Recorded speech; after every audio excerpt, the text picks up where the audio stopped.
at APL, our expertise and extensive network can help you grow your business and reach out to more global markets. As a responsible carrier, APL is also committed to a sustainable future, whether it's protecting the environment or investing our efforts in giving back to the community. Our dedicated teams in Guam, Saipan, and on U.S. mainland are here to support you. Call 588-4651 or visit www.apl.com.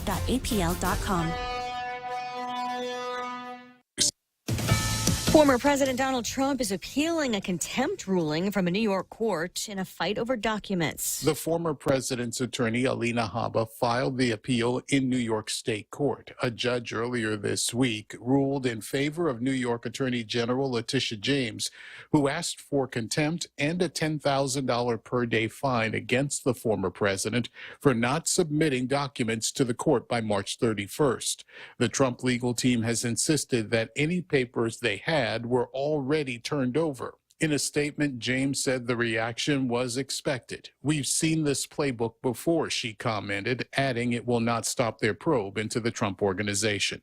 Gernal Scott, Fox News. One of the dozens of police officers injured during the Capitol riot says he did not punch or instigate a fight with a man in the crowd. Metropolitan Police Officer Noah Rathbun testifying about his encounter with Thomas Webster on day 2 of Webster's trial on an assault charge. Webster, a former New York City police officer, claims he was acting in self-defense when he tackled Rathbun outside the Capitol. In a tight housing market, price is a driving factor for many buyers, leading to some different up-and-coming areas. The hottest places to live are now often the most affordable, according to the Wall Street Journal Realtor.com Emerging Housing Markets Index, which found Rapid City, South Dakota, the #1 metro area for the quarter. Other top cities include Santa Cruz, Watsonville, California, Boulder, Colorado, Fort Collins, Colorado, and Raleigh, North Carolina, as well as Northport and Naples, Florida. The less expensive cities with strong local economies climbing on the index is a sign that many home buyers are giving priority to affordability. Lillian Wu, Fox News. A day-long rally becomes a mixed finish on Wall Street. The Dow up 62 points, the NASDAQ down about 2. I'm Lisa Brady, Fox News. Technology is the great connector. It puts songs in your pocket, connects long-lost friends, and has made the world easier, faster, and smarter. And now, First Hawaiian Bank's new mobile app can help you do the same with your money. Whether you want real-time financial tracking with MoneyMap or tailored advice on your personal finances with daily insights, we're giving you the power to connect to your finances from anywhere, like never before. First Hawaiian Bank, it all starts with yes. Equal housing lender, member FDIC. Go green, go hybrid. Go to Nanbo Insurance, and your next power bill is on us. Insure your hybrid car at Nanbo and get up to $350 towards your next power bill. That's instant savings for keeping our island clean and green. Nanbo has been providing Guam with over 50 years of reliable and affordable auto insurance. At Nanbo, it pays to go green. Terms and conditions apply. Visit nanbo.com or call 477-9754 for details.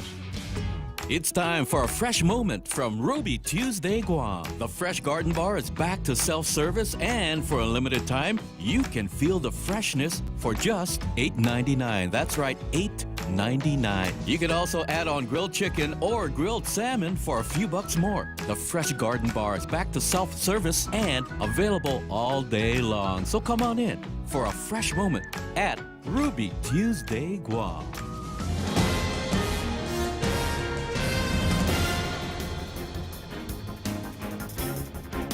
Off a day, it's 6:06. I'm Mona Silva Tyron with a look at your local news on The Point. His condition isn't known this morning, but a motorcyclist involved in a late afternoon crash yesterday was taken to the hospital. The crash occurred along Route 10 in Manila when the motorcycle collided with a car. The man was taken to Naval Hospital with CPR en route. Police had a portion of that roadway closed while they conducted their investigation and cleared away the scene. Meanwhile, senators are expected to vote on 2 education bills that will address the missed school days at the Department of Education. The bills include Bill 286 that would waive the 180-day instructional day requirement for school years 2020 to 2021 and 2021 to 2022, and Bill 287 would waive the service learning requirement for high school students. Senators will vote on the 2 bills along with other measures before they close session. The Guam Daily Post reports another bill that proceeded to the third reading file is Bill 267, which would amend administrative rules and regulations relative to establishing a fair process for resolving utility ratepayer disputes. Senators are also set to vote on Bill 245, which would extend the effective date for Guam's paper ban bag for retail and wholesale establishments. Well, more news right after this. The Federal Reserve is starting to increase interest rates to fight inflation, but they're still so low, making it the perfect time to refinance your home, to lower your rate, and perhaps take advantage of its increased value to put some cash in your pocket during these uncertain times. Cash that you can have the freedom to access when you want, where you want, with your Bank Pacific Visa debit card. Lower your rate with cash in your pocket. Access your cash when you want, where you want, with your Visa debit card. Brothers put branches, we place roots, and we're rooting for you. Equal housing lender, credit conditions apply. A school aide who allegedly slapped an autistic nonverbal high school student has been reassigned. While the Department of Education investigates the incident, the Guam Daily Post reported yesterday the 16-year-old autistic student was slapped by his assigned one-to-one aide. The aide is a new hire and applied during DOE's December virtual job fair. According to the department, the aide did go through training on working with special needs children. Meanwhile, the father of the student has said that there has been a significant change in his son's behavior and enthusiasm for school. The DOE officials indicated that they will meet with the father. A social worker is also scheduled to do a home visit. And all the students were reported to be safe, but school bus full of FBLG students diverted to the Guam Police Department yesterday, when the bus driver became concerned over the possibility of some students having drugs and guns on the school bus. The Guam Daily Post reports students were on the bus trip home when they became rowdy. They were bragging about having drugs and weapons on board. When the bus driver overheard the conversation, he drove straight to the nearest police precinct, where he was advised to return the students to school. The administration conducted a search of the students and no drugs or weapons were found. The school principal also accompanied the bus driver to drop off some of the students. Other students were picked up by their parents or guardians. Now, the Post reports that parents were glad that the Department of Public Works bus driver took action and got the students to the Guam Police Department, but they questioned why GPD allowed the students back on the bus without ensuring that there were no guns or weapons on board. GPD did respond by saying that they were told that the students got rowdy, but they did not have any information that there were drugs or weapons on board. And a man who admitted to raping a 14-year-old girl multiple times faces up to 15 years in prison and possibly the deportation back to the FSM. 31-year-old Marian Aiken pleaded guilty to charges of criminal sexual conduct. He's scheduled to be sentenced on July 13th. He'll also have to register as a sex offender. And those are your top stories here on The Point. Here's Ray with your weather. Was Real Joe on the bus? First person I thought of when I saw that story. Where was Joe yesterday afternoon? If it was a short bus, yes, I was on it. I was on it, Ray. 10 after 6 o'clock in the morning. All right, here it comes. The weather mostly sunny today. Daytime highs near 87 degrees. East winds up to about 20 miles an hour. Gusting as high as 31. What? Gusting as high as 31 miles an hour today? I felt it this morning. Crazy. Partly cloudy skies in the forecast tonight. Overnight lows about 77 degrees. Easterly winds up to about 17 miles an hour. Gusting as high as 28 miles an hour. You've got to be kidding. This is like typhoon strength, a little gust that we're having Get ready, Ray. around here these days. Those of you with wigs on, and you know who you are, guys, this might be a good day for, I don't know, I'm thinking a hat. Maybe just staple it down or something like that. Mostly sunny in the forecast for tomorrow, which is, by the way, Friday. Highs near 87 degrees. More breezy conditions for you as we move along. And that's why we've got a rip current warning in effect right now. Heat index will make it feel like 94 degrees, 20% chance of rain here this morning, and sunrise at 6:01, 6:11 in the morning, 6:36 for sunset tonight. So hashtag tell the others. There you go. News and weather together, and warnings about potentially gusty gusts today of about 31 miles an hour right here on The Point. Brought to you by Bank Pacific, banking on the Pacific for 67.5 years. Are you looking for a new place to hang out with your friends? Let's go along the sidelines at Sidelines Bar and Grill. Located at 154 Iriarty Road, Unit 4 and 5 in Tamuning behind Royal Bigs. Sidelines, a hidden gem with nothing but great things to offer. Great atmosphere, great food, top shelf drinks, and a great team. What are we waiting for? Let the fun begin at Sidelines Bar and Grill. Open daily from 3 p.m. to 2 a.m. See you there. Is your business ready for digital transformation? The latest Wi-Fi technology is here, and it's Docomo Pacific's WorkPass, powered by Plume. WorkPass unlocks connectivity, productivity, and security tools all in the palm of your hand. Access features like adaptive Wi-Fi, guest and employee networks, evolving AI security, plus so much more. To learn more about WorkPass, visit business.docomopacific.com.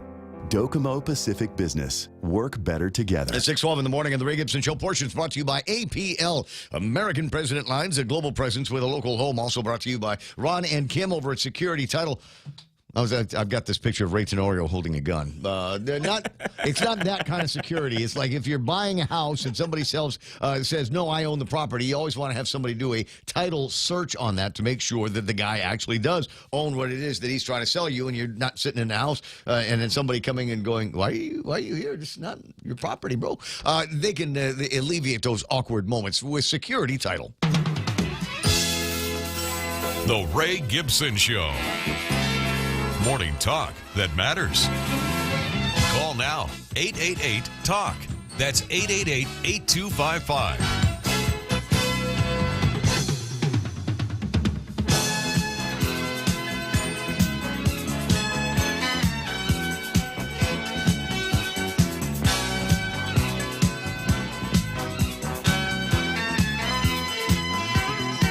Oh my God, we've got to feel like motivation today. Sarita online says, I don't feel like going to work today. Well, that settles it then. Okay. Everybody blow everything off. Shut the music off. Let's go. All right. Don't go. Today is the day that you want to quit. Just quit. You don't like that There's job more federal funds coming. Take this Put your job feet up. and shove it. I ain't working here no more. And then you go and apply for all the programs that they've got there. You know, get the SNAP thing. You could be eating the best cuts of meat. We got Alaskan king crabs and lobster. All you got to do is and you get, what do you got? You got 3 kids. What will I get you in SNAP? It's like $3,000, $4,000 a month. Just or something about. Like that. Yeah. And whatever you don't eat, what you do is you go and find like a restaurant or a mom and pop thing out there and say, tell you what. I'll get you $100 worth of meat from my SNAP program, and you pay me $75, and the restaurant's going to go, great idea. Let's do that. Great idea.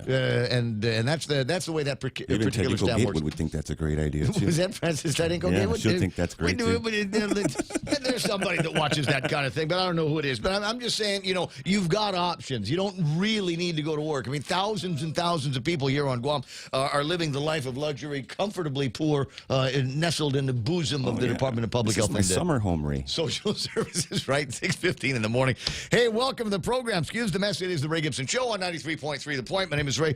Thrilled as usual to be here with you on a Thursday. That might be the problem. Is maybe your brain's already maybe you've already got the thing in your head like, I want it to be Friday. I just want it to be Friday. And you look at the calendar, you look at your watch, and it says Thursday, and you're going, why are we still in this week? Why is it not May already? Why are we not in a world where the governor yesterday would have made the statement that we're out of the public health emergency, but we're going to keep the public health emergency going, but we're going to drop the mask mandates for indoors? Are we almost there yet? It's Thursday, and I want to say it's late in the week, late in the month.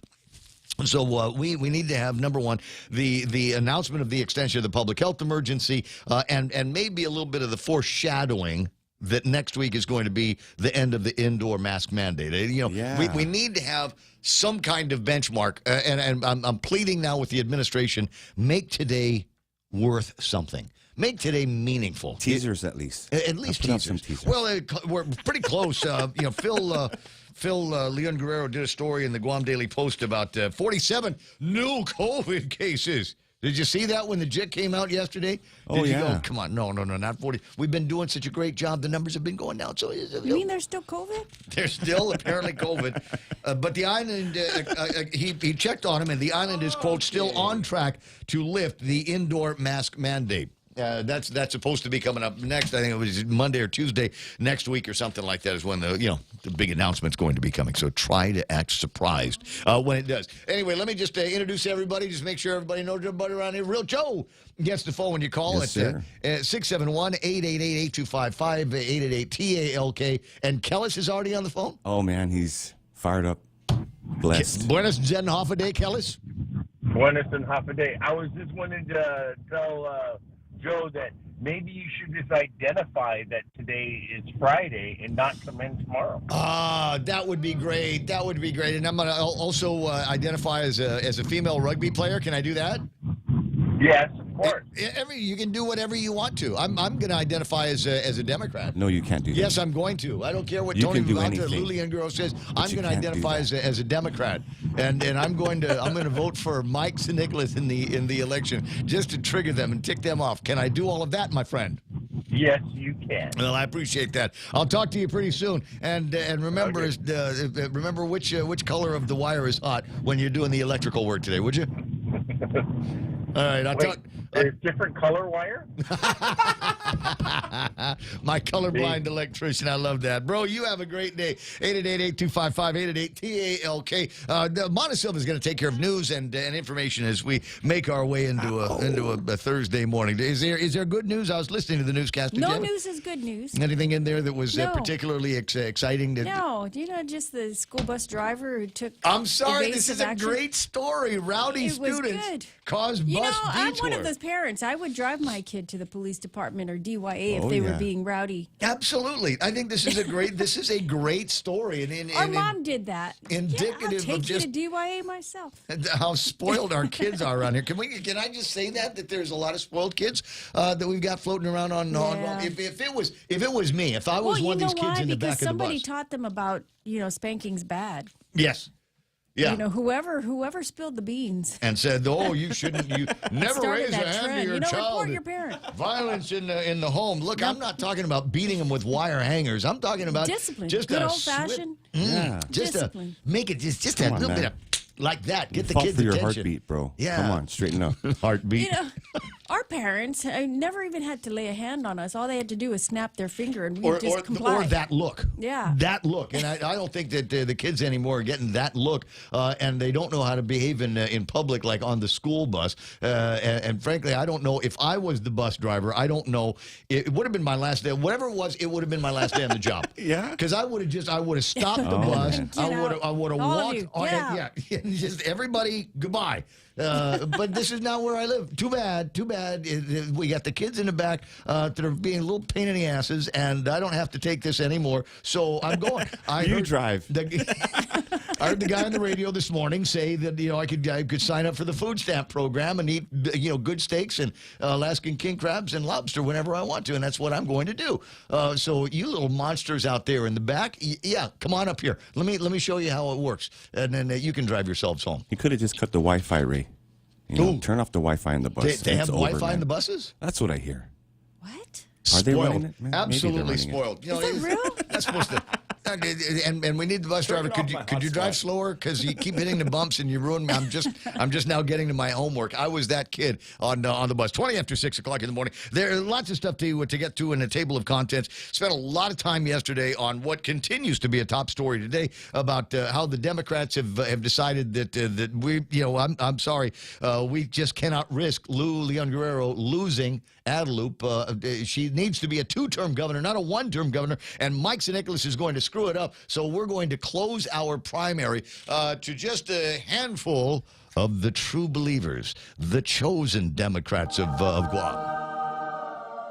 You know who you are. You know what the A in Robert A. Underwood stands for. You can identify in alphabetical and numerical order. You can identify the 3 Democrat governors of Guam in the history of current Guam politics. Only you that know all of the sacred wisdom, the sacred knowledge, and the sacred words of the Democrat Party. Klaatu Niktu Farata. You need to say that when you go to the voting place. Klaatu Niktu Farata. Password, please. And then we'll give you the special ballot. And even Maria Pangilinan says, boy, that's an expensive paper. That's even more expensive now, right?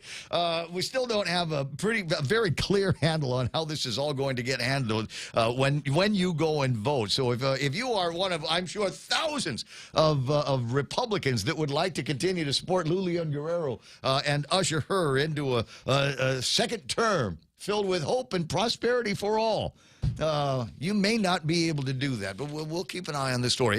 Like I said, lots to talk about. 888-8255, 888-TALK. Meme Machine is online this morning. I'm not sure if I've got a whole lot of Meme Machine stuff to send you. I got this from Peter Santos. Repeat.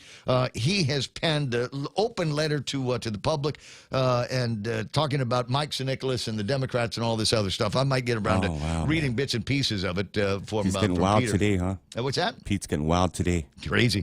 Crazy going nuts, that guy. I got sunrise pictures on the Meme Machine. Look at that beautiful sunrise, eastern side of the island, over where Jeff at Pirates Cove is. And I'm so glad that the guy, I was going to say he's up early, but, you know, it's one of those things. I think at the age, when you get to be a pirate at his age, you don't sleep at all. It's like 3 hours. Only sleep. one eye. That's all you need. Close one eye. That's it.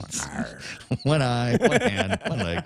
All right, and we got there's some great pictures there. I appreciate you sending those things in here. 6:23 in the morning. Let's talk about these other pirates here.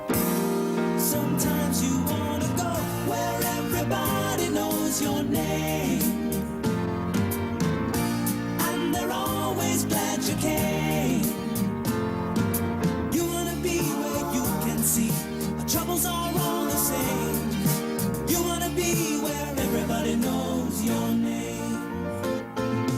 You want to go where people know people are all the same. You want to go where everybody knows your name. That's it, and it's not going to be work today. Everybody's taking a day off. We quit. Just tell your boss, you know, so much has changed since COVID-19. I don't feel like I need to be in the office anymore. You know what I'd like to do? I'd like to telework today. Can I do that? No, yeah.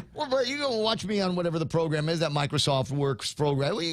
But I don't need to be in the office to be able to do an outstanding job for you today. In fact, you don't want me in the office because I'm not in that kind of, I'm not in the office zone mentally, right? I'm coughing a little bit. What's that? I'm coughing a little bit. Oh, yeah.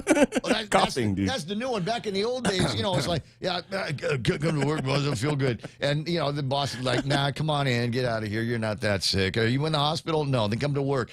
Now, if you get the slightest booger, because it might be COVID-19, then, yeah, by all means, stay home when you're feeling sick. All right, top 10 this morning, led by, it says Joe Cruz. Oh, yeah. And it's got your picture on it. All I do is win, Ray. I've been here since, you know. You don't disqualified. You're disqualified. Rico Blancaflor, otherwise, is number one here today, followed by you see pretty Sarita Garin, Patty Santiago, MP Ogo, Hoffa Brown. That's Ken Brown online. I see Dennis Benzer saying definitely thirsty, and Dennis is one of my Wordle buddies. I'll tell you right now, DB. I gave up on Wordle this morning. I just started putting words that maybe work, maybe don't work, and I will tell you why. I used a word. What was the word I used? I took it from that story that Phil Guerrero wrote. No, I did. On track. I used track He with uses my great words, doesn't he? I just look for 5-letter words, you know, while I'm doing, you know, for the start word, right?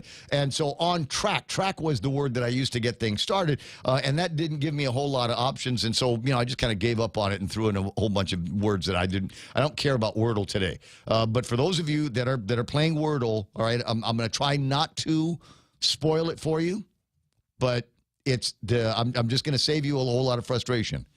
It's a Z word. Oh, yeah. It's a word with the letter Z in it. No, it's not. It's not zebra. Jory. I'm not going to say. So it's one of those things that maybe you've already given up on it already and going, what stupid word is this? Yeah, xylophone. It's one with a Z, and that's why you are where you are. Keena McCausland saying good morning to the Point family. Ismail Velez, good morning to Mark and Francis Ishmael. Eunice Mandiola is on. Jay Rojas. Happy birthday. And Happy Mamolos. birthday to you, Jay. Rojas is a 5-letter word. Oh, yeah. Use that for your start word today, even though it doesn't have a Z in it. Chetch Uggan is there. I see. What's that? Joe Cruz says we have 2 Jaguar Cubs coming in studio today. Get ready.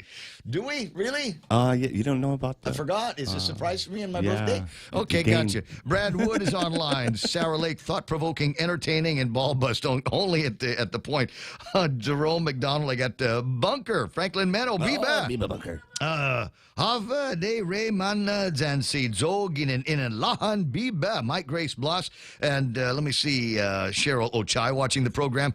And Peter Santos already checking in on the Mike St. Nicholas heckling, says raiding has detrimental effects on the senatorial race as well. But Miguel St. Nicholas thinks this is just about him. How self-centered? How self-centered can you be? Well, come on, Pete. Peter, I'm going to give Pete a Biba. Oh, is he running for something? He's running for AG. Yeah, he's running for AG. Is he? Yeah. Did he pick up a packet? He did. But he said he's not running for that because he's got the PAC, the Political Action Committee. No, he's going to find somebody else to run it for him. Oh, that's right. That's right. Yes. Oh, wow. Mike St. Nicholas I'm can run it for him. man. Okay, what's he saying? You got my Biba. Could we resolve the issue, Peter, by delinking the senatorial race from the senatorial ballot from the gubernatorial ballot? Are they together at the same time? I'm trying to remember in my head what it looked like last time. Rudy Rodolfo is there, the original Burger King. Simon Sanchez wandering around the Facebook Live. I see Harvey Egna. Oh, Biba. Biba on that one. Chad Nathan Sablon. From the LC.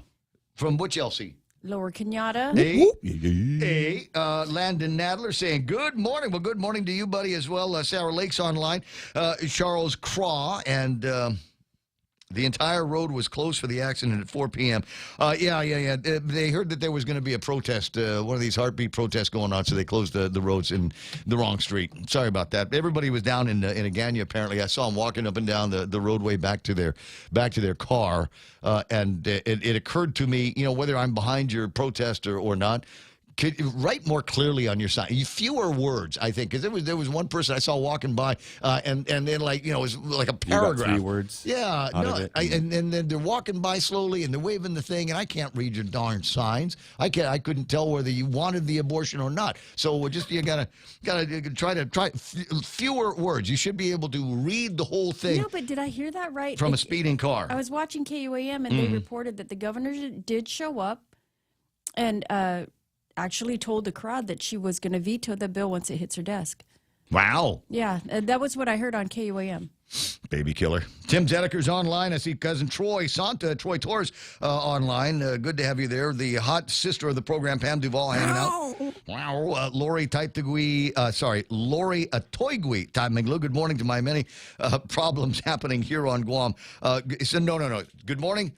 Too many problems happening here on Guam is what Lori is saying. Yeah, Lori, and we try to take a bite at him and swipe at him here with warmth, intelligence, and the Ray Gibson sense of humor. Sometimes it works, sometimes it doesn't. But at least you are here and can make your presence and your thoughts known about this on the onlines. Nini Tor and Patty Cruz, Felix Bumba, Lena McDaniel saying good morning to her Point family. Good to have you online here. Margaret Estacchio and Joey Toves says in response to Sarita saying, I don't feel like going to work today, Joey Tovis says, I'm going to call in tired.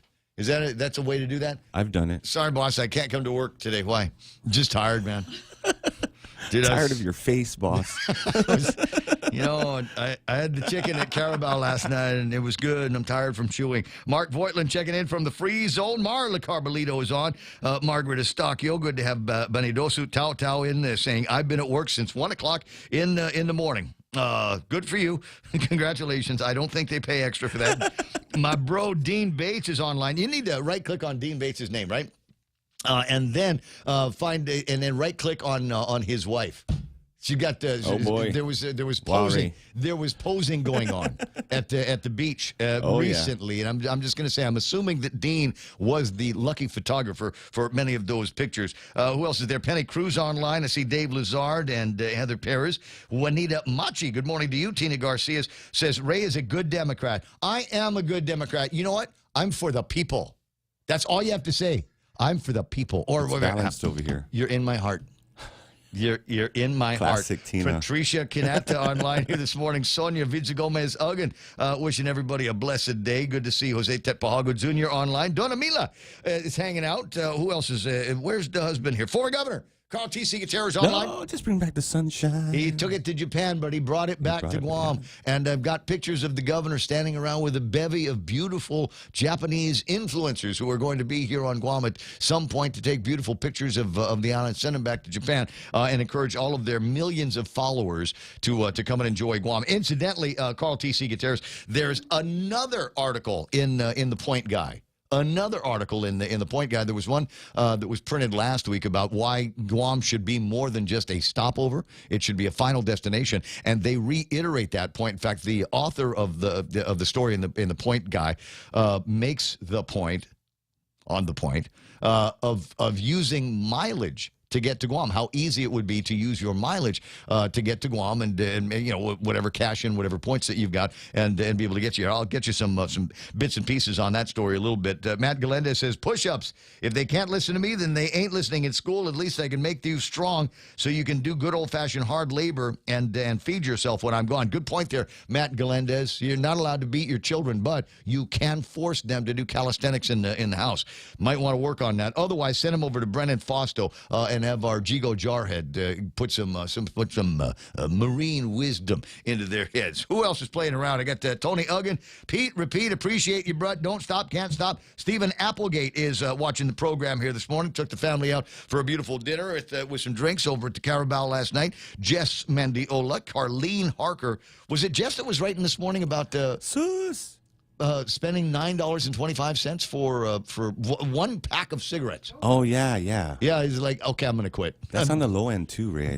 I think that's the Pall Malls. Yeah. Is not the good Mabaros here? Is that what's going on? You can win, Jess. Rosho Merrill is online. Tony Uggan saying, pizza. Tammy Bumba is watching the program. Mike Grace Bloss. Tom Williamson. Mike Gokwe is there. Hey, Ding Scamby is watching the program. Says, good morning. Using his government name here, Raphael Marcelli Scambalori. We just know him as Ding. Good to have you there, buddy. Nick Perlowski just grew up in my mouth with that comment. I think you meant to say threw up in my mouth with that comment, right? All right, whatever it is. A huge crowd again this morning. I love this. Hit the share button and like and follow on Facebook and the YouTube side. YouTube is online. If this was the bus, the YouTube Live is where the rowdy kids are. And I would have had to pull the bus graffiti over or take it over to the police department. Cigarette smoking. Maybe there's going to be more of that stuff. Island Smooth online over there. Kitsutu in Japan saying, Basta si Mrs. Brandon, Bota si Mike. Rico Blancaflor hanging out on this side as well. And we've got Who's Your Daddy 06 online with the on the YouTube side. And almost getting big. I mean, there are sometimes more people watching on the YouTube side than there are on the Facebook Live side. And then, of course, we got people that are lurking on the point.gu that don't want me to mention their name because either they work deep in Adelup or they're working for another communications facility here on Guam. At any rate, as we say at 6:35, lots to talk about here today. We'll see what else we might be able to uncover on the Democrat. The unusual strategy here. This unusual. I suppose the strategy is, and they've attributed this to Tony Babauta. His job as the director of the Democratic Party of Guam is to get Lulian Guerrero reelected. I mean, that's a statement, and I don't know that he's necessarily declining that he said that, but. It's an interesting tactic, it seems to me, to close the entire primary election for the Democrats, and that would include the Democrats that are trying to get themselves into Adelup, the Democrats that are trying to get themselves to Washington, D.C., or just trying to get a seat in the 37th Guam legislature. You don't know how all of that is going to affect those guys. I mean, arguably there's a whole bunch of them that we're kind of counting on some degree of Republican crossover and raiding in order to assure them a seat in some of these seats. So we'll watch and see what the general reaction ends up being. I am a little bit disappointed. I was looking for and trying to get some comments from older Democrats. I mean, because, arguably you get guys like Tony and Chirag and some of the other guys that are floating around the Democratic Party right now, and they don't have, well, they got experience, but they don't have decades of experience. OGs. OG Democrats, right? So we tried to get a line from Carl Gutierrez yesterday, but he was like, dude, I just got off the airplane. Don't throw me in that briar patch. Let me take care of my GVB work, and then I'll get back to you. But I still haven't heard anything from him one way or the other. And then I was looking for, please try to find Judy Guthertz this morning. She's an OG Democrat from a long, long time ago. She's held a variety of positions in the club, and I would be interested to find out if she goes along with this new closed, smaller tent party that the Democrats have suddenly become. It's 6:36 in the morning, and about time for us to bust into our first look at big news and headlines. And with all of that now, Mana Silva-Tyron, what happened last night? Well, a portion of Route 10 was closed yesterday afternoon while police and emergency officials responded to a motorcycle crash. The motorcyclist was taken to Naval Hospital with CPR en route. His condition this morning isn't known. Meanwhile, senators are expected to vote on a couple of education bills when they close out session. One of the bills would waive the requirement for 180 school instructional days, along with Bill 287 that'll waive the service learning requirement. DOE was hoping that senators would vote on these measures before they close out session and before the end of the school year. Meanwhile, the Department of Rev and Tax is out with another $9.8 million. Their website says that this covers 2,974 filers who were able to file on or before March 2nd. And those are your top stories here on The Point. All right, gotcha. 6:37 in the morning. We'll take a quick look at what's going on in traffic and some of the other items in the table of contents as the program continues right after these.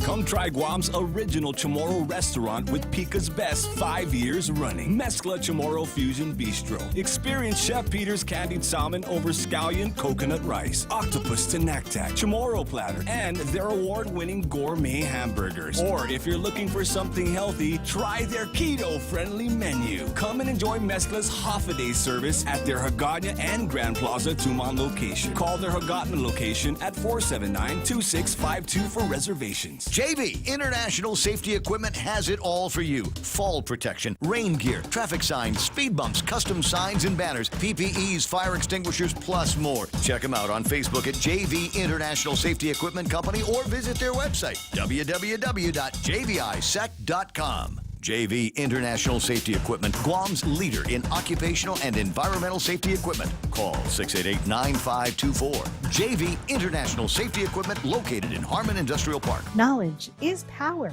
In just 60 seconds, the Evil 360 provides you a unique experience and a detailed report of your body composition for you to take action to improve your health. The Evil 360, turning information into inspiration to live a balanced lifestyle.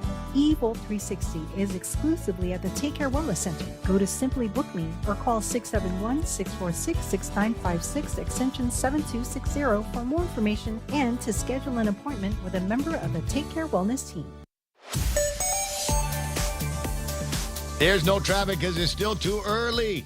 6:39 in the morning. This is what the map is looking like. Not a whole lot happening up at Anderson Air Force Base. Southbound Marine Corps Drive into Day-to-Do and in Upper Tuman looks like it is smooth going most of the ways through here.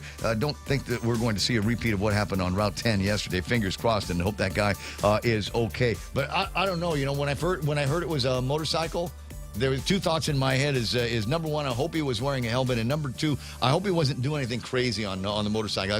I'm starting to see those rowdy kids from the back of the bus. Some of them are getting motorcycles and popping wheelies out in the middle of traffic and stuff like that.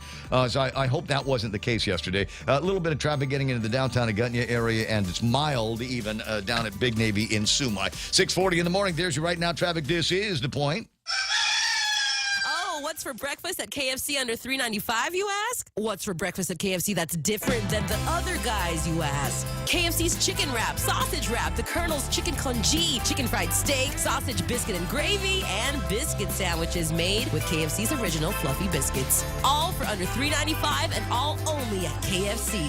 Plus, with waffles and the Colonel's chicken fried rice, we've got something for everyone. So visit KFC for breakfast today. It's finger-licking good. On March 4th, Guam Homeland Security sent an advisory warning about Russian cyber attacks and recommended Guam organizations strengthen their cybersecurity postures. You might think your small business isn't at risk, but as businesses use more cloud and web-based tools, they're exposed to cyber attacks designed to snare victims of any size. Keep your organization protected with GTA's multi-threat security bundle. Visit GTA.net or call 671-644-1000 for a free consultation today. Okay, now, how about this free test drive today over at Nissan Guam? You get in the NissanGuam.com of the World Wide Web and check out all of the great automobiles that they have for you. We define great in a bunch of different ways, but among them, you talk about safety, you talk about the great technology that's built into all these things. But these days, with rising gas prices, we're looking at a different metric now. It's the how many smiles per gallon can you get, or how many miles per gallon can you get. This is going to make you smile. We got brand new automobiles on the lot over at Nissan, gets you 30-plus miles. In fact, there's a 30-plus mile per gallon club that they've got there, populated with the Versa, the Sentra, the Altima, the Kicks, the Rogue. All of these vehicles get better than 30 miles to the gallon, which is absolutely fantastic in this day and age. Unprecedented, uncharted times, high gas prices. You want the ultimate? How about this? 111 miles to the gallon with your Nissan Leaf. You want details? NissanGuam.com. Real Talk Radio is back. Welcome to The Point. Yeah. Guam's FM News Talk Superstation.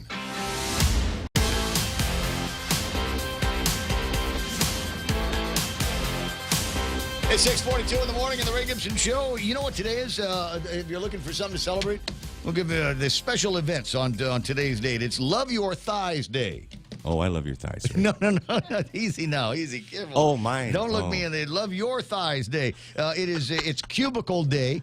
And of all of the inventions for corralling employees in the office, I think the cubicle might be the least favored by among them. That's why you don't want to go to work today, because you're stuck in if you're stuck in a cubicle, I wouldn't want to go to work either. I've got an air-conditioned studio, multiple television monitors, Wi-Fi, and all of that. That's my favorite kind of work environment. It is Kiss Your Mate Day.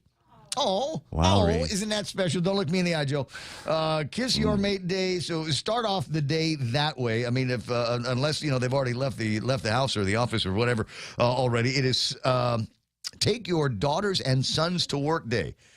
For everybody. Yeah, no, thank you, Ray. Everybody except the people that work at the funeral homes. Please don't take your daughters and sons to work day. You'll permanently scar them. World Day for Safety and Health at Work. It doesn't sound like something to celebrate. And then here's a moment for perhaps some inspiration. It is Superhero Day. Everybody's got a favorite superhero. Yeah. I'm a DC Comics kind of guy, and some of you may laugh, or some of you will go, yeah, that's kind of what I thought. But if it came down to my favorite superhero of all time, I'd have to say it was Wonder Woman. Yeah. With the Linda Carter Wonder Woman, or the DC Comics era, 1970s era Wonder Woman, because she had superpowers, but she was still kind of, what's the word I'm looking for, hot. In a delicious boy crush kind of way, and so I've always held that out for her. Yeah, obviously, Batman and Superman and things like that.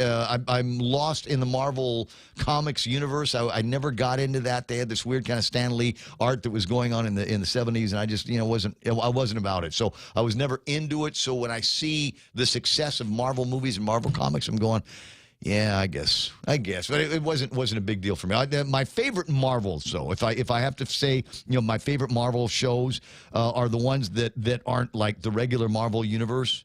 What's the Space Heroes one? Yeah. You know which one I'm talking about, with the guy? Oh, and the green girl, the Gangsters of the Galaxy. Yeah, that one.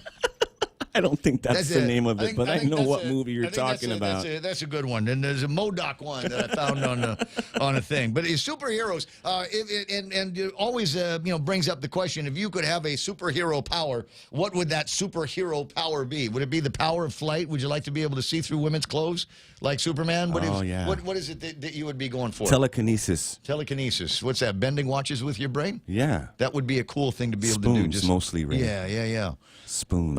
Time travel? No, I don't want none of that smoke, Ray. Okay. I'll stay right here. The ability to detect lies. It's political season. Wouldn't that be a good one to have? Mana, do you have any desires for any superhero powers of one kind or another? I would like to be able to heal. Oh. That's why Wow. everybody loves you. That's because everybody really, loves you. What's that book you're reading? What's that book you're reading, Mana? The Bible. The Bible. Here's my Bible, and I just want to No, heal but if you people. could, wouldn't you want to heal people who are sick? Yeah. Touch you with the mind. It's 6:46 in the morning. Ponder all of that. Can we go back in time and figure out who it was that leaked that virus out of the Wuhan lab? That would be a cool kind of fun thing to do. 888-825-5888. TALK is the telephone number around here. Oh my God! Speaking of superheroes. Oh, yeah. Speaking of superheroes, and you remember last election when he ran, he came out with his favorite, all of his favorite politicians, and he dressed them all up in Marvel comic superhero garb. It's Ken Leon Guerrero, the other Keto man. Governor Leon Guerrero online. Good morning, superhero LG. Oh, thank you. Don't forget, I had you guys also in costume as well. I forgot which one it was. Ghostbusters. That's only it was it. Crap Busters. We're the crap busters. Well, I appreciate that, and unfortunately, even after 2 years, there's still an insane amount of crap that is left to bust. Unfortunately, your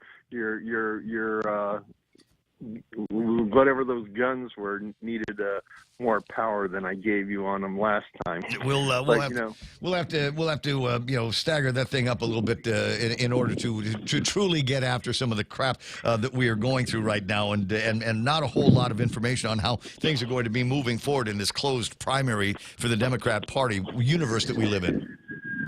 Well, I've been out in the community, talking to a lot of people, trying to get autographs and stuff like that. And someone came up with a real interesting idea that I thought, this could work. They were saying, you know what? Instead of running as an independent, you know what Mike ought to do? He ought to run as a write-in. That way, during the primaries, the people on the Democrats and the Republican sides can both write him in, and that way they don't invalidate any of the other ballots, because we were talking about, this insidious plan that if Mike has to run as an independent, then about a third or half or more of the ballots will be invalidated, because if they check Mike's name on independent, then they go vote for their favorite Democratic senator, and that vote gets deleted. And, they're talking about that's the plan right there. We're going to delete as many Mike votes as possible, because people who are going to vote for Lou are going to vote for Lou and their favorite Democrats. But people who are going to vote for Mike are going to vote for Mike and their favorite Democrats. That way, automatically, all the Mike votes get thrown out. Yeah, well, here's what might be alarming here. Unless we start getting our messaging and communications out properly, this could actually keep people away from the polls. Absolutely. This whole closed primary, the conversation about a closed primary and numbers now that seem to be out, about 2,500 Democrat registered voters. Everybody else saying, well, I guess I'm not included. Maybe I just stay home. Oh, you know what? Booze cruise. Let's have a boat party. Yeah, that fits right in with conspiracies as well, because in low voter turnouts, the incumbents have a very strong chance of winning. And so this could be a way of suppressing the vote, because how many people are going to go make the trek to the Election Commission office to reapply or to have their application pulled so that they can check a box, according to one of the stories, according to one of the newspaper accounts, I should be able to go to the Election Commission and online and see what it says. So I'm doing that as you're speaking. I'm trying to log into the gec.guam.gov.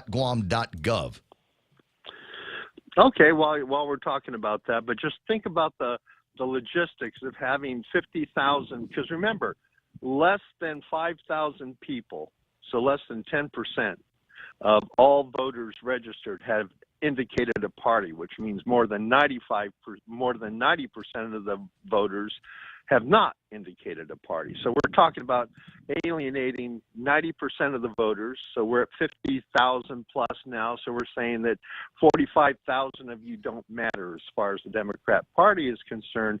And that's the feeling I'm hearing from people as I'm going around in the community. Yeah. So this is turned into a Polish target pistol, if you understand that analogy. Yep. And Polish firing squad. Yeah, the ire of that is being pointed at Lou and her team, And I'm worried that the Democrat senators are going to get painted with the same brush, because that's the way it's beginning to sound out there right now, because we don't have any Democrat senators standing up for the people.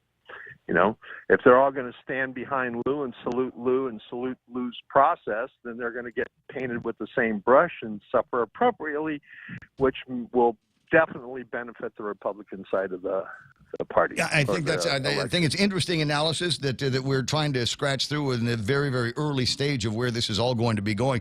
As Maria Pangilinan said on the radio yesterday, the commission will be meeting early next month. But the problem is that this new item can't be just added to the agenda. It has to be noticed. So it will be some time before the election commission can get a new meeting set up and a new schedule and a new agenda that is published so everybody can see it to address this particular issue and where it goes from there. And then there's conversation I'm starting to hear about how there might be a AAA process that needs to be started on this, and those generally don't go very quick, and certainly not going to happen inside the 120 days that we've got between now and the primary.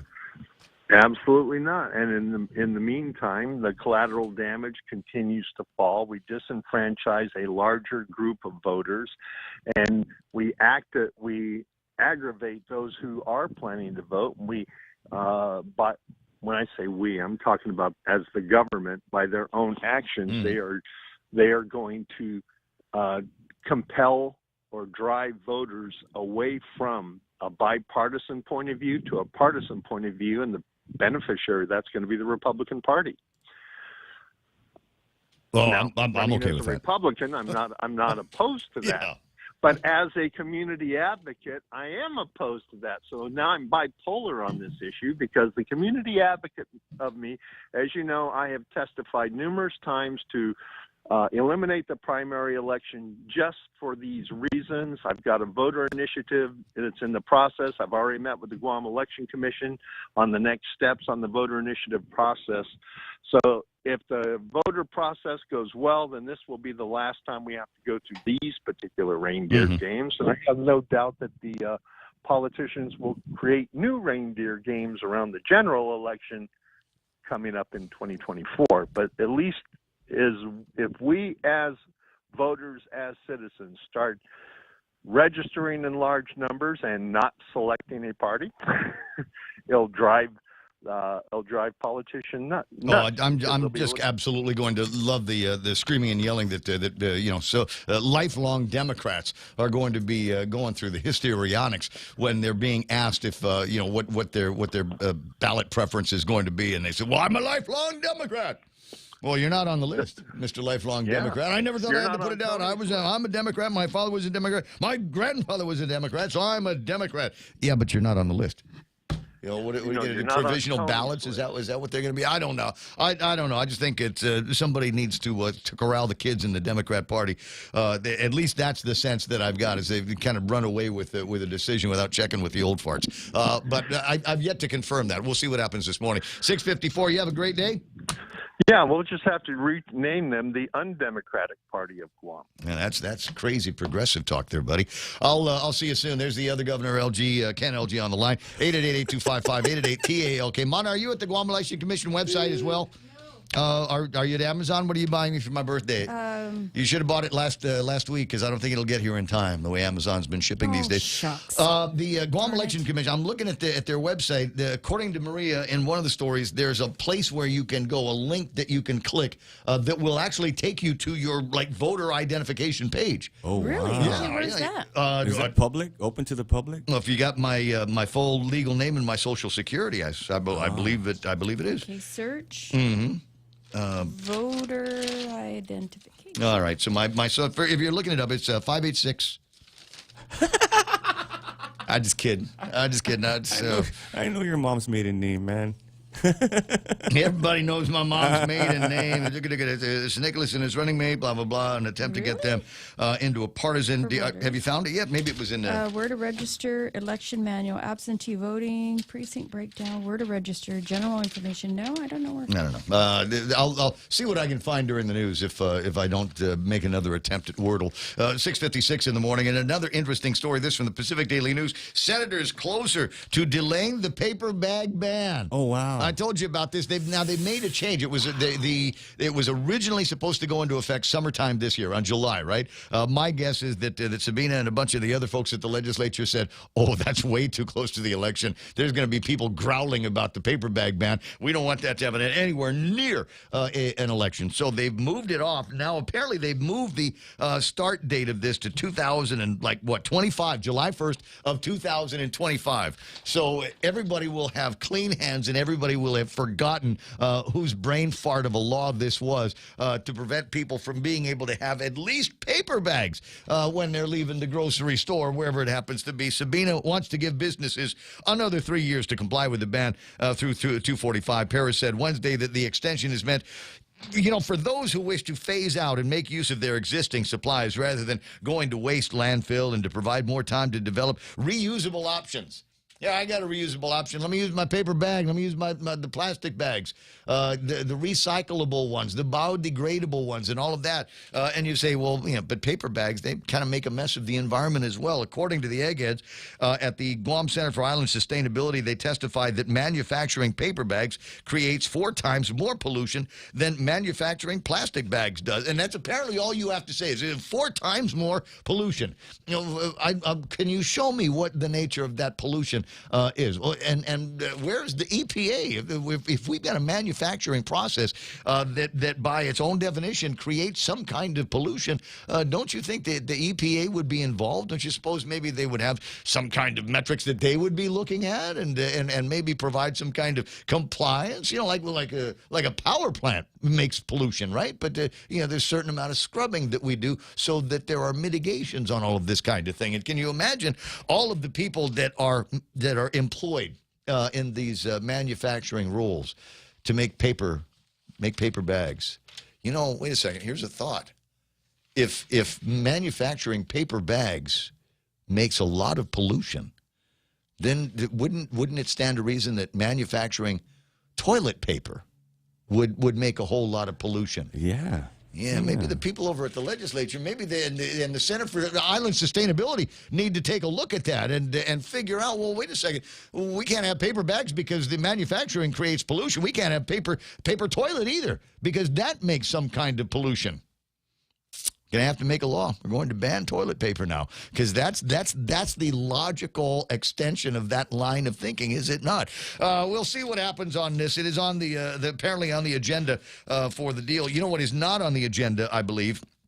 Where are my liquid fuels tax abatements? Where are those things? There are 2 pieces of legislation that Speaker of the legislature, Therese Terlai, put together, asking about maybe getting rid of that and giving the people of Guam a break on their gasoline and their fuel costs. Last I checked, it was still in the Appropriations Committee, and they don't want to move it out because the Appropriations Committee is all about bringing money into the government of Guam, whether they need it or not. And the government of Guam does not, in many cases, give up taxes as much as they like to create new ways to get them to you. Ponder that as we make our way into Fox News Live here on 93.3 The Point.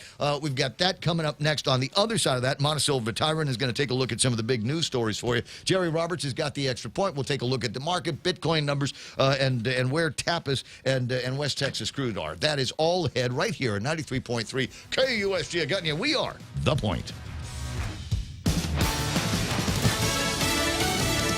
Why now? I'm Lisa Brady, Fox News. Russia's decision to free a detained American during high tension with the West over the war in Ukraine, prompting questions at the White House, which won't speculate on Russia's motives, but says the release will have no bearing on U.S. opinions about the war. White House Press Secretary Jen Psaki says the prisoner exchange that freed Marine Trevor Reed is an accomplishment.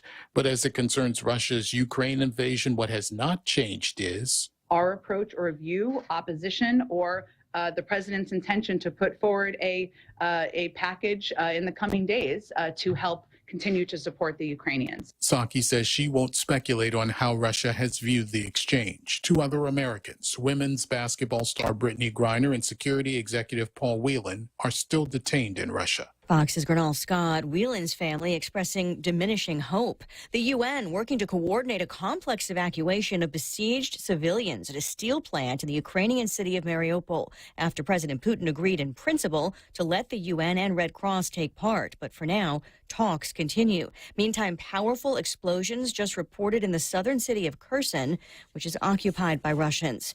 A 14-year-old boy accused of killing a 10-year-old girl in Wisconsin is ordered held on $1 million cash bond. The judge agreeing with the request made by District Attorney Wade Newell. Given the statements that the defendant made to law enforcement that his intention was to rape and kill the victim from the get-go when he left the house with the victim going down the trail, state believes that there is a need to protect the community. The body of Lily Peters was found along a walking trail a day after she went missing while coming back from an aunt's house a few blocks away.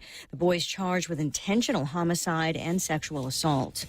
America is listening to Fox News.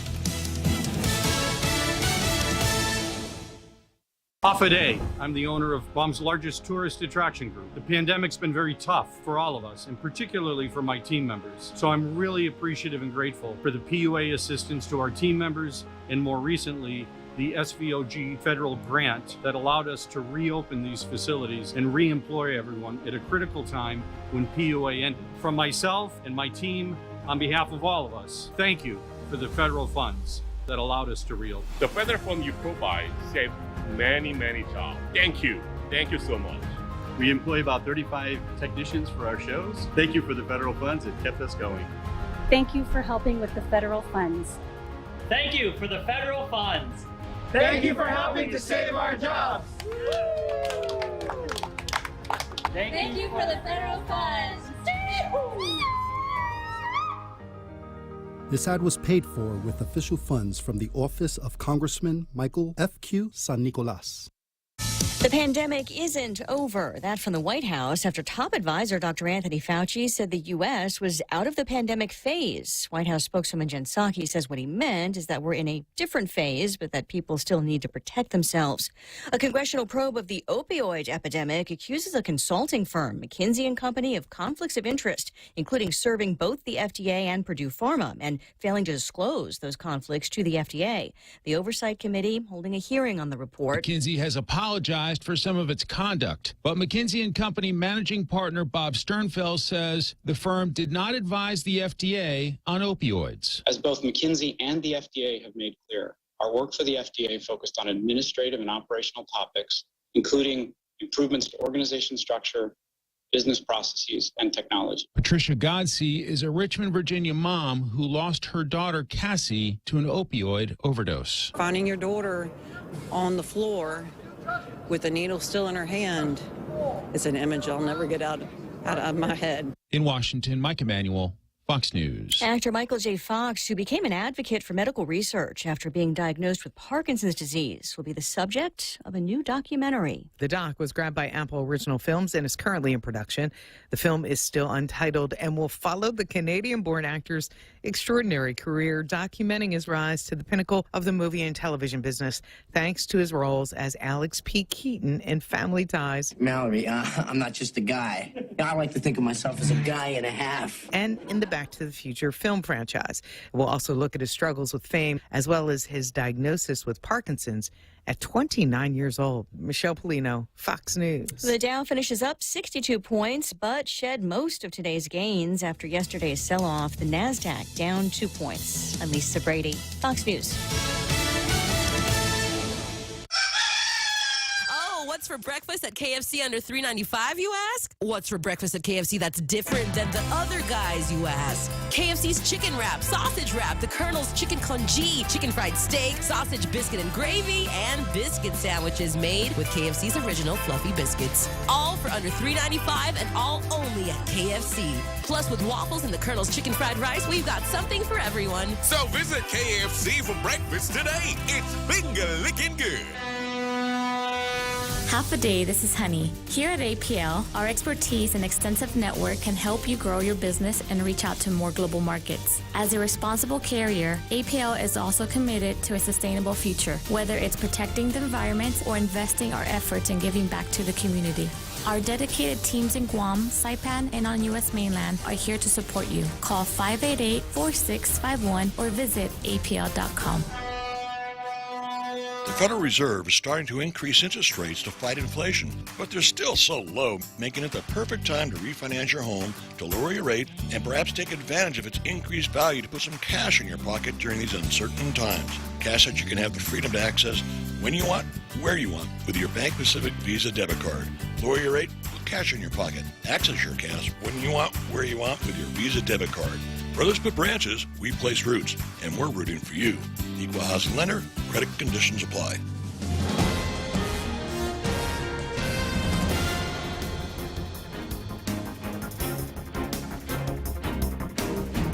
Off a day at 7:06, I'm Mana Silva Tyron with a look at your local news on the point. From the PDN, leadership of the Democratic Party of Guam voted this week to close their primary non-party members. But according to the Election Commission's Director, Maria Pangilinan, only about 4,000 of the island's registered voters are even affiliated with any political party. It's less than 10% of the roughly 50,000 people who are registered to vote.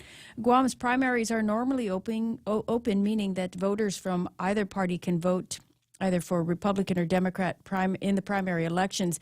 But the Democratic Party chair, Tony Babauta, says that the vote this week by the Democratic Central Executive Committee has restricted the primary election to Democrats only, at least on the Democratic ticket. He says closing the primary was meant to preserve the meaningfulness of a vote from the registered Democrats and not having the vote diluted by the casting of other votes that come from the other party. He says specific candidates in this year's race were not discussed prior to that vote.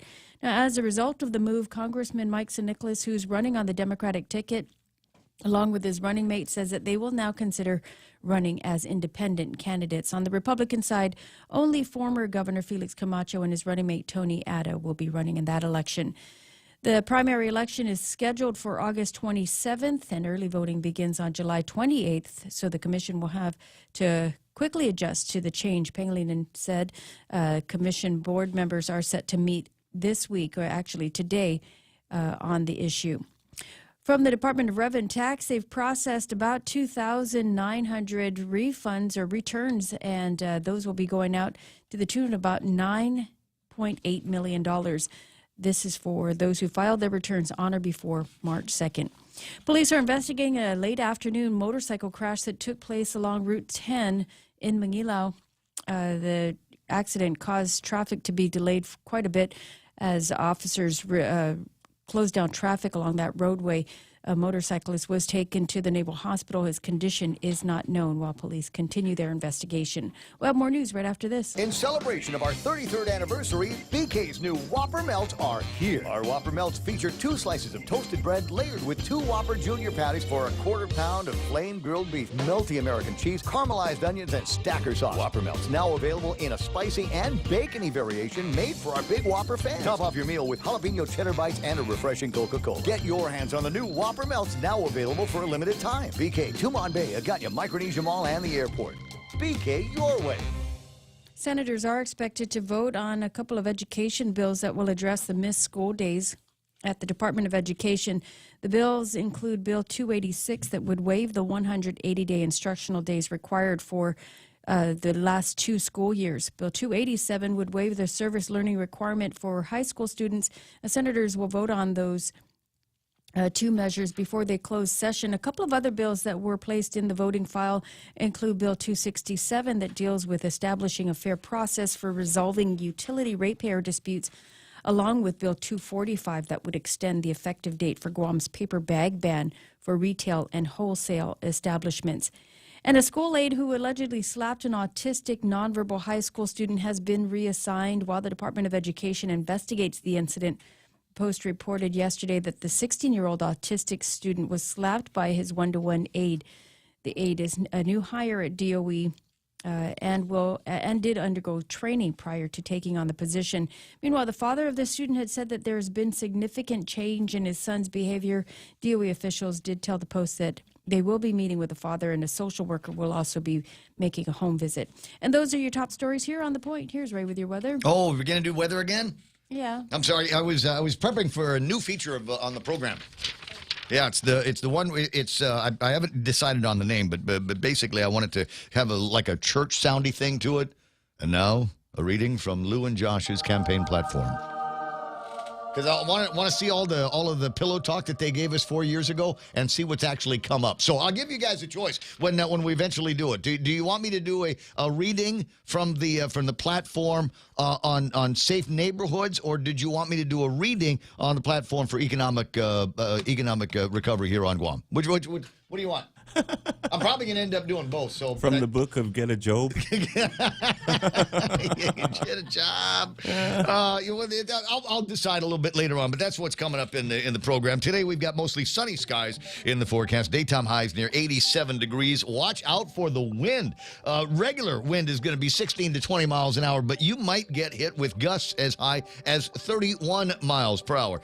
Those of you ladies that are working at the GCIC building, remember there's a breezeway there, and unless you've got those things stapled to your legs, there's a pretty good chance that your skirt is going to do some flying. That's why there's all these guys hanging around the breezeway over at the GCIC building. Partly cloudy in tonight's forecast. Overnight lows about 77 degrees. Again, gusting as high as 28 miles an hour. For tomorrow, I don't know. We don't have a forecast on the winds, but they are going to be blowing up just regular 14 to 17 miles an hour between daytime and nighttime. Friday weather, though, looks mostly sunny. Partly cloudy skies coming in by the time it gets to be sunset, which should be about 6:36, same as tonight. Rip current warnings out there on the ocean, so be very, very careful when you're near the reef area. 7:12 on the Ray Gibson Show. Be right back.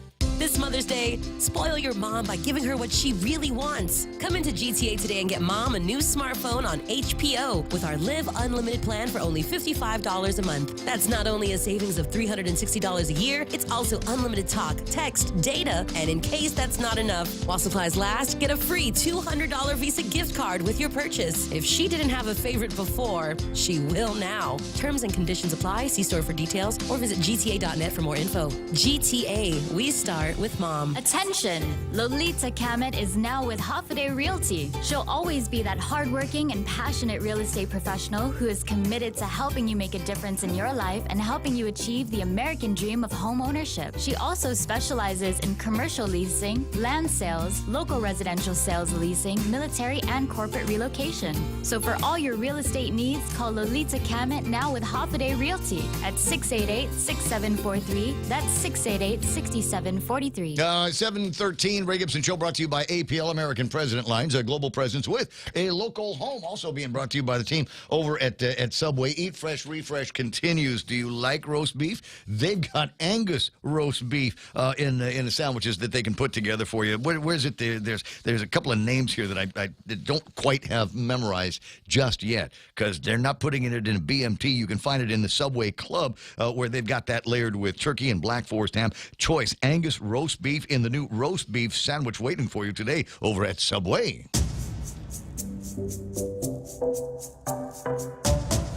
Any speaker, anytime.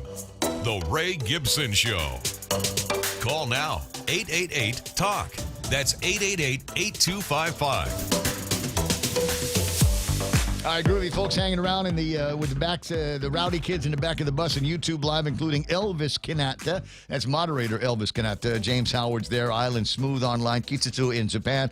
Rico Blancaflor and Gemma Bustamante hanging out with those guys, just kind of rubbing elbows, like I said, with the rowdy kids. You can join up with those guys. I will. Did I do it? Wait a second. Control V. Yeah, that's what I want to be able to do. All right, so I just posted on the YouTube side, and hopefully we'll get around to doing it on the Facebook side. We finally found it right where Maria Pangilinan said it was going to be, right-hand side of the Guam Election Commission's website, and you can go there and find out if you are registered and what party you're registered under, because we're busy people. We're busy people. I know that I'm registered Democrat because I signed up with the Democrat Party, but I don't think they told anybody over at the Election Commission. If they did, it's stale by about 20 years now. So it's not like whatever I signed up with Josh Shinoyo back in the day is still around that they can use against me. in a court of law. It's all true. However, you can go to the website, and I got nothing to hide from you guys. I'll go ahead and put this up on the screen so that you can see it as well. You give them your real name and your real date of birth, and up will pop a screen. I'm in love with this technology. I want to be able to do this for everybody I know, because I know everybody's real name and their birthdays. So it says here, as of March 31, 2022, Gibson, William R., born in 1962, is registered to vote. There it is, May 11, 1962. For those of you that are wondering when my birthday is, and I'm wearing a kind of a large medium or a small large these days, and just about He likes beer, too. I love beer. I love my beer. You know what would be great is somebody bring me 60 beers for my 60th birthday. Oh. I'm putting that out in the universe. Yeah. 60? I know, it's right? going out, right? It says, I'm registered to vote in Mung Mung Toto Mighty Precinct 14 Alpha as a Republican. It has the thing down as apparently when I went there, I am a Republican, which means now that we know Tony what you Babauta are, man. and Chirag Bajwani and I'm sure Julian Jensen are going, see, it even says you're a Republican. You can't vote in our primary. You stinky Republican, you. I fart in your general direction. Sorry, it's in my head. It had to get out there one way or the other. So you can do that. It's right there on the gec.guam.gov website. Did you find yourself, Joe? I did. What did it say? Did it say you're Republican? I'm not or affiliated with any party. Really? Yeah. Wow. So you're a target then. I'm a free agent. Those guys, yeah. So you're a target. That means that these guys are gonna be coming after you. They're gonna say, hey, Joe. Yeah. Let's say you know what? Let's talk about how great Lou and Josh are. What's your ask? Can we? What's your ask? $300. You want? I $300? only make deals in dark alleys, right? Thank you, buddy. 7:17 in the morning. You can do that on your own on the GEC's website. 7:17. Hey, let's take a look at what's going on in the markets and see if there's anything worthwhile talking about here. I heard that there were mixed closings on the market, and sure enough. We've got the S&P 500 closing 8 points in the green. NASDAQ off by just under 2 points in the Dow Jones Industrial Average. Got back some of the ground it lost yesterday. But not a whole lot. They're only up by 61 points. Apparently not a very adventurous day on the markets today. FTSE is up by 40 points. They closed at 74.25. The Nikkei off by 313. Hang Seng up by 11. Shanghai up by 71. It is amazing to me that there is a market in Shanghai at all. They're bracing themselves now for another lockdown. They're reporting an increase in the tens. I mean, not in the hundreds, not in the thousands. An increase in the tens for COVID-19, and their goal is COVID-free. So even one is cause for alarm among Xi and others. They say that what's going on in Shanghai and the productivity financially, economically, manufacturing wise is something that is not going to get caught up with anytime very, very soon. So any of the bangles and goodies that you getting out of China these days might take some time to find its way through the Amazons and into your hands. Although there is still some business. This is actually one of the big stories and most copied stories on the Guam alert that I get from Google. Farmy Inc., an agricultural product supplier in China, announced today a new sales order that will be exporting to Guam. The order for black mu-er mushrooms is from one of the company's long-term customers. And that's what this company does, is they grow mushrooms, shiitake mushrooms. And I don't, if I've ever had one, I don't know what it is. The black mu-er mushroom, M-U-E-R. Ooh, that sounds familiar? Delicious. Well, coming from China, so we've got the orders in, but I don't know when they're going to be able to send it out because, as I said, Shanghai and other parts of China are in the midst of an emerging huge lockdown that they're talking about now. This is the kind of thing they're building. They've got people locked into their apartments now. They're building fences around the perimeters of the apartment buildings to keep them penned in. So you might be able to get out your front door, go down the elevator or the stairs, and get to the landing of your apartment building, but you cannot get any further than the fence along the street. Hey, isn't communism fun, kids? What do we got? Big winners on the Dow here this morning. Visa, Microsoft, Salesforce, Caterpillar, and Coca-Cola. At the bottom, we got Boeing, Cisco, Verizon, Walgreens, and Johnson & Johnson. All right, on the commodities, we've got gold trading at $1,886. That's off by $17 from the last time we looked at it. You want some gas numbers? There, let me give you gas. But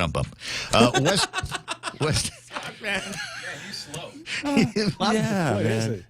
Everybody okay? It's Thursday. It's Thursday, Jerry. You almost blew up the room, Ray. Your extra point here better be damn motivational. We got Sarita Garin. First thing that she types into this morning on the Facebook Live was, "I don't feel like going to work. I don't feel like getting out of bed. Just you know what? I want to lay here and just exist. I don't want anybody to bother me, none of that stuff." So I got a friend at Public Works, so we can probably build a fence around her place if she wants. Get you locked in. West Texas trading at $102.16. That's up by, what does that look like, 6 bits here? We got Chap is trading at $106.51. That is up, but only by about 30 cents. It doesn't look like there's any cause for alarm right now. Although what's going to be interesting is to see if there's a little bit more of a crush on oil and increasing prices as looks like Russia's shut down one of their customers, Poland. They're not sending oil to Poland anymore, and they think it might be another one of these countries that they've shut off the supplies to, which means that they're going to be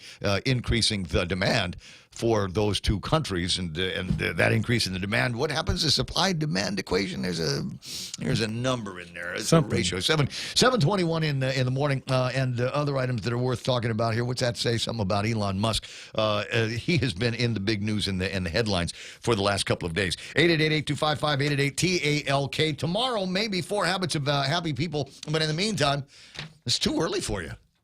I'm looking at the clock here. Did I skip something? Did we get everything in there? Yeah, we did. 7:21. Normally don't throw to Jerry until about 7. Until This is the new Jerry. It's almost too late. The new and improved Jerry Roberts. 7:22 on mine. Get up earlier. That next on the extra point. Well, it's okay. I know how to pad. Jerry Roberts taught me how to pad back in the old days of AM radio. We're kind of doing that right now. I was saving it for later, but I can. Are you a throw this in registered now. Republican? Right? I am a registered Republican. Can you I not see it? that right there? That's from the Guam Election Commission website. It is. Yeah, there's.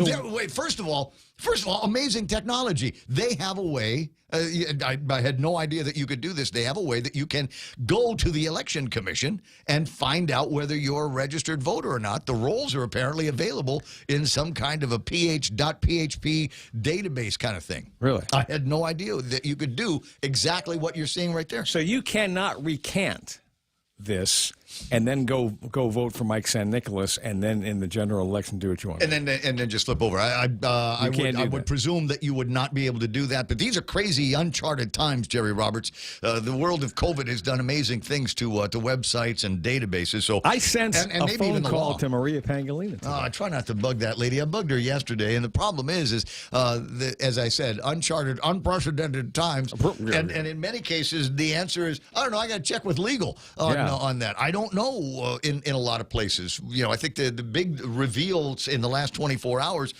is that you can go and look at your information on the database, number one. And number two, that so far there are only 2,500 registered Democrats on Guam. And apparently, unless something changes, these 2,500 folks are going to be the only ones that can vote in the upcoming Democratic primary. Aha.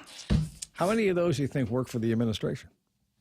2,501 Mississippi, 2 Mississippi. My guess is I've been a Democrat all my life. What do you mean I'm not here? We are going to hear that. We are going to hear nothing but that. Well, it's not what it says on your database, so you can check on that right now. 7:24 in the morning. I have a subscription to an outfit called Axios, generally because I find them to be pretty good about being down in the middle of things. But lately, I've been feeling a whole lot of touchy-feely, and they're sending things out there with words like meaningfulness. Meaningfulness. Mana, is that a word that they've attributed to Tony Babauta? Yes, it's the state of being meaningful. It is. Thank you very much. Meaningfulness. Now, actually, they're trying to come up with. He's a Republican, isn't he? Tony Babauta. Yeah. Closet. It says, man, on his thing. So what they want to do is they have a new award category for their employees. Where they're they're looking for a meaningful queen. Meaningfulness. They're looking to give a title to employees who demonstrate exceptional talent and unmistakable humility. Nice. And so the readers, as opposed to mistakable humility. Well, I guess the idea is we want you to be really, really good at your job, but not brag about it at all. So they've asked the readers to come up with titles for this new employee award category: winners with humility, selfless superstars, humble warriors, aces with grace, and humble high performers. Now, you are my training guru, Jerry Roberts. You are my let's take good care of all of our employees kind of guy. What is the point of that award category here? Exceptional talent and unmistakable humility. Sly Stone said it years ago. Go ahead. Different strokes for different folks. It's 7:26 and time for the extra point. That would be announced at the annual MagPro Awards. Exactly. The most humble. I want the award for the most humble employee. That's what I'm shooting for, guys. Jerry Roberts in the extra point, brought to you by First Hawaiian Bank. Jerry? Today, we wrap up our conversation on needing more people to step up and contribute ideas to our organization. Well, we're going to get to that next with unmistakable humility on the extra point. Technology is the great connector.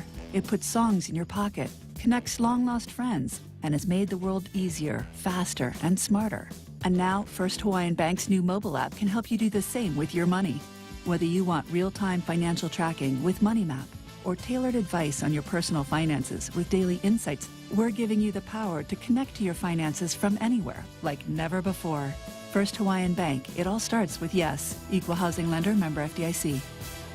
All right, so Tuesday, I related a story about leadership guru Tom Peters, who advocated finding people who are different from the norm in the organization. They bring new ideas in. Peters has always termed these different folks by the loving term, freaky people. Now, yesterday, I had the story of Rip, a guy who benefited his employer in unexpected ways once he was identified as one of those freaky types. We also talked about how to find them, and that really requires getting to know the people on your payroll, understand their skills and desires, and figure out what motivates them. Today, I have information on what we might whimsically call the care and feeding of these unique individuals who can bring us ideas with breakthrough potential, simply because they see the world differently from how most people do. It's just a few key things to keep in mind. Number one, create a workplace where it's okay to challenge what is. Ban the words, "that's our policy." Let it be known that your company is up for continual improvement, and there are no sacred cows. Everything is up for consideration. If it makes sense to make something better, and we can, then we should. Be aware that some employees will cling to what is, like it's a life preserver. They will find change hard to take. You, as a leader, will have to decide between their comfort and getting people truly involved to bring about significant improvements.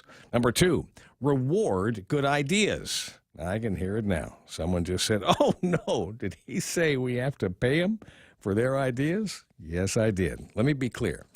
Guam is better in this respect than we used to be. That said, we've still got some employers who have the opinion that because you work for them, they shouldn't have to pay you any more for coming up with ideas that save or make them a bunch of money. All I will say is that generosity in this area will benefit you many times over. If a worker comes up with an idea, let's just throw numbers out here, that saves you $100,000 the first year alone, and you give them $100 or $500 for their efforts, you need to think about that. The goal is to get everybody excited enough that they begin to look for additional ways to make improvements. There are companies in the world, that may be hard to believe, there are companies in the world that will happily pay 10 to 20% of that $100,000 for such an idea, and have done so. And I guarantee you that will get your workers buzzing. Quickly, there's more to this. Get rid of the suggestion box. Oops, another sacred cow.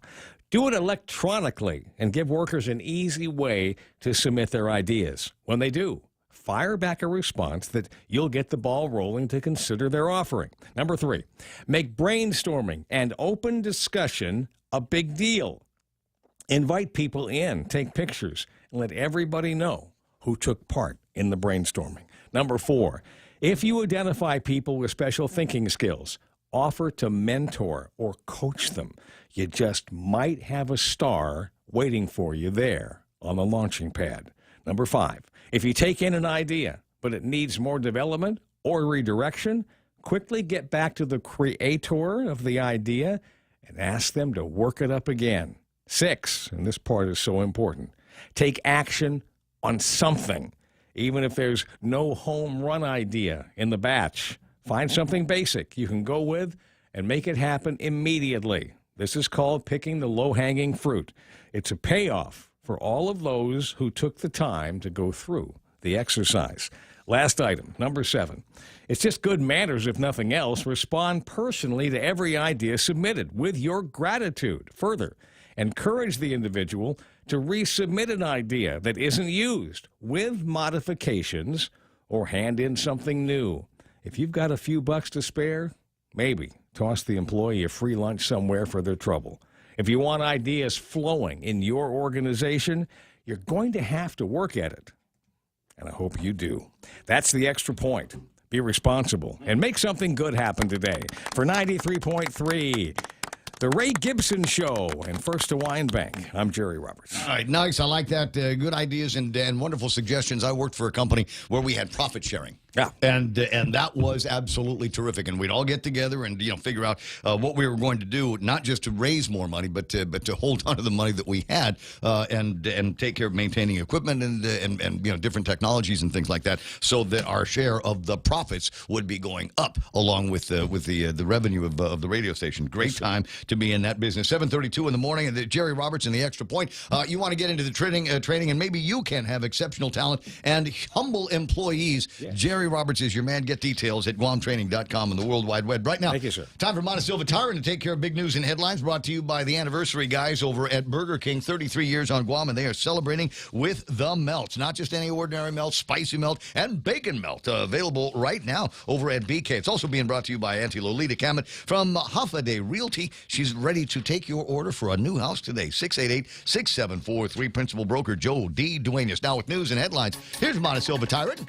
Well, the Guam Election Commission planning ahead for the upcoming primary election. They say about 4,000 of the island's registered voters are affiliated with any of the political parties. 2,500 of them registered to vote on the Democrat side. As you know, the Democrats, the Central Executive Committee, voted to restrict the primary election to Democrats only. The Election Commission says that they will be meeting this week to plan out how they will host that election. Meanwhile, the Department of Revenue tax out with $9.8 million in refunds. This is for about 2,974 tax filers who were able to submit their paperwork on or before March 2nd. And police investigating a late afternoon motorcycle crash in Manila that shut down traffic for a bit yesterday. A motorcyclist was taken to Naval Hospital with conditions not known this morning. And those are your headlines right here on The Point. So what's interesting now is I'm getting on the meme machine. People are sending me screen caps of what it says about them on the Guam Election Commission.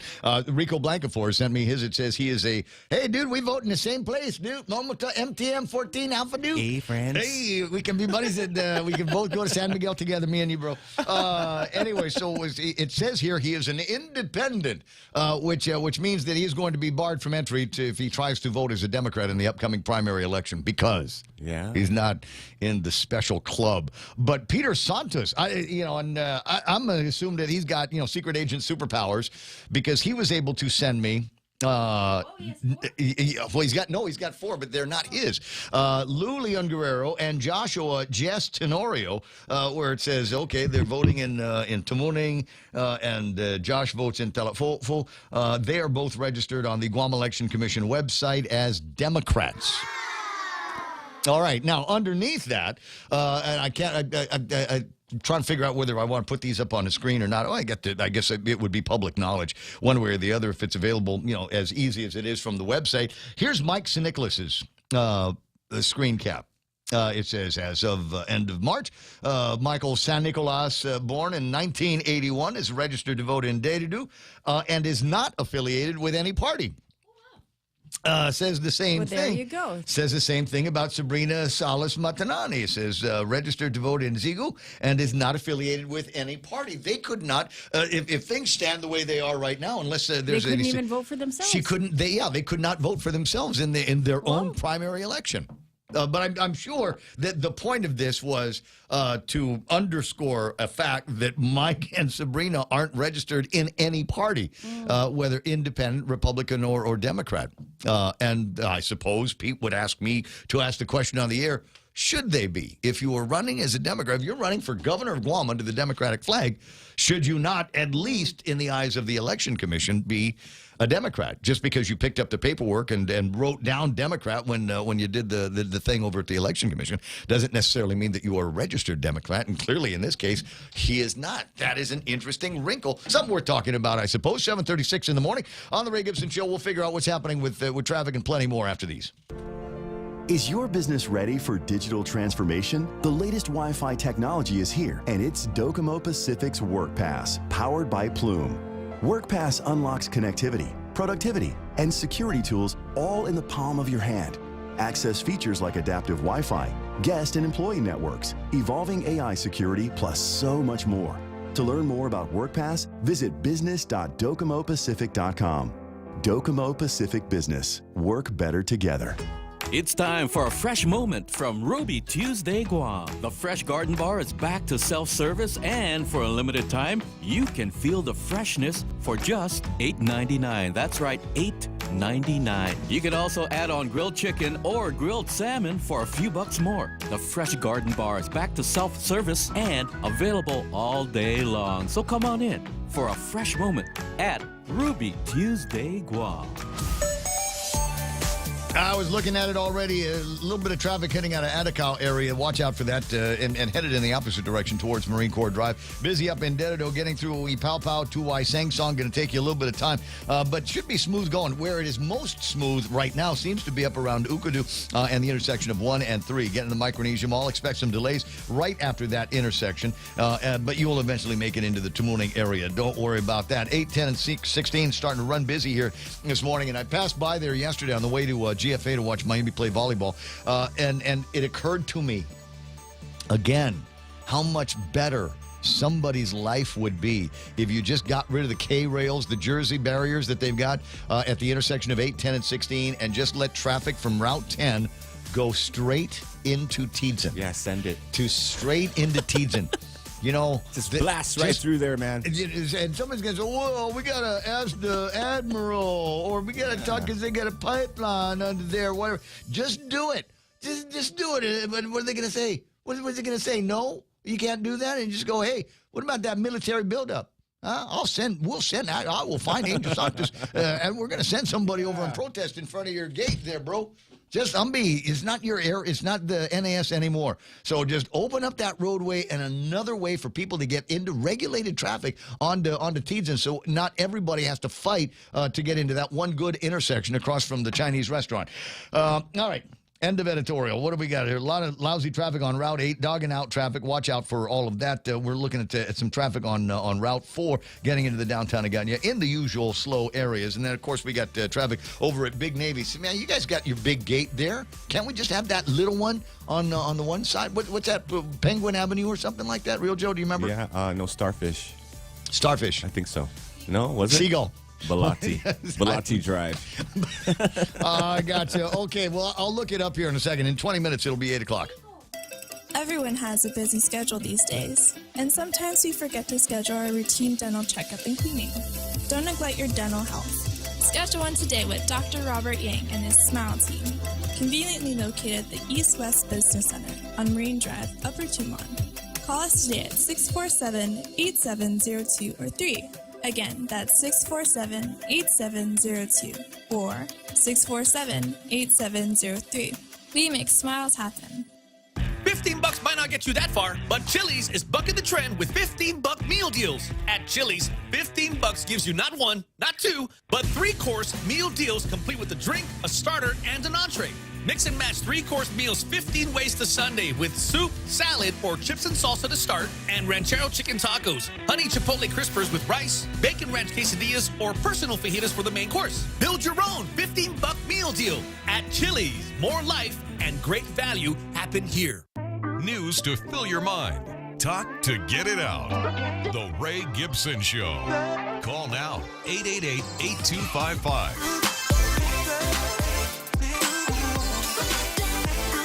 Seagull. Mine was right. It is Seagull Avenue. Steven? Not Steven Seagal. Oh. No, I said you were correct. I was right. I said, Monty, you're absolutely right. It is Seagull Avenue. Let me put this up on the screen here so everybody can see what it is that I'm talking about.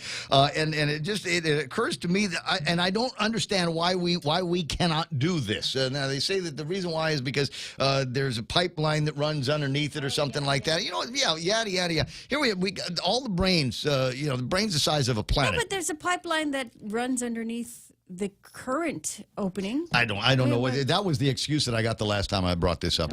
We can't do that because the Navy's got a pipeline and we wouldn't be able to fight World War III or something like that. There might be a crack or something. I don't know. That was the line that's why we cannot go from Route 16. If you're looking Unless at it's the private thing. property. Which is possible. Well, there's a road on that private property. That's my land. Then get off my land. I'm going to build a hospital there, Ray. Well, condemn it. We'll put a hospital there with one road to get into it. But and that's the thing. You take a look around Teeds and the incredible number of people that work up there and go to school up there, and one way in and one way out for the most part. And it occurs to me we've got an intersection right here. There's a way that we could get inbound and outbound traffic onto Seagull. All you got to do is remove those the K rails and the Jersey barriers. They're actually the same thing. I just like to impress people that I know both names of that particular traffic control device.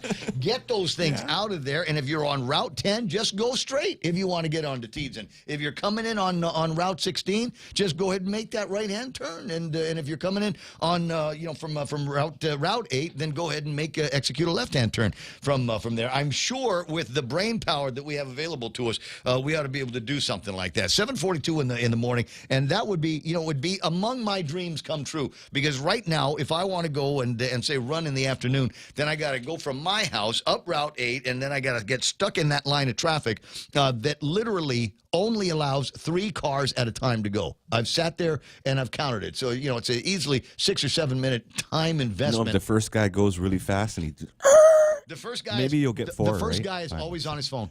You're right. Even when I'm the first guy, right. I'm on my phone. So I don't know. It might not work for you. So here we are, 7:42 in the morning on the Ray Gibson Show. You've got the telephone number. Don't be shy about using it. 888-8255, 888-TALK. Like this guy here who's on the phone. Oh, it's Mr. Scroll. My very close, very dear personal friend, Peter Scroll.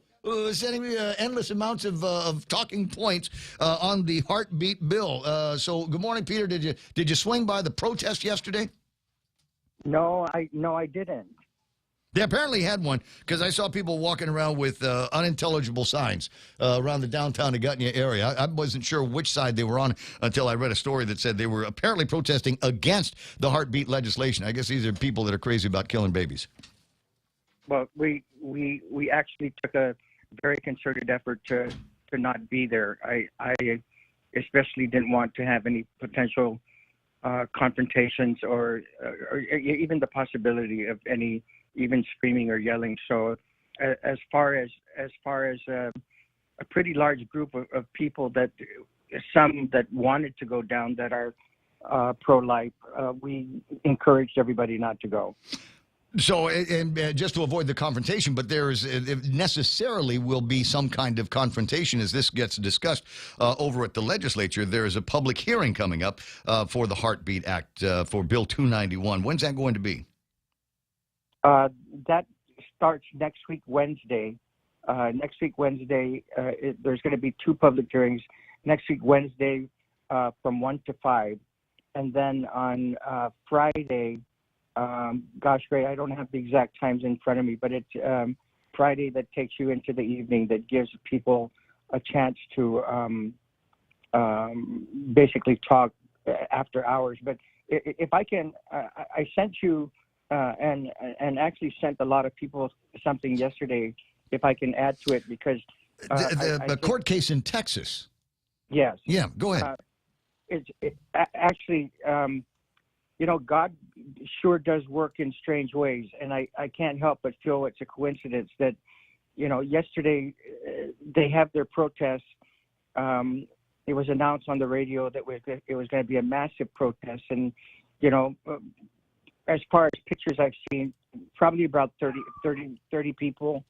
But I think what is even more important than that protest, and what is even more important for all of us that have been have talked publicly or privately about supporting this act, is yesterday nationally, and I'm anxious, and in fact I was just in the middle of responding to an email that Jane Flores sent me, is that I would like them to come out with a response, because I wrote this law, and they have already come out several times and talking about it being, calling it copycat, calling it this, calling it that, calling it illegal. Well, yesterday was a major, major blow to people that are pro-abortion throughout the United States of America and on Guam. I am so happy when I got the news yesterday and read the decision that the United States Fifth Circuit Court of Appeals rendered a decision that upheld again sections of the Texas Heartbeat Act, which the Guam Heartbeat Act is modeled after. But in this case, Ray, why it's so important is because the opposition has already come out several times and calling a section of the act that I wrote unconstitutional, bounty hunting, but what they're not telling the community is that these laws were not. I didn't draft these laws this law by myself. There was a lot of people involved. This involved, and as far as using the word copycat, I mean, even my own grandchildren don't use that word copycat. And the reality of practicing law, Ray, is that you look at precedents. You look at what courts have done in the past. Anytime any lawyer that goes into court, any lawyer that's writing an opinion, everything is based on a decision of a court that has happened that is in your favor. And yesterday was a huge, huge decision in our favor in support of the Heartbeat Act, because the court specifically addressed the section which is also in the Heartbeat Act, which takes away from government and gives our people the right to enforce abortion laws. And this court held that it was constitutional and that it was just fine. They didn't strike it down. Mm-hmm. So the provision that's in the Heartbeat Act that deals with it basically says, Ray, it excludes government action. It excludes all people that are somehow connected to the governor. And I don't have it right in front of me, but it somewhat says that any person, and then it says other than the territory, the governor, the lieutenant governor, senators, mayors, municipalities, on and on and on, even all the way to agencies.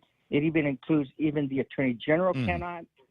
It goes all the way down to no employees of the government can bring any type of criminal or civil action, or bring any type of civil action against a doctor or a person that has basically performed an abortion or induced an abortion. Reading from the story out of Texas, the federal court's order directs the lower court to dismiss all challenges to private enforcement provisions of the statute and to consider whether the plaintiffs have standing to even challenge the law to begin with. So that it seems to me renders very, very clear what the intention is of the Heartbeat Act in Texas. And if the federal judge in Texas has ruled in that direction, there's no reason why we would not continue to pursue here. I mean, it is a huge decision that, and even one, it's now hitting the press all over the United States right now. And even in one story, a person associated with Planned Parenthood basically said it looks like we're going to close our doors. Good. Yeah, I mean, I'm sorry. that seems to me it would be a major victory. Yeah, and you know, when I hear the opposition to this bill talk about that, you know, for the past year there have been no abortions on Guam. You know, we just found out yesterday, and you know, well, there have been. I mean, there is fact. There have been abortions on Guam. Maybe not in the traditional clinical sense, but there are pills that you can take, and there is remote control prescriptions that are available. You know, it's kind of the ugly truth that is out there. And I think, what is it, about 10 of them?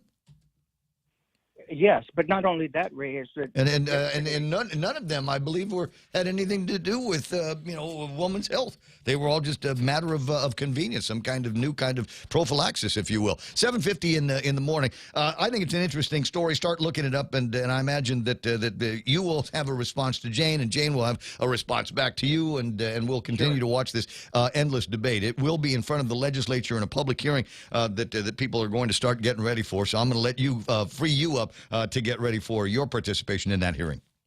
Okay, thank you, my friend. All right, Peter. I'll talk to you soon. 7:51 in the morning. 888-825-5888-TALK. Another one of those subjects that it's there, and it's going to be something to talk about. You know, if the legislature is going to be taking on some of these tough issues here, I've got another prickly subject that I'd like them to take care of. Rather than watch the mental and physical, almost physical acrobatics that they're going to be doing over at the Ed Board on whether or not we're going to allow boys to play in girls' sports. Maybe that's something that we ought to throw that at the legislature. Maybe instead of this stupid bag ban deal, we ought to talk about something that is substantive and meaningful to a lot of people that are very, very interested in the topic here on Guam. It's closing in on 8 o'clock in the morning, and then you've got the closed primary, and this is going to be interesting as more and more people visit the Guam Election Commission website and find out that maybe their names are not on the Democratic rolls as they thought they were. But hey, I'm a lifelong Democrat. Apparently, you've got to put it down on a piece of paper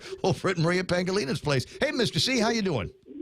Hi, good morning, Ray. Welcome to the program. I just wanted to share my point.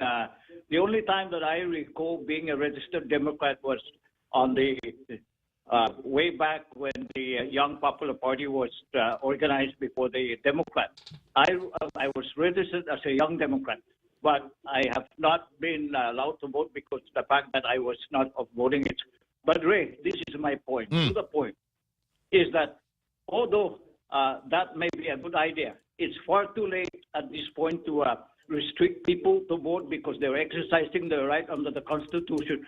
I myself, it's not a registered Democrat, but I've been a long-life supporter of the party that I chose to vote, and that is my civil right. Thank you, Ray. All right, Mr. C, appreciate your thoughts on this. It is exactly what I thought, what I knew I was going to hear. I've been a Democrat since Ricky Berdalio was learning to drive a car. I've been a Democrat since Ricky Berdalio owned Ricky's. How's that? That's a long time ago. And now all of a sudden you're saying I got to have some kind of proof. It's got to be a part of my voter registration over at the Guam Election Commission, or you're not going to let me vote in your little party. Well, who's Democrat? We have to open the books, Ray. Whose Democrat party is this guy? See if you go back to the old country. Yeah. To decide if you are. Like I said, going to be loyalty tests that are going to be administered. This is now the question. Are we going to be using the roles that are available as of the end of the first quarter of 2022? Is it stuck there? If somebody goes to the Election Commission now and says, okay, well, I apparently have no party affiliation, I'd like to declare that now, will that be sufficient? Or do you have to already be in there? You know, because otherwise, the Republicans, honest to God, can still conduct a raid. The Republicans, like myself, will be able to go to the Election Commission unless you guys put a stop date on this and say that no new registrations for Democrats will be allowable after this date. And then after that, all of the, after that, if you're a Republican, you're a Republican. If you're a Democrat, you're a Democrat. I think it is also interesting that this major step is being taken within about 120 days of the primary election, not leaving a whole lot of time for important, critical decisions to be made. And what happens when we make decisions in a hurry, huh? What happens? Was it plan repent at leisure? I think is the line that I remember from a long time ago. You want to be able to make good, sober judgments. I was joking with Jerry Roberts during the commercial when he did the extra point about what it must have sounded like. You know, these guys in a Democrat brainstorming meeting, the CEC, the Central Central Executive Committee of the Democrat Party of Guam. Can you imagine, a bunch of the young guys going, okay, KKK, guys, I got this great idea. Let's close the primary. Let's close the primary. And maybe there had to be booze there. Because it's one of those ideas. If you're sitting around with your friends and everybody got a growler from Carabao or something like that, and you're just powering them down and just going, man, it'd be cool if we closed the primary election. What do you think, man? That would be boom, yeah, light bulb. What a great idea.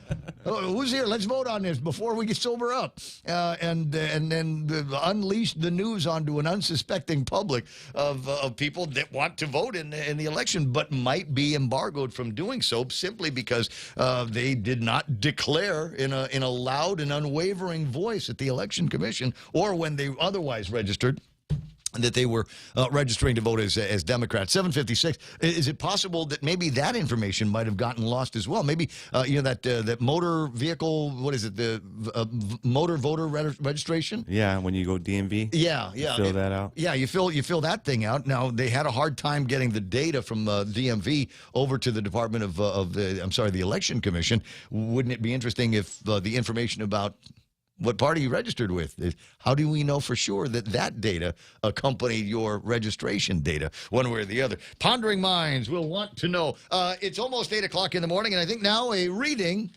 from the platform for Lou and Josh. They developed this in 2018. It was entitled Restoring Faith in Our Future. And like we do at church, a reading now from the book of Improving Economic Growth, Wages, Development, and Opportunity. And what did they say in their platform, in their published platform, that was really going to be gangbusters for business and opportunity here on Guam? Repurpose the FestPac concrete huts at Chamorro Village. Forever! Our administration will leverage the millions invested in the concrete huts. Millions invested in the concrete huts? Really? I knew that they were pricey, but I didn't realize that we spent millions of dollars. That's a good concrete, Ray. The tasty stuff, Hawaiian Rock, right? Yes. Gotcha. Azure Light. We will leverage the millions invested in the concrete huts built for FestPac by renovating and repurposing them to serve as office and retail spaces for small businesses. They have to be very small businesses. Some of those FestPac, you know what, Ron and Kim over security title, their bathroom is bigger. Their guest bathroom is bigger than the FestPac huts over at Chamorro Village. These new storefronts, it says, can then be added to the inventory of rental spaces administered as part of the Chamorro Village.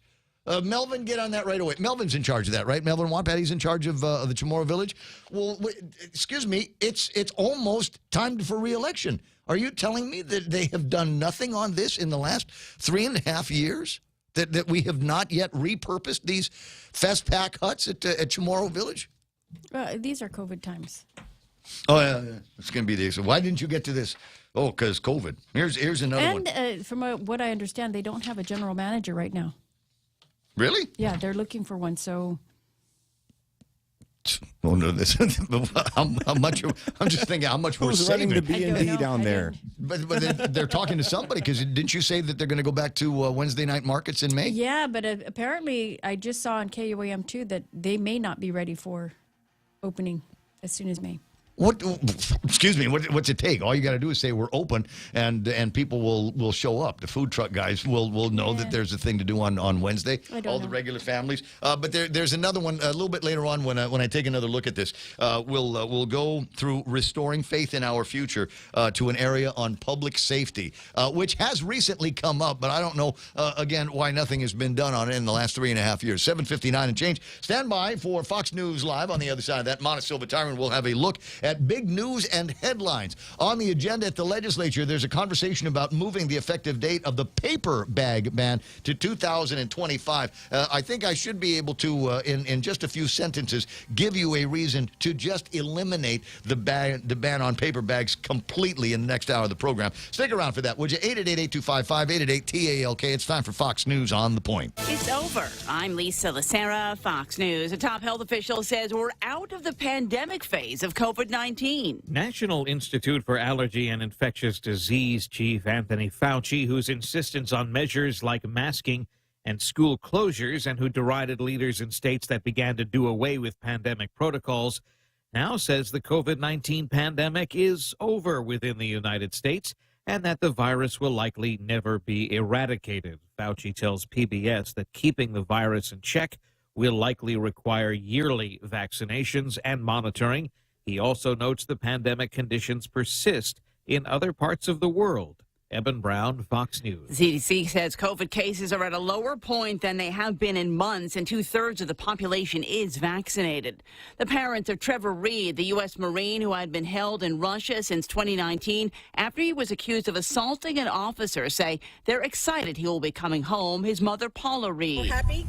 It's a great day for us and for Trevor, and we're just looking forward to seeing him. The release came about after the U.S. agreed to release a convicted Russian drug trafficker who had been serving 20 years for conspiracy to smuggle cocaine into the U.S. President Biden honoring the Teacher of the Year this evening at the White House. I got here because of my parents and my teachers. And so, folks, you know, that idea is exemplified by the National Teacher of the Year. This year's honoree, Kurt Russell, who teaches at Oberlin High School in Ohio, the president said he appreciated the comments from Russell about how in his classroom, even if people disagree, they're respectful to one another. On Wall Street, the major indexes ended the day mixed. The Dow added 61. America's listening to Fox News. Hey, Mom, remember how you were telling us about the new daycare programs to help the people of Guam? Yes, Kiko. The first child care programs begin April 5th. To help many more working families? Thousands more, which means that more moms and dads can support the families and local businesses. Like Tata Snack Shop? That's right, Kiko. More families working means more money for snacks? Yes, Kiko. Families can visit guamchildcare.com for information and to apply today. This ad is paid for with federal funds administered by the Department of Public Health and Social Services. Half a day, this is Honey. Here at APL, our expertise and extensive network can help you grow your business and reach out to more global markets. As a responsible carrier, APL is also committed to a sustainable future, whether it's protecting the environment or investing our efforts in giving back to the community. Our dedicated teams in Guam, Saipan, and on U.S. mainland are here to support you. Call 588-4651 or visit apl.com. Charges in Chicago for a sanitation worker accused of trying to sell an automatic weapon on the job. Illinois prosecutors say 38-year-old Charles Sikanich, an employee of the Chicago Department of Streets and Sanitation, tried to sell an MP40, an illegal fully automatic machine gun, while working his shift, though to an undercover ATF agent, who he allegedly told he'd have his mother complete the sale in hopes of avoiding complications to his role as a superintendent of Chicago's 45th Ward. He's charged with possession, an attempted sale of a machine gun, and official misconduct. And he also faces up to 17 years in prison if convicted. Jeff Manasso, Fox News. The Supreme Court is being asked to decide whether Oklahoma retains the authority to prosecute non-Native Americans for crimes committed on tribal land when the victim is Native American. A decision could come later this year. A new survey looks at the most popular housing markets in the U.S. The hottest places to live are now often the most affordable, according to the Wall Street Journal Realtor.com Emerging Housing Markets Index, which found Rapid City, South Dakota, the #1 metro area for the quarter. Other top cities include Santa Cruz, Watsonville, California, Boulder, Colorado, Fort Collins, Colorado, and Raleigh, North Carolina, as well as Northport and Naples, Florida. The less expensive cities with strong local economies climbing on the index is a sign that many home buyers are giving priority to affordability. Lillian Wu, Fox News. Elon Musk's request to scrap a settlement with federal regulators over 2018 tweets that claimed he had the funding to take Tesla private is being denied by a federal judge. The settlement required Musk's tweets be approved by a Tesla attorney. The SEC is investigating whether Musk violated the agreement made in October of 2018. I'm Lee Silasera. This is Fox News.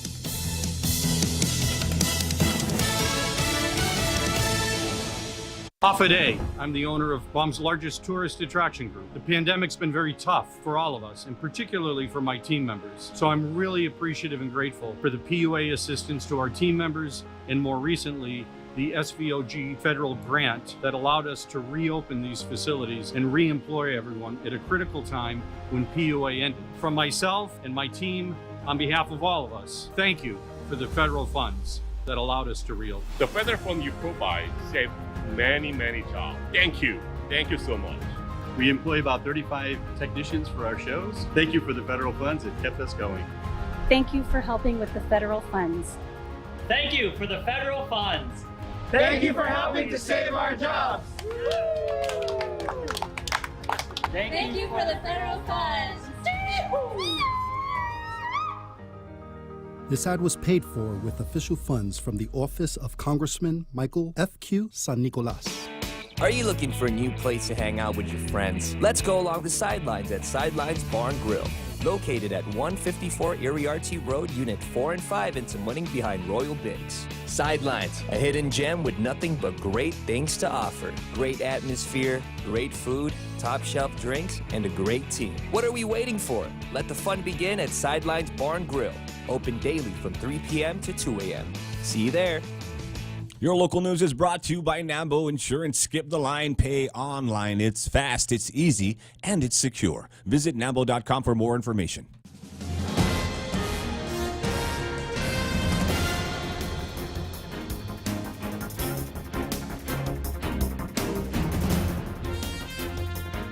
Off a day, it's 8:06. I'm Mana Silva Tyron with a look at your local news on the point.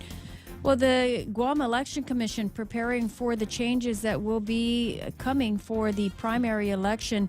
And according to the Election Commission Director Maria Pangilinan in the PDN, around 4,000 of the island's registered voters are affiliated with any political party, with about 2,500 who are registered to vote under the Democratic Party. As we reported, the Democratic Party's Central Executive Committee voted this week to restrict the primary elections to Democrats only.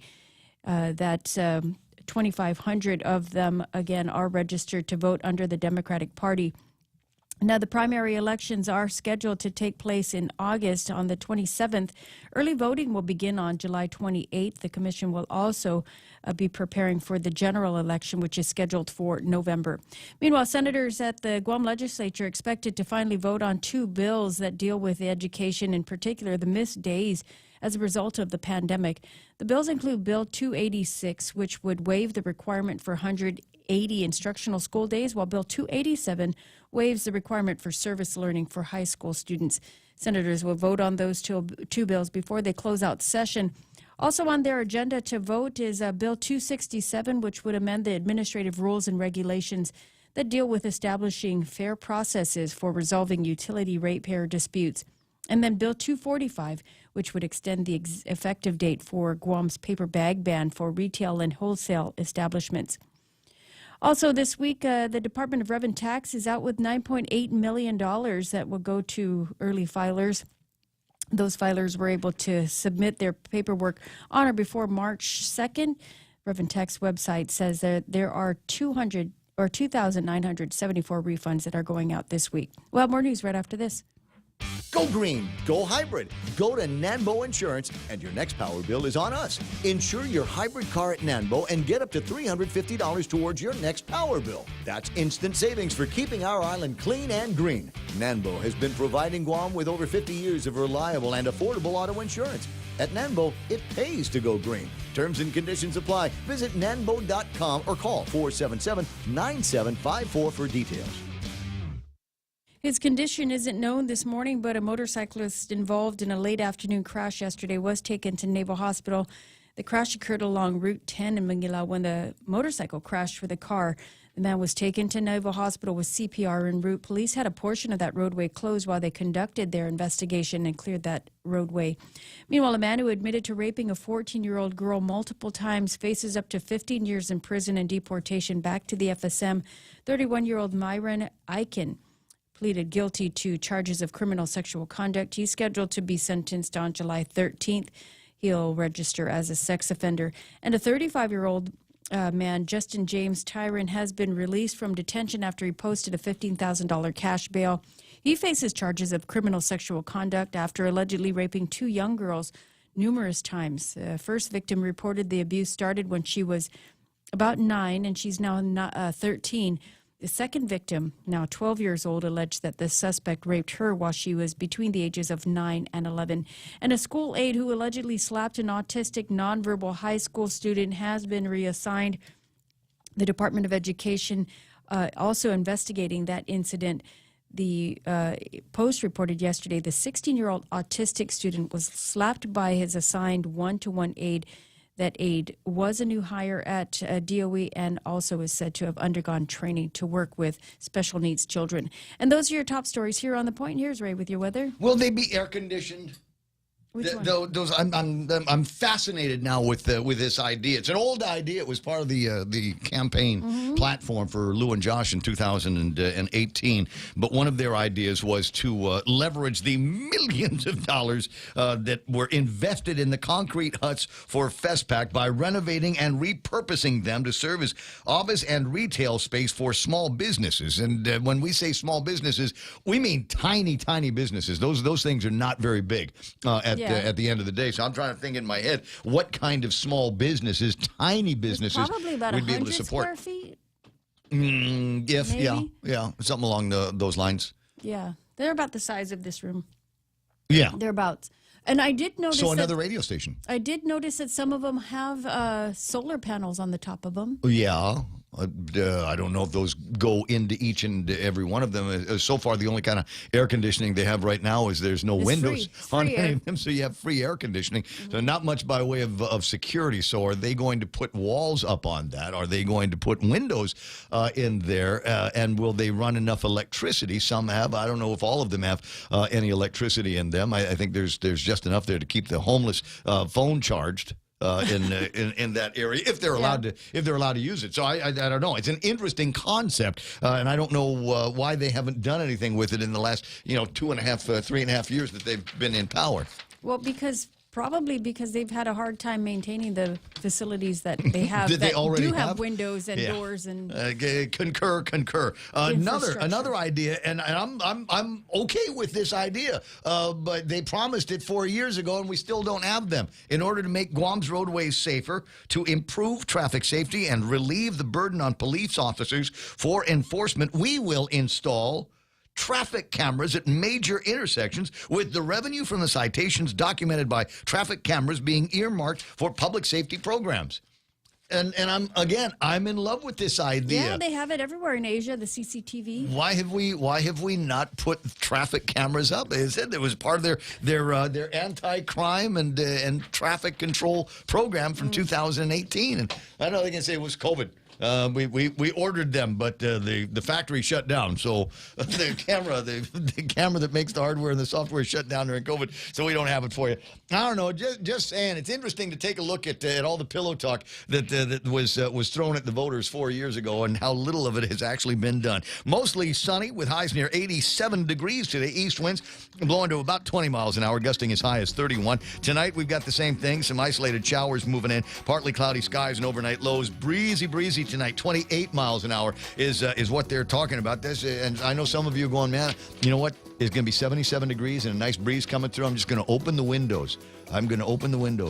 You know what? You go open the windows. In some neighborhoods, the dogs won't let you sleep. They just bark all night long. Mostly sunny in the forecast for Friday. Highs near 87 degrees. Not so much on by way of breezes just yet. We'll let you know that first thing tomorrow morning. Rip current warning in effect for Guam right now, so careful on the beaches and the reef. Sunset tonight going to be at 6:36. There you go. Hashtag tell the others. That's news and weather together here on The Point. Half a day. This is Governor Lou Leon Guerrero. Gas prices continue to rise, and we are here to help. We have revised Programan Salapi to provide a $300 direct cash assistance payment to most households. We heard your struggle, and we hope this relief will help during these difficult times. Applications will be accepted starting Tuesday, March 15, 2022. For more information, visit doa.guam.gov. This ad is paid for by the Office of the Governor using government funds. The Federal Reserve is starting to increase interest rates to fight inflation, but they're still so low, making it the perfect time to refinance your home,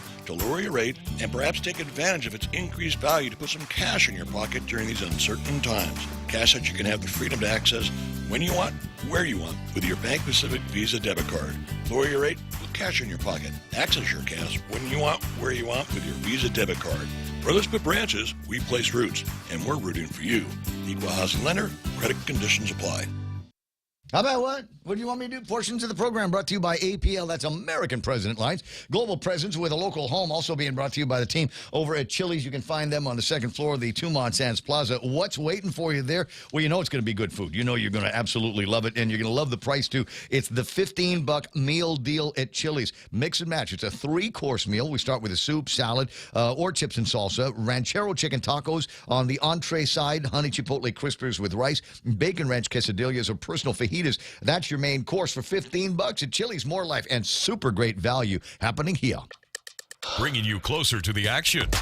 Any speaker, anytime. Watch and listen live on ThePOINT.gu.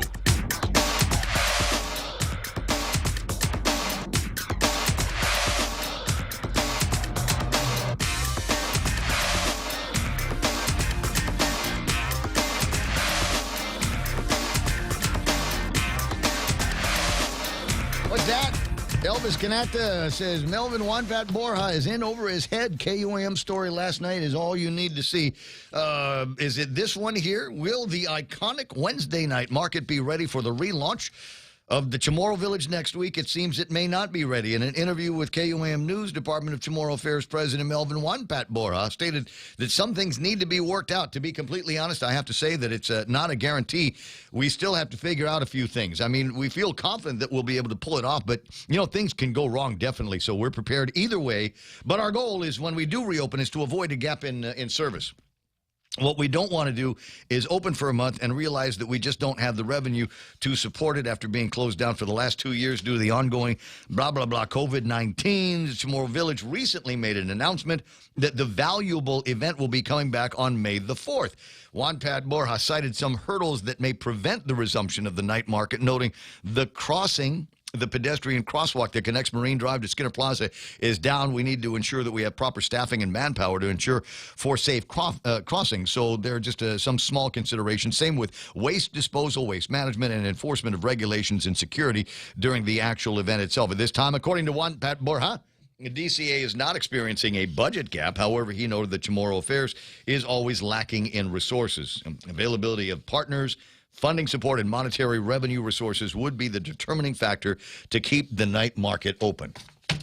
Who do we need to call on this? Who's our Uncle Joe? Where's Joe Cameron? Can we just go find Joseph Cameron and put him in charge of this again? Because it seems to me that he was always able to light a fire and get things going for the Chamorro Village. You know what? That's actually a true story. It is actually a true story. Go find my Uncle Joe, and he'll sort it out. 8:18 in the morning. Amused at a story floating around in one of the newspapers where they're talking about a successful job fair over at the University of Guam yesterday, and they said that people complaining because they're not hearing about job openings. And I'm going, listen louder, if you will, because there are job openings all over the place, including, and this is got to be one of the sexiest jobs in the world, working for Mark Baldiga in the Sandcastle Corporation. I got Mark on the line right now. Hey, buddy, how you doing? I'm good, Ray. How are you? Good morning. You know what? Not bad. I wanted to take an opportunity to get caught up with you. It has been a while. I'm going to use this as the excuse. I noticed that you are hiring for some talent positions. You're going to be looking for singers and dancers and people to work in and around the stage there. That's right. In two different outlets, right? One is the show, the Sandcastle show, and the other is the new restaurant in the new version of Globe. We're rebranding, renaming, and renovating that as well. But the show is sort of the priority right now. We're targeting opening December 17th, which is our 32nd year anniversary. Oh my God! I thought it would be as good a day as any to open, right? 32 but years. The thing that's really interesting, Ray, we've always had sort of showgirls and Magic and Tigers for 30 years, right? And I thought, it's had its day, right? Magic is a bit passé, and time for the Tigers to retire. We're sending them to a sanctuary in Colorado. Oh. Nice for them. And then we're doing something we've never done in 30 years, right? We're doing an island-themed show at the Sandcastle. And as a But part you already have one over at the Beach Bar. Yeah, but very different, right? So the Beach Bar is a sort of a casual, sort of a typical kind of show, right? A little bit bigger and on the ocean, but it's an island. That's a sort of Micronesian, Guam, and Polynesian show. This is a theatrical production on a scale that's never been done. I think I've never seen. I've traveled a lot. I've never seen anything anywhere similar to what we're doing. We're putting in multimedia, the same screen size as IMAX. Wow. And a cast of 50 performers, including 40 locals and 10 from off island. So we're trying to come back big. We'll see if it works. Here's the way. This is what I know about Mark Baldiga. Yeah, we're gonna go big. This has got to work. There is no plan B. God is on our side. So I got my thumbs up. Anything else that we can do to help spread the word about this? So you're looking for all kinds of talent here on Guam of all sorts for a show that sounds as big as this one. I'm gonna imagine that you're gonna need a whole lot of guys working backstage. A whole lot of people working in wardrobe and that kind of thing. Yep. We will. Although right now the focus is really on the performers because, there's just not a huge pool of. There aren't that many people that live on the island, right? So we're planning on hiring skilled and unskilled. So in other words, if you've never danced before, it's fine. So we're hiring a bit early. We want to hire right now, and then put people on the payroll and train them for the next 9 months. The creative team comes in November 1st. For the rehearsals for 2 months or 6 weeks. But we need to start getting into workshops with the kids now. So we're looking for basically 40 local dancers, 20 guys and 20 girls. And of that, we want half of them to be sort of island, let's say island dancers, right? So those are the 20 that really don't need any experience. So we're looking for really sort of kids with great attitudes, hopefully very fit, great bodies, attractive, friendly, personable. No dance experience is fine. So we're actually got a recruiting team that's out hunting, going to the gyms, going to the athletic teams, looking for guys that are sort of ripped and great attitudes. Oh, you mean like me? Like you. Yes, exactly. Well, maybe a little bit higher standards. We'll dig around for that.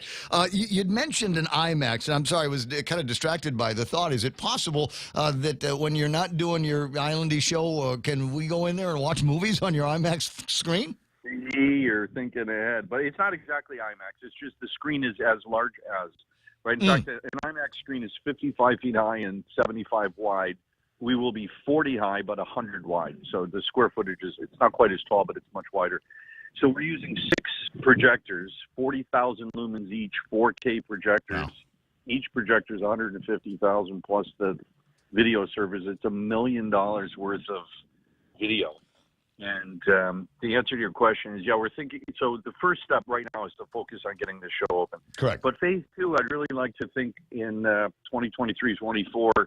Creating our own version of a destination video, much like when you go to an IMAX theater, you'll see a show on the deep blue ocean or whatever. So it'd be nice to do the Guahan experience as a daytime attraction. It rains half the time here, right? And the tourists, there's not a lot to do in the rain. But that would be a nice extra. Right now, we're just focused on the mounting the show is a big adventure by itself, right? Oh, I'm having watched you guys go through that in the 32 years in a number of occasions. Yeah, it always seems to me to be a tectonic, Herculean move to be able to strike one set and throw another one together. On a different level than anything we've ever done. I mean, normally I direct the show, bring in a choreographer. We bring in 1 or 2 people. Here we've got a team of 20 to 30 people coming in. It's just, and they're all world class. It's all the Cirque du Soleil director. And I say Cirque du Soleil, the show will have a little bit of acrobatics in it, but not much. So it's certainly not an acrobatic show. But we've got 9 lead performers that are coming in, and as I say, costume designers coming. Normally the costume, we have them built. And this time that we're doing it the way Cirque does it, right? So, we have original music we've never had before. We always sort of take canned music and edit it. Here we have 2 guys composing the music. They did the music for a dozen different Cirque shows like Totem, Avatar, the James Cameron These are world-class guys. It's quite exciting for me, to be honest. And one of the reasons I'm doing it is I'm 59 years old. We only produce a show of this scale every 10, 15 years. So I'm certainly not doing this when I'm 75. So this is it, man. This is my little swan song. I want to do this fading off into the sunset. I don't believe it. Mark Baldiga on the line from Sandcastle Entertainment. Somewhere. Anyway. So the Ducks are back on the road, and you are converting what was the Globe now into a restaurant experience. And I'm underscoring experience here because the Globe is still going to be a dance club. We're building a new restaurant out in front of the building where that plywood is, the hoarding. I saw that. So that's an indoor-outdoor restaurant. And it'll be a lounge, ultra lounge, late at night on the sidewalk, but daytime, breakfast, lunch, dinner, late night dining all the way up. And then the club opens, and then it'll be, very late night dining and then after hours dining. So that restaurant will be open probably 18 hours a day, something like that. It's indoor, outdoor. It's actually in a tent. It's a luxury tent, though. It's the same one that Richard Branson uses for his Tensions Resort. So when you say tent, you got to be careful. It's $500,000. More of a significant investment, but as I said, kind of underscoring a dining experience when you get there, because this is from our conversations and from what other people are talking about. This is going to be quite a unique dining experience for Guam. Just the indoor-outdoor theme, but it's Greek. Is that what it is? Are we going to get a? It's pan-Mediterranean, right? So it's certainly the chefs are. We're working on visas to try to get visas for 2 chefs from Greece. Yeah. So the chefs will be Greek, but the menu will be. I say Mediterranean encompasses a pretty big area, right? So Italy and Greece and all that area. But it'll certainly have a heavy Greek center. But when I say Greek, people think when I think of Greek food, it's different than what we're doing here. So what we're doing here is very healthy, right? Lots of vegetables. We're going to fly the produce and the veggies in from Europe and see if we can afford to keep that going. We'll run it for 6 months that way. Unfortunately, for better or worse, the pricing will follow the cost of the product, and then we'll see. But I really want it to be something special and different, and not just another, Here's another restaurant in Tumon. As I said, we're going to lean heavily on what I think is going to be a great experience factor, and something that's got a whole lot of Vegas first class feel on it that you and your team there are famous for. So I'm looking for. When is that going to be open? I mean, I passed by. I'm running again, so I see the facility a little bit more. We're targeting for July. Wow. Yeah, we'll see if we can hit it. So I'd really like to get open for Liberation Day if we can. If we can, we can. If we can't, we can't. But we're flying in a guy from the States in 3 weeks from now. He's the leading stamped concrete guru of the U.S. He teaches classes on it and so forth. So he's coming. In fact, the pattern we're using is called Stones of Athens. And he went to Athens, Greece, and made the mold of the floor of the Acropolis, basically, right? So that's the special stamp tool. So the whole frontage there will be stamped concrete, and we're redoing the sidewalk there as well. Not the government. We have an encroachment permit to help because the sidewalk's been kind of messed up. Sure. I'm wondering, once that opens up, hopefully a lot of the other guys will take a cue from you and so some renewed confidence in what's happening on Guam, and reopen some of those businesses that are neighbors of yours down in the Tumon area. Yeah, it's hard, right? I mean, I heard you talking while I was on hold about the Chamorro Village. It's hard. You've been closed for a couple of years. Yeah. It's not easy to get the get things sort of back up again. And it certainly cost a bunch of money to do it after having been closed. So, I'll just give a shout out to Gita on that one, because you mentioned the Ducks. They have that LEAP assistance program, and it's not huge money, but it's enough money. It's 3 months of payroll, right? And I have to tell you, Ray, were it not for that, the Ducks, we'd wait until we have tourists back, basically, which is, later in the year, probably sometime fourth quarter, I guess. We'll have some tourists now over the summer, I guess. I expect, 20 or 30% of normal, but we're not going to really hit the critical mass needed to open businesses until probably October through December. So, but now, you get the LEAP assistance, and it inspires you to hire people back and get things going again. We're on a limited schedule, but at least they're getting back in the water. The Coast Guard's down inspecting them, or fixing them back up. We opened the dinner cruise one day a week as well, just to try to get things going a little bit. It's tough, right? It's the chicken and the egg. If the tourists come and there's nothing to do, it's just not going to, tourism is going to be very slow to restart. And it's one of the reasons I want to push so hard to get the show on this scale open by December, because I really do think it makes a difference. When people come here and they have a once-in-a-lifetime experience, I think it starts to accelerate the return. You know what I mean? It's sort of a self-perpetuating kind of thing, self-fulfilling. Once you start getting some of those pictures up on social media, pictures of your staff, pictures of the show, maybe some of the sound. I actually think that one of your first IMAX shows ought to be the making of this new show that you've got at the Sandcastle. Just run cameras on everything and show people the behind-the-scenes glimpse of what it takes to get the show out of your head as an idea and as a concept and onto a stage. I think it'd be fun to watch. Yeah, I have to be honest, though. I think this time around I've hired a director. Her name is Susan Gaudreau. She's world-class, and it's really hard for me to sit in the passenger seat, to be honest, Ray, but I'm trying hard to do it.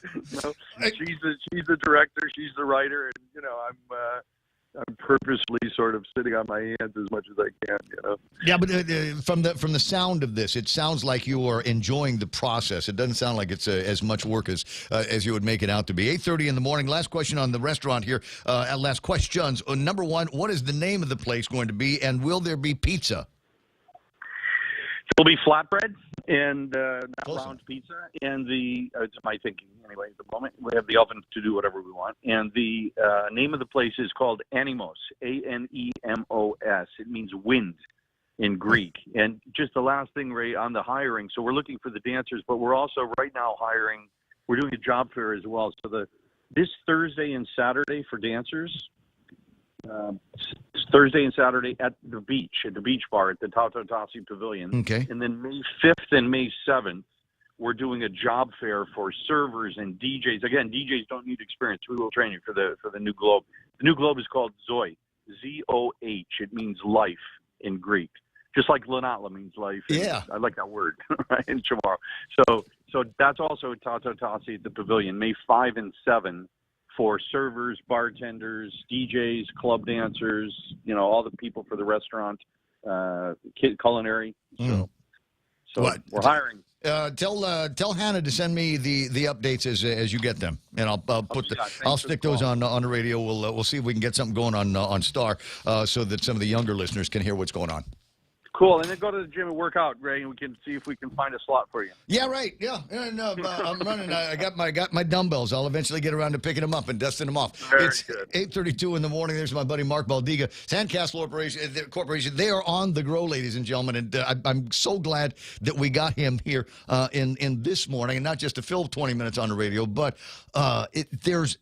I don't know if you can hear it. I mean, if you know Mark, but it sounded to me like his excitement was on another level. He's kicked it up a notch, and that shows an incredible amount of confidence in Guam and the hospitality industry. Talk to some of the guys in the hospitality industry and see what their level of excitement would be to committing several more millions of dollars to their businesses, so that the Koreans and the Taiwanese and the Japanese, when they come back, will have something to do besides shopping and eating. It's 8:33 in the morning, and the Ray Gibson Show. Montesilva Tyrant with that last big look at news and headlines is coming up next. $15 might not get you that far, but Chili's is bucking the trend with $15 meal deals. At Chili's, $15 gives you not 1, not 2, but 3-course meal deals complete with a drink, a starter, and an entree. Mix and match 3-course meals 15 ways to Sunday with soup, salad, or chips and salsa to start, and ranchero chicken tacos, honey chipotle crispers with rice, bacon ranch quesadillas, or personal fajitas for the main course. Build your own 15-buck meal deal at Chili's. More life and great value happen here.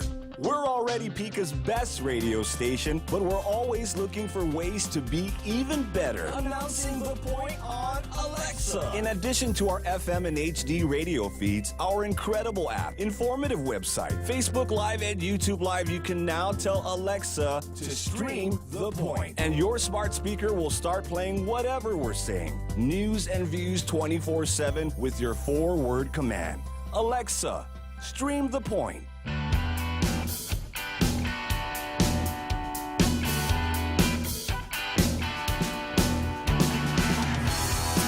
What's that, Real Joe? Radio silence? What happened? She's teaching back-to-back classes all morning, she says. 8:34, and I want to find out what she's got to say, asking about Judy Guthertz, because she's OG Democrat, bro. She's like I said, from when Ricky Berdalio was still doing overnights, man. She was already a Democrat and hardcore. So I'm trying to find out how the hardcore Democrats. Never mind the young ones. Never mind. Forget about that. I'm talking about people that were born before 1980. I want to find out how these guys are feeling about this closed party. How in the world can you have a sticker on the back of the car that says "all in"? And then when somebody comes over and says, only some in. Yeah, only some in. A few in. 2,500 in. Perhaps they have time to change or to, correct. 8:35. I don't know. There's, like I said, a bag of cloud of question marks on top of all of this. Cousin Troy with some interesting writing, and hopefully we'll be able to find Cousin Troy in a couple of minutes and get him back on the line. He was actually on hold while the very excited Mark Baldiga was telling me all of his inside trade and industry secrets on what they're going to be doing now with the Sandcastle Entertainment Combo. Well, super fun. Okay, so what I heard from that sounded interesting was they're looking for DJs. No experience. DJs and dancers. That's the three of us. Right, exactly. What are they going to do for the rest of the day? I'm going with the DJs, and there's a lot of technology now in the world of high end DJ entertainment. The DJs are now the stars. Forget musicians. We need these high profile personalities. Yeah. Now they've always kind of had access to high profile personality DJs at the Sandcastle, and anybody that will go back to when it was called the Onyx will remember a French kid named DJ JP.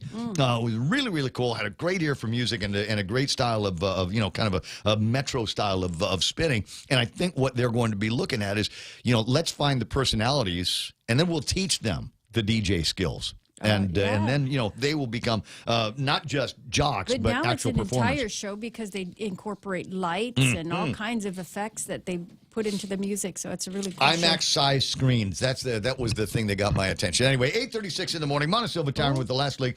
Big look at news and headlines. So what happened? What you got there? The Election Commission is going to iron out their plan for the upcoming primary election, which is scheduled for August, but the early voting will take place late in July. Currently, they have about 4,000 of the island's registered voters who are affiliated with either of the parties. As you know, the Democrats did close their party to Democrats only, according to the vote from the Central Executive Committee.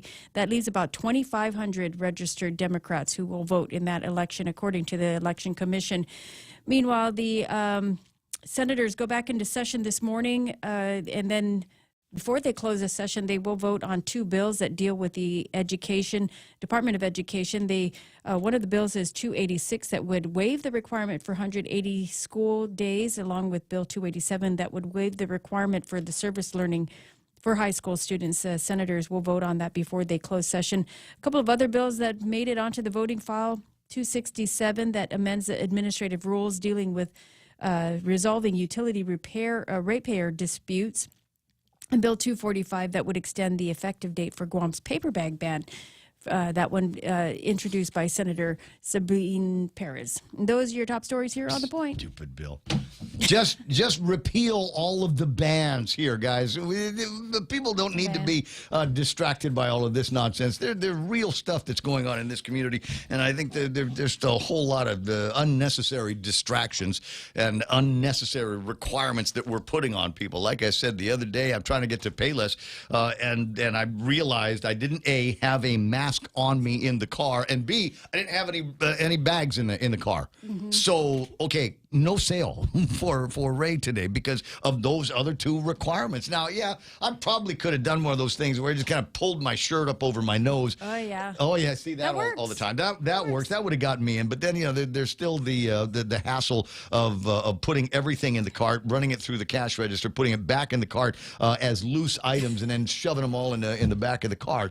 It's not conducive to a positive shopping experience. And I'm annoyed that know-it-all politicians have put us in this situation unnecessarily. They're talking about the paper bag ban now going into effect in 2025 because somebody over at the University of Guam said, oh my God, there's 4 times more pollution when we're manufacturing paper bags than even the plastic bags in them. I'm thinking, well, if there's unbridled pollution like that, shouldn't the EPA shut it down? And by the way, we don't make the paper bags here. See, do you have to be a Republican to be able to get into this line of common sense thinking? No, we don't make them. And then coming up somewhere down the pipeline is the apparent ban on flavored vapes. Oh, yeah. They're going to ban the flavored vapes, but they're going to charge you 60% more to smoke the unflavored, to vape to inhale the unflavored Meanwhile, vape. we legalize marijuana. Yeah, trust me. But we're going to ban flavored vapes. Politicians know better. Here's some interesting facts about paper bags. Did you know paper bags are almost 100% recyclable and will decompose within just a month?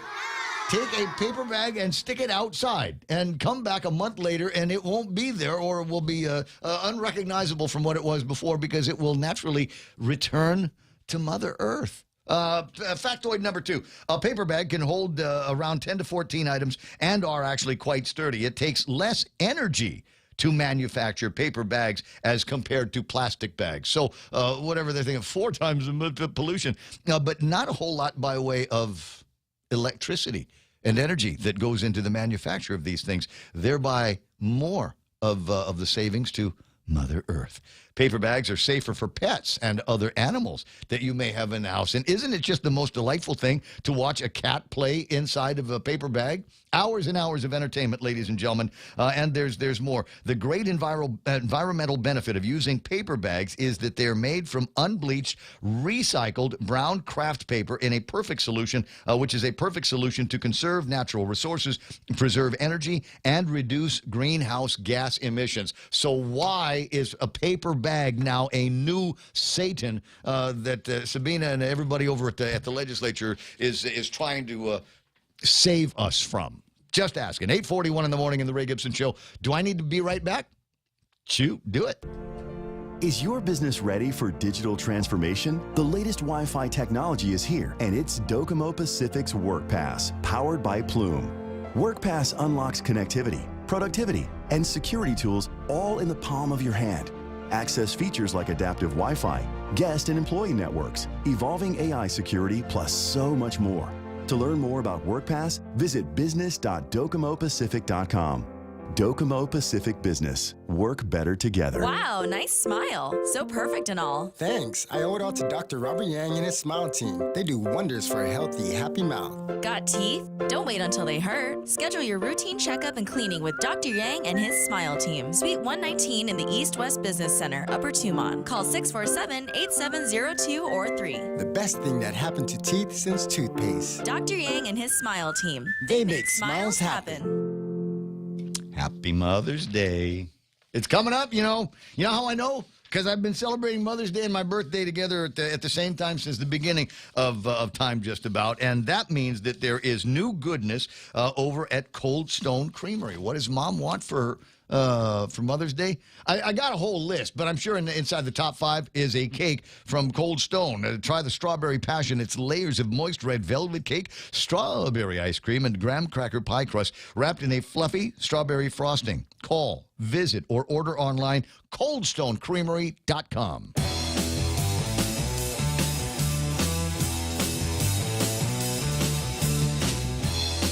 I'm going to have an emotional moment here, because this is something of a reunion. I haven't had a chance to talk to the Star Lady in quite some time. Pam Eastlick, and in other versions of the Ray Gibson Show, a perennial favorite, and we've just recently kind of re-linked up in social media. So I'm so happy to welcome Pam Eastlick to the Ray Gibson Show on 93.3 The Point. How you doing? I'm doing great, Ray, and thank you for having me. Oh, it's a pleasure. You know, I've always learned something new from you, and it didn't matter whether I'd asked you for the 100th time how to pronounce Perseid meteor shower or whatever. Did I do it right this time? It's close enough. Close enough for an amateur. All right. And so it's great to have the Star Lady on. And the reason why, in particular, today, I was excited to get you on the line here. I'm up and driving around about 4:30 in the morning. And as I was going about eastbound, on maybe a little bit more northeast on the roadway up in Teedzin, the Magagaga Highway, I noticed that the stars seem to be in some kind of alignment. Now, I also know that they're not all stars, one way, I guess, depending on how you want to define it. But what is that phenomenon that I'm looking at? What you're looking at is a planetary lineup of 4 planets right now. Huh. And the bottom one is Jupiter. The really, really bright one is Venus. Uh-huh. The one on the diagonal line above it is Mars, and it's slightly red. And then a little bit farther up on that same line, you'll see Saturn. Okay? Wow. And the really cool thing is this has been going on for, a couple of weeks, and the planets, all the planets, including us, are moving. And if you look tomorrow morning, you'll see that Jupiter is below Venus, and, they're fairly close together. But Venus is getting closer to the western horizon because it's circling to the other side of the sun from us. And the really cool thing is going to happen this coming Sunday morning. Uh-huh. I got you in time then. Great. Yeah. And what you'll need to do is go outside at 5 o'clock. That's a good time because sunrise on Sunday will be at 6, so it'll still be pretty dark. And go outside at 5 o'clock and face east, and you will see this. Well, actually, what you'll see on Sunday morning appears to be a line of 3 stars. Except it isn't. None of them are stars; they're planets, of course. And I suggest if you have a pair of binoculars that you take them out, because on Sunday morning, Venus and Jupiter will be so close together that you may in fact need the binoculars to separate them. They will be less than a degree apart. And of course, Venus and Jupiter are nowhere near each other. They're simply lined up from our point of view. But you don't see them lined up like that close very often. So I'm telling everybody to go outside at 5 o'clock, have a look at the eastern sky, and if it's cloudy, hopefully it will be those, not totally overcast, but the clouds are moving, and that they will eventually move out of the way. But Sunday morning is going to be really cool to go outside and look at. I'm trying to figure out where would be the best place to catch that. It's already quite vivid in the night, in the early morning. Like I said, about 4:30 in the morning while I'm driving. But I'm driving kind of in and around the city, airport area, and around central Guam. So I'm thinking that maybe someplace would the eastern side of the island, in particular Pirates Cove. I mean, it's very welcoming there in the mornings. I like to do my New Year's there at Pirates Cove on the eastern side of the island. Would that be a good place to look things over and see them without so much light pollution?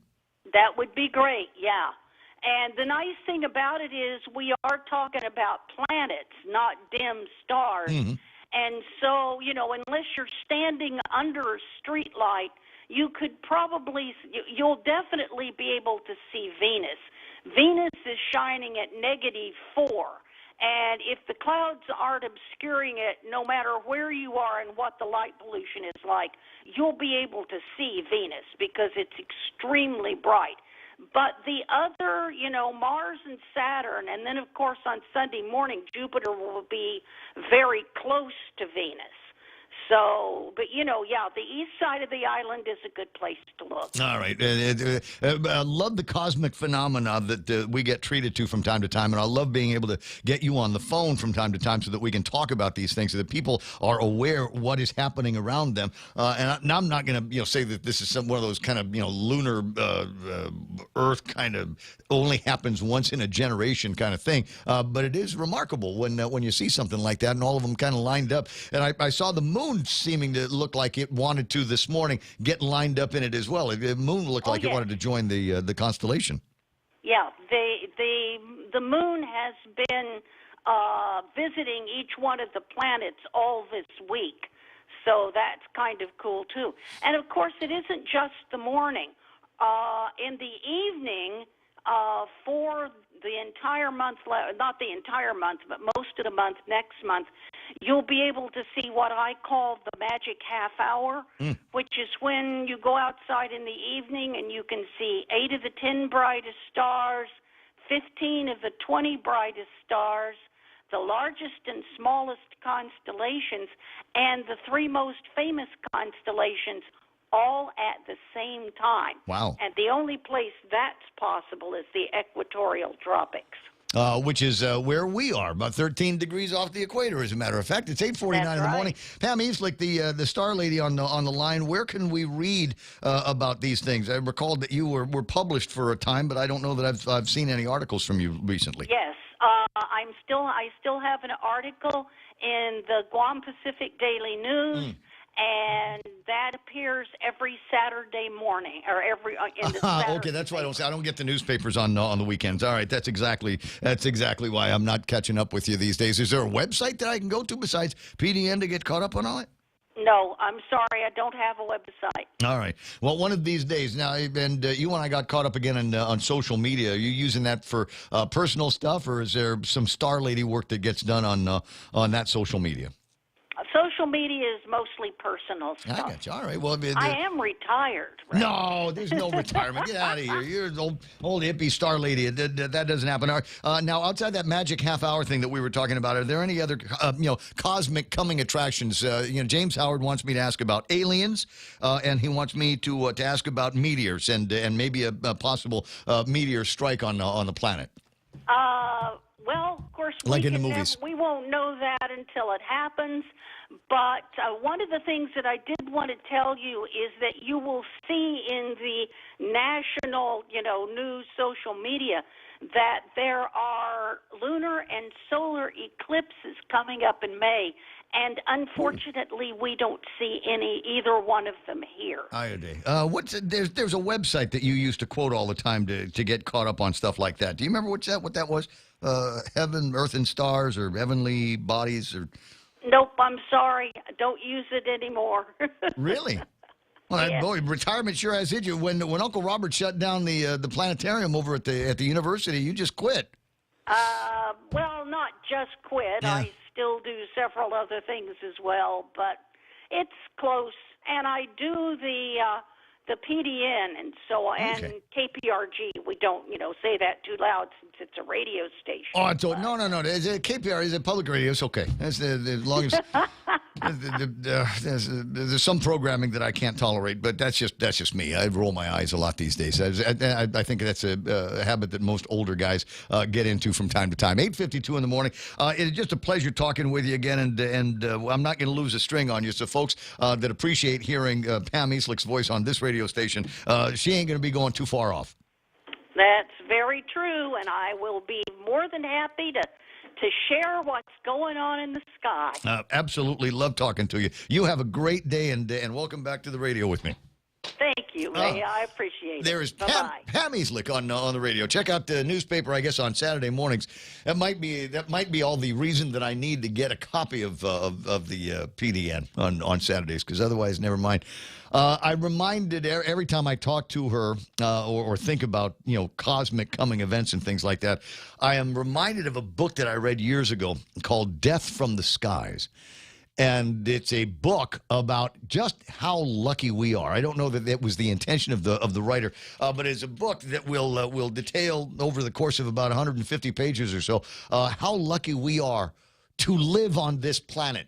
In the great roll of cosmic dice, because most other planets, most other systems, most other science will conspire to destroy planets at a scale that looks like movies. And from time to time, there are things that shoot out from the sun. That make their way towards the planet.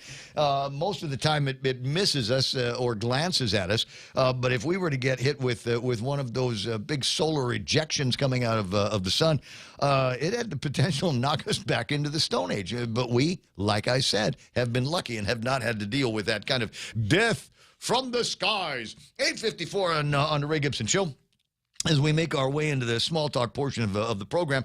And I think it's a necessity that we do something like that, because there just seems to me that there's a whole lot of questions that we've got that are difficult to answer just because we've got to run it by legal. Got to run it by legal and see what happens. I was enjoying the conversation with Bob Klitsky last night on the Republicans versus the Democrats on his card. Or was it the Democrats versus the Republicans? Maybe it was more like that, because that's kind of what it feels like. The Democrats are trying to put more meaningfulness, is the word that I think Monty used in the newscast, talking about the story, meaningfulness to the votes, so that a vote cast in the Democratic Party is a vote that was cast with the sincerity of the voter to support a candidate, to support a way of life, to support a way of thinking. That's what they want to do. They want to restore that meaningfulness, because the last thing that they want are a whole bunch of independents that and Republicans that would go in there and muddy the waters in this great election because they can. Like that's happened before. And they it's one of those things. When it happens, they said, "No, that's not what happened." I think I'll supply the meaning for my vote, Ray. Right? Yeah. What is the meaning behind this vote? Yeah. There's a change. What change? Oh, we were promised change. We didn't get change. We got more of the same. That's what we got. I'd like to get somebody in there that's going to shake the cage a little bit more and maybe rile things up. I'm not, one of those guys that gets too terribly excited about change unless I'm the guy that's doing it. Unless I'm the guy that's actually executing the change. Then change is good, real Joe. When I got back into the radio game, after a 2-year hiatus, I was the guy that said, okay, competition is good again because I'm back in it. But when somebody competes with me on something, this is when I get mad. I go, hey, competition's bad. But when I'm doing it, hey, competition is good, change is good. Kind of embrace that kind of thing.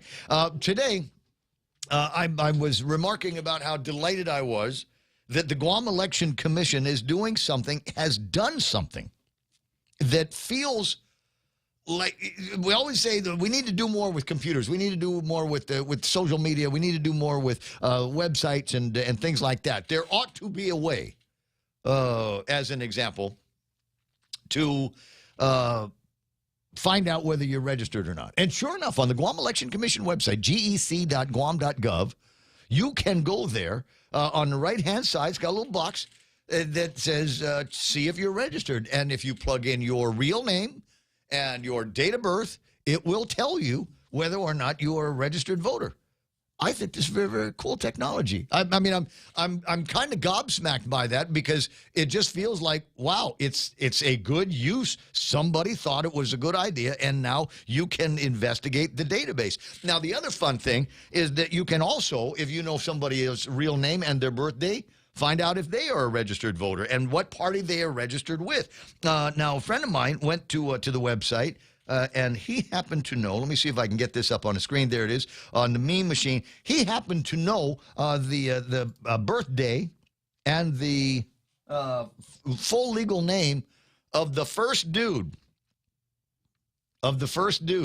Lulian Guerrero's husband, Jeff. Says he was born in 1948, but I won't hold that against him because he's a healthy guy, does a lot of walking up and down Tumon, all of that, and still talks to me, right? So Nice things God about bless him, man. Love Jeff. Jeff's my divorce lawyer. If I get He to, still talks to you, he still Ray? talks to me. Wow. He's like, but he's What a good man. He says he's denying it. But my joke with him is if I get one more divorce, he'll give me a volume discount. And he says, "Oh hell no." But anyway, so Jeff Cook, born 1948, registered to vote in Tamuning, and is not affiliated with any party. Yeah, that's us, man. That's my party. The unaffiliated. Not affiliated with any party. Well, maybe there's a mestizo party, like half Democrat, half Republican.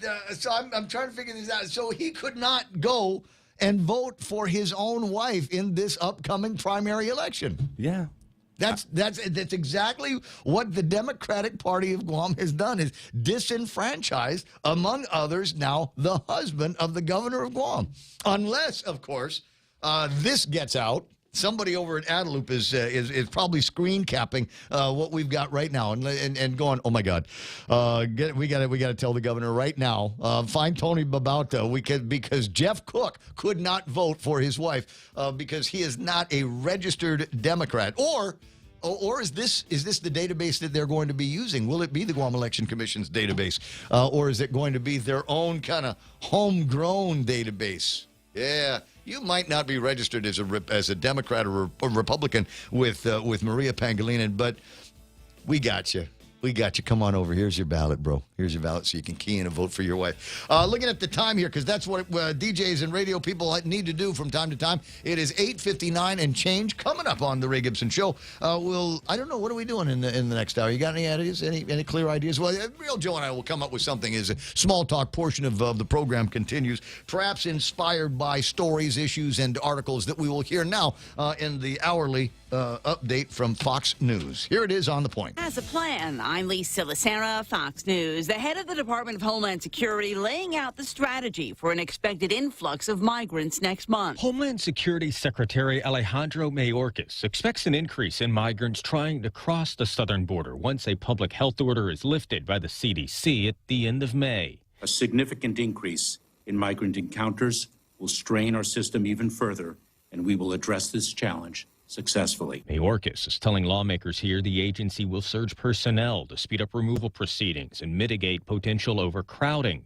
Republicans and several Democrats are urging the Biden administration to hold off on ending Title 42, a CDC order limiting migration as a pandemic precaution. On Capitol Hill, Jared Halpern, Fox News. This is a federal judge has ruled the administration must stop phasing out Title 42. The judge based in Louisiana issued a temporary restraining order saying the administration must stop the increased processing of migrants for at least the next 2 weeks. And he also said states suing to stop Title 42 are likely to succeed in court. White House Press Secretary Jen Psaki attempting to clarify comments made by Dr. Anthony Fauci, who told PBS yesterday the U.S. is out of the pandemic phase of COVID-19. Even as we've seen upticks, hospitalizations are at about the lowest level since the pandemic, and deaths are declining. So there's no question that we're in a different moment in our fight against COVID. But we also know COVID isn't over. Today, Dr. Fauci said the U.S. is under better control of the virus, but he said the pandemic isn't over and the challenge is how to improve the situation. Britain's top diplomat says Western allies should send tanks, planes, and other heavy weapons to Ukraine, saying inaction would be the greatest provocation. Foreign Secretary Lynn Truss says this is a time for courage, not caution. America is listening to Fox News. Family Finance has been serving the people of Guam since 1959, and they will continue to be there for you in the years to come. Get a personal loan for that summer vacation or to pay off those long overdue bills. Family Finance has got you covered. Apply for a personal loan from $1,000 up to $3,900 by calling Family Finance in Hagåtña, now at the old Nanbo Insurance Building at 475-4545, Upper Tumon 647-5626, or in Dededo 633-4473. Family Finance, here to serve you. When one of my family members needs to be seen by a medical provider for an illness or injury that's not life-threatening but still requires immediate medical care, I go to the FHP Health Center Urgent Care. With convenient hours, no appointment needed, and medical providers I trust, I know my loved ones are receiving quality medical care. I trust the FHP Health Center Urgent Care. You can too. For more information, go to www.fhpguam.com. FHP Health Center, the island's only truly dedicated urgent care. Unprecedented and never seen before being used right now by water management officials in Southern California as regulators impose new restrictions on water use due to severe drought. Metropolitan Water District CEO Devin Upadhyay says this is a crisis unlike they've ever seen before. We really only have a little more than half of the water that we need to be able to make it through the summertime and into the end of the year. Upadhyay says after 3 years of drought, their state water project allocation of just 5% doesn't cut it. They're going to get emergency allocations and import from some other areas, but their current restrictions to outdoor watering just 1 day a week in several Southern California counties may not be enough. If we don't see the water savings that we need in the coming months, we may have to implement an all outdoor water use ban. That could happen as early as September 1st. Jessica Rosenthal, Fox News. Microsoft is warning that cyber attacks by state-backed Russian hackers have destroyed data across dozens of organizations in Ukraine and produced what it's calling a chaotic information environment. The report says the preparation for the cyber attacks was going on long before the February 24th invasion of Ukraine. Doctors say pollen counts are on the rise this spring. Dr. Donald Dvorin is a New Jersey-based allergist and certified pollen counter, which means he collects and identifies pollen for research. He says some parts of the country are seeing about 10% more pollen than usual because trees are producing more right now. Pine trees are pollinating much earlier this year. I have not seen that ever. Different parts of the country see their peak pollen level at different times, with warmer areas tending to peak earlier in the year. Dvorin says pine pollen levels have already likely peaked in cities like Daytona Beach, Florida, the Bay Area in Northern California, and Atlanta. Fox's Austin Westfall. I'm Lisa Lacera. This is Fox News.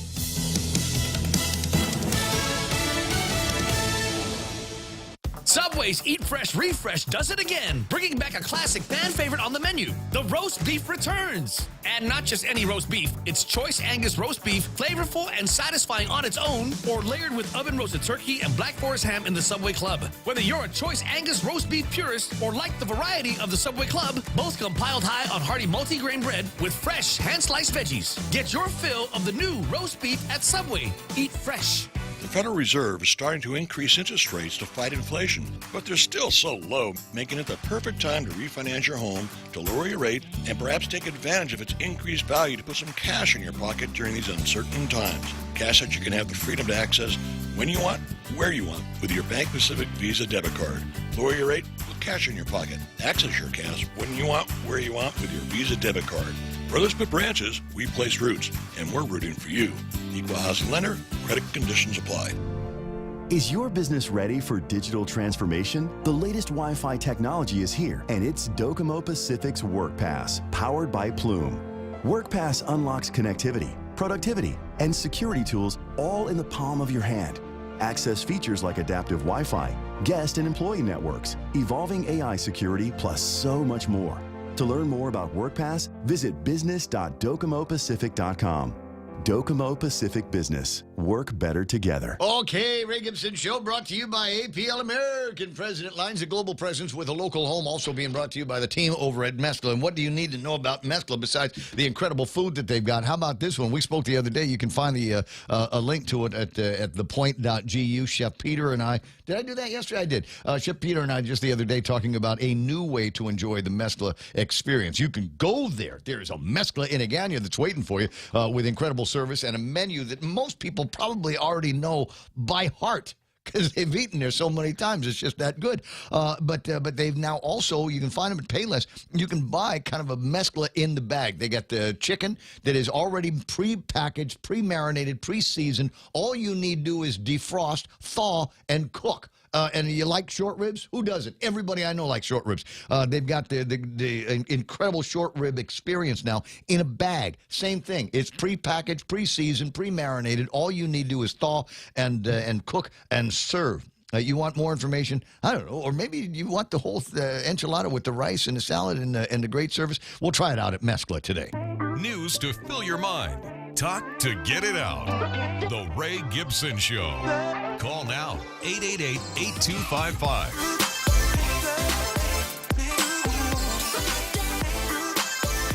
So I'm told there's a Jillian that is listening to the program. Wow, that's a large number, Ray. No, Jillian. Oh, okay. Oh, no, not Zillion. Jillian. Jillian. Jillion dollars from Auntie Lou. That's how we're going to get reelected in 22. $1 jillion. Now, Jillian is a listener, doesn't live here on Guam, but has been on Guam for a little bit and has discovered the program and honestly can't get enough of it. And I cannot get enough of comments like that when I hear them. I try to be a good boy. I try to be very humble. But when somebody comes up and says, man, Ray, I listen to you all the time. Love your show. Love Bob in the afternoon. And I'm going, keep going. Keep going. No, really. What? Tell me the part that you like. Tell me your moment of bliss so I can do it again. So I can do that all the time. That's what I'm shooting for out of those conversations. And some of you might think, well, I don't know if we could do this. My God, his ego is huge enough already. No, it's not. It could get bigger. Trust me. And I promise you, I will do nothing but good with my large ego. Now, having a large ego and being on the radio for as long as I have means I have many friends. I have many friends. And leather books. What's the line from the movie? It's rich Corinthian leather-lined books. Anyway, but I got a friend, Dave. Dave is my friend. Now, Dave is my rich friend. But we hardly ever get into conversations about money and whatever. His name is Dave, and he happens to be rich. And he treats all the time, dude. I never pay when I'm with him. I swear to God, I never pay. There was a time I remember. No, I can't tell that story. Memories, baby, memories. Anyway, so Dave, another one of these conversations, right? They had a job fair at the University of Guam, and there's all these people saying, "Well, I guess there's jobs on."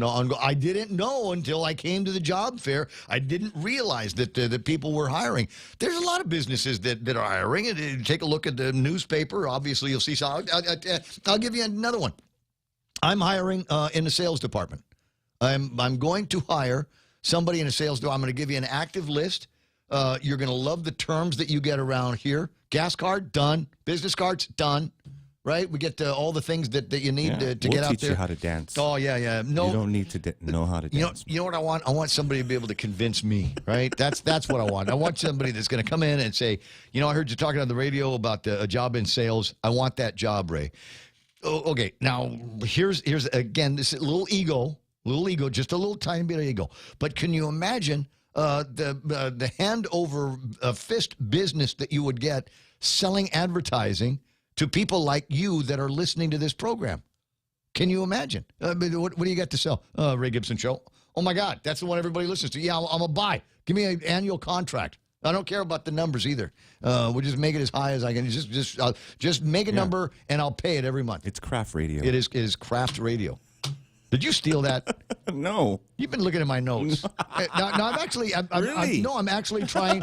I'm trying to develop a concept around the idea because we got craft beer and there's craft restaurants and things like that. So I want to create something that's got a craft radio feel to it.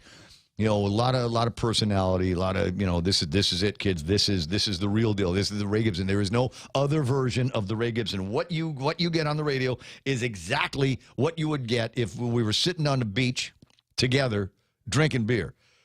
Except when we're sitting on the beach and together and drinking beer, there's usually a whole lot more of the conversation involving, holy, did you just see what walked by? Oh my God, the girl playing volleyball, right? There'd be a lot more of that and a lot less political gossip. But anyway, so my friend Dave, getting back to the original part of the discussion here, I got to circle back every once in a while, otherwise you'll go, God, he's babbling again. So my friend Dave sends me a thing about job opportunities. Not that he wants to get me off the air, but because there might be a lot of young people that might benefit from the opportunity to work. Are you ready for it? On a cruise line. Oh, yeah. On a cruise line. Wow. Norwegian Cruise Line is going to be here on Guam. Curious, let me just zoom into this so I can read it better. Curious about working on a cruise ship, we invite you to come and meet our shipboard recruiters who will conduct interviews and share information about the latest crew opportunities on board the MS Pride of America. This is going to take place at the Westin on Monday through Wednesday. Oh, and they're going to be here for a while. May the 2nd until Wednesday, May the 18th. and you can go by from 9 until 8 in the morning on Monday and Wednesday, Tuesday, Thursday, Friday, 9 to 5, Saturday from 10 until 3. There's a QR code. I think he said this was in the Daily Post. I didn't see it, but he found it and took a screen cap of it and sent it in my direction. Thank you, Dave. I appreciate this. I appreciate it for a lot of different reasons. And one of them is, have you ever been on a cruise ship, Real Joe? Have you ever done that? Okay, I've only seen the Love Boat, Ray. Dude, so the fam, we went on a cruise trip, the Alaskan Cruise Line, and it's convenient-ish because it goes out of Seattle up at Port whatever, and then you go north to Alaska, and the Puget Sound, Ray. Port Angeles is, I think, is where it comes out of.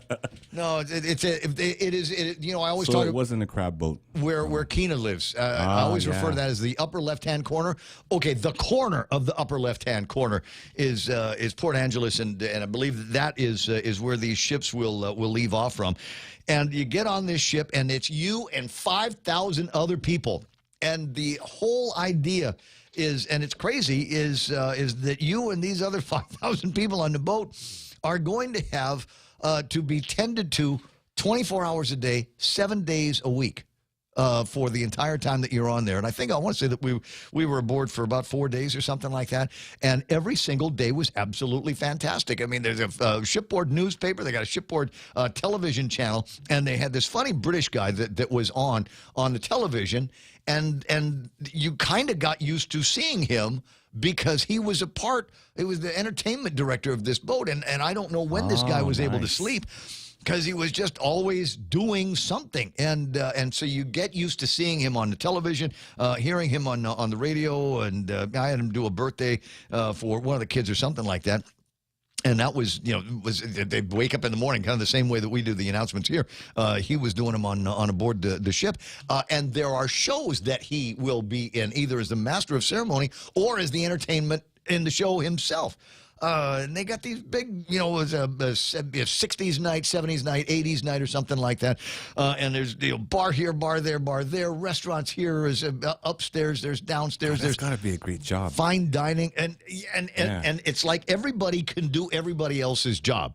So you'd see somebody and they might be putting you in line for a show. And then you'd see them serving dinner tonight at the restaurant. And then you'd see them as part of a show or something. It was really, really kind of a terrific experience. And I thought there's not too many places where you can get that kind of experience. And can you imagine being a 22-year-old guy, 22-year-old girl, taking a break from life, maybe doing something other than going to school or joining the military, and just getting on board one of these cruise ships and plying the waves for fun. And they're taking care of food, they're taking care of all the boarding and everything. And I imagine that there's training for which you will be able to, when you're done living that cruise life, if there's a way to get out from under that, because it feels like joining the circus, man, is experiences that you will have with you for the rest of your life. You built-in travel, you got some of that. Although my guess is that when these guys, when you pull into a port and the tourists go shopping or go dining or whatever it was. It's funny, I went to one of these Alaskan villages that they had set up, and not too far away, it was within walking distance, they ran into a guy that was selling reindeer hot dogs. And his wife is from Guam. Yeah. Oh, wow. Yes. Yeah. Yeah. In little tiny, the place didn't even have a name. But the ship pulls in and they do one of those buy local things. And there's this guy, reindeer hot dogs. And he saw the hat I was wearing. He says, "Are you from Guam?" I said, "Yeah, I'm from Guam."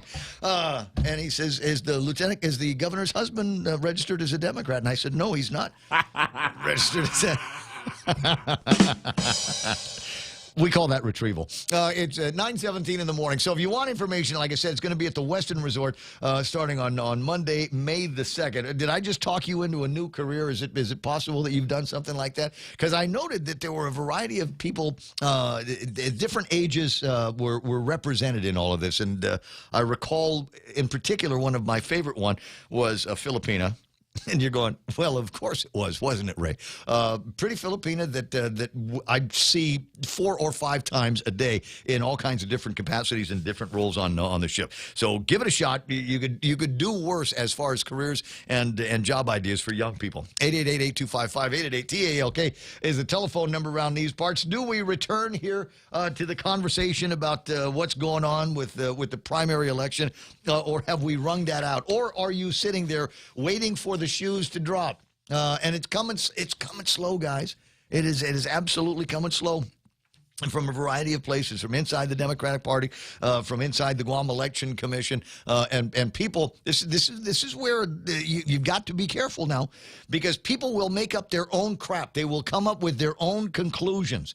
All they've said is that we are going to close the Democrat primary.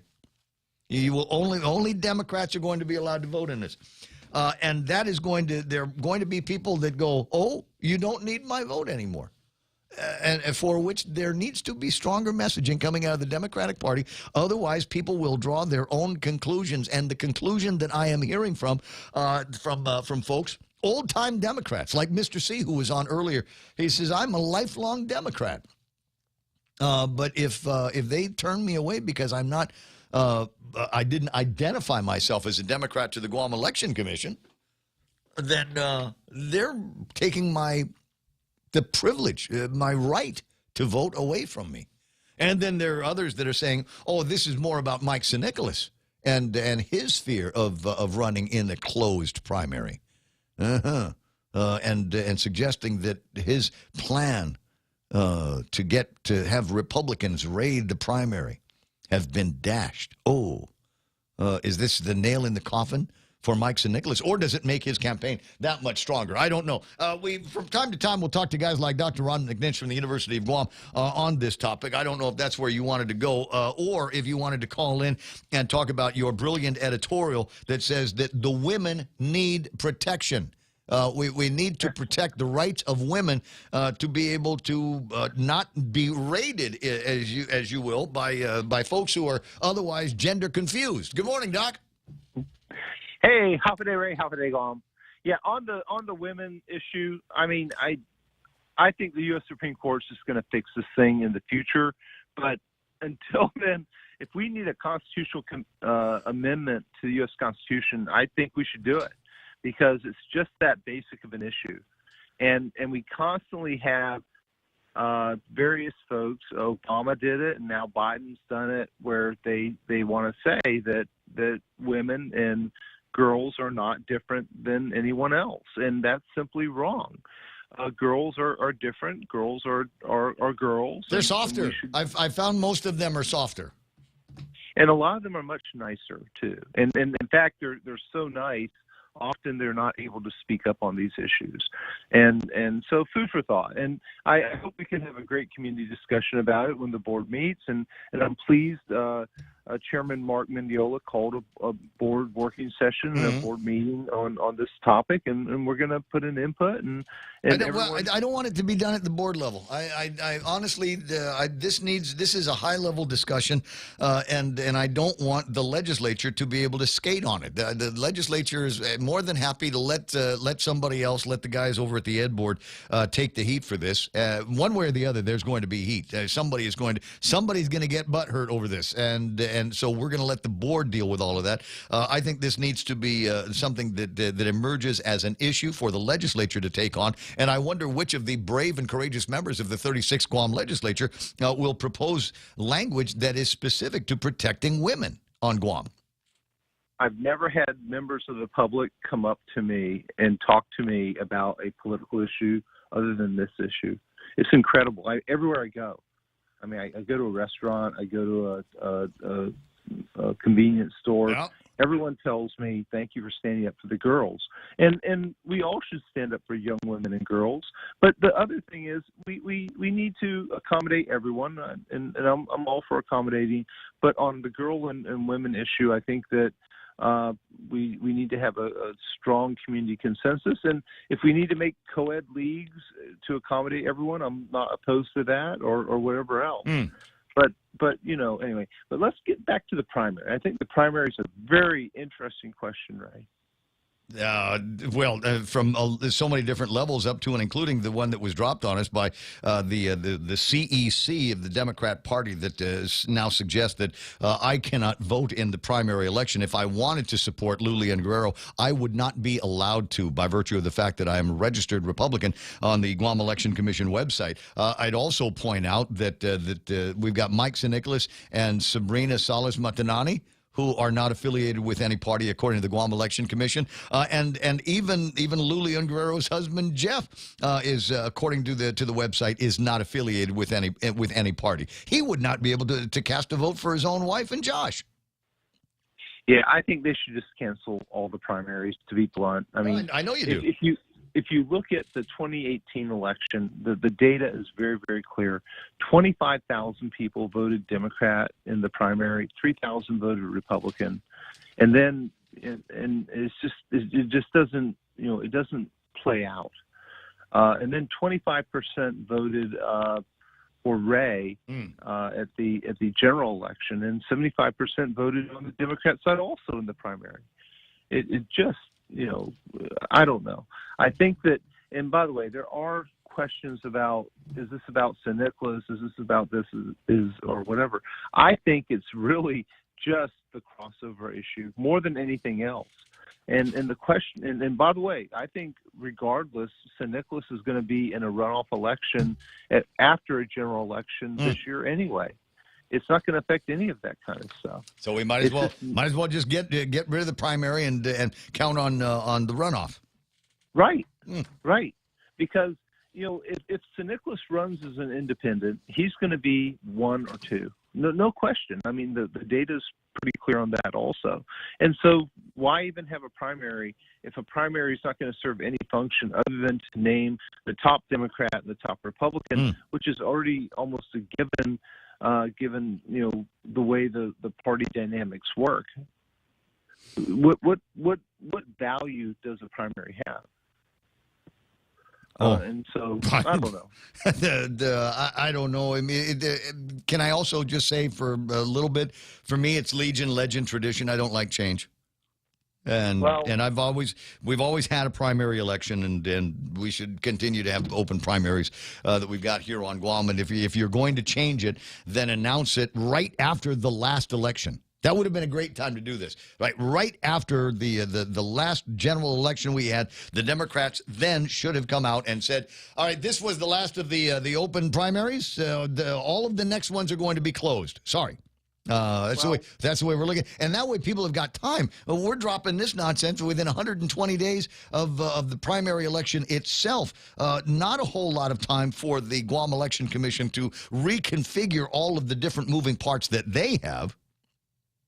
Well, there's a key point. They did not move to cancel the primary because it's a patronage payment issue. That is, they pay these people $300 to show up on that one day. And it's good money for their loyalists. But the thing is, if they drop the primary, everyone knows there's going to be a runoff. And they're going to get paid at the runoff stage rather than at the primary stage. So they get paid a little bit later. They get paid a couple of months later rather than getting their money up front. And they don't want to cancel the primary because of the payments. And they should just simply cancel the primary. The legislature, and you mentioned the legislature and the women's issue and everything else, they simply don't have any guts. I don't know what's wrong with this legislature. They don't want to stick their neck out on anything. And I think part of that's related to we only have 15 and we should have 21. If we had 21 senators, we'd have people stand out and speak up about everything. And on the women's issue, I was complimented for speaking up, and I'm like, this isn't speaking up. This is just stating the obvious. Yeah, here's a fact. Can I give you a fact? People, as I've said before, I think are no longer concerned about what is right and what is wrong as much as we've got to go with what's popular. We've got to go with what's popular. I can only stand behind things that will give me a little badge that I can put on my Facebook page. Those are the things that I will stand up for, and will virtue signal as much as I possibly can in course with all of the other virtue signalers. Hi, my name is Ray, and I'd like defy. I want to go in whatever direction the crowd is going.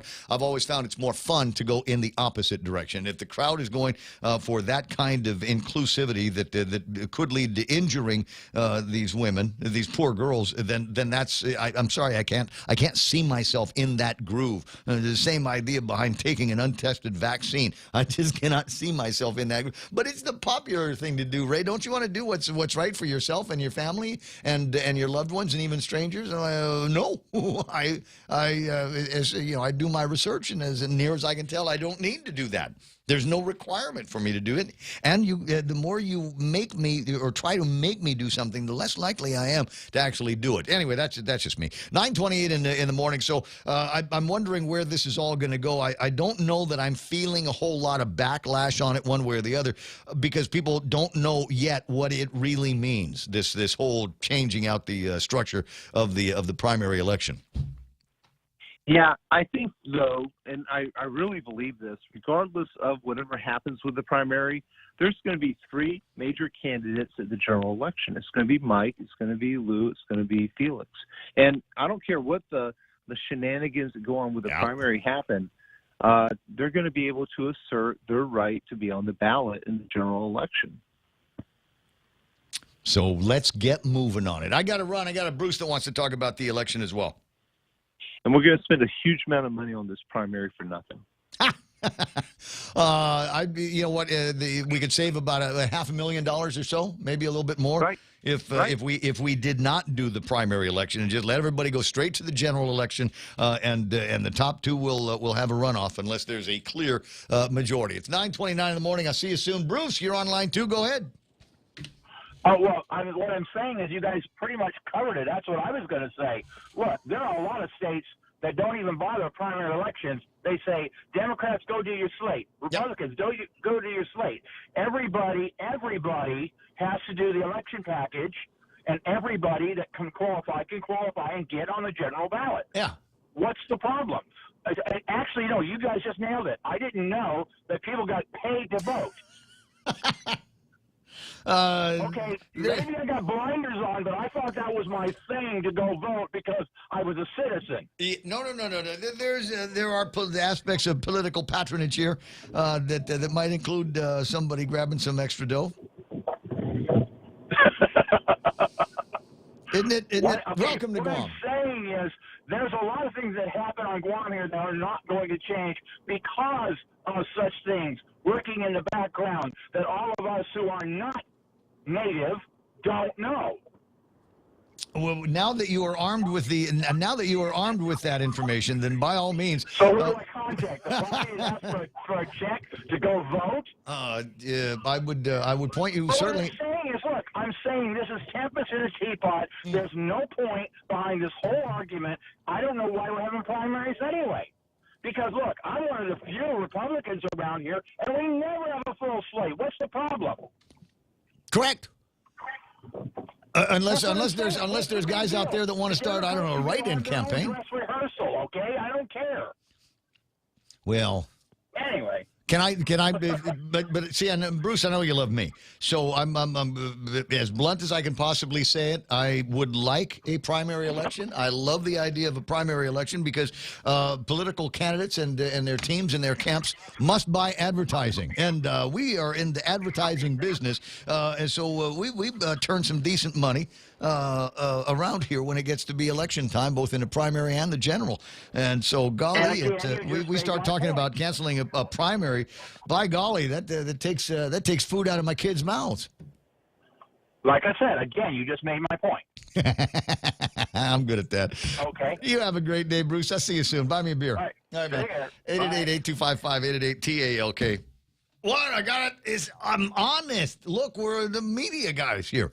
That's how we make our bones, is by selling advertising. And every 2 years, we get an opportunity to talk to political advertisers and give them a platform for which they can reveal what it is that they want to do for Guam, how they're going to bring change for the people. Blah, blah, blah, blah, blah, blah, blah, blah, blah. And so that's a sweet dough for us and the television stations and the newspapers. And if they tell you any different, they're lying.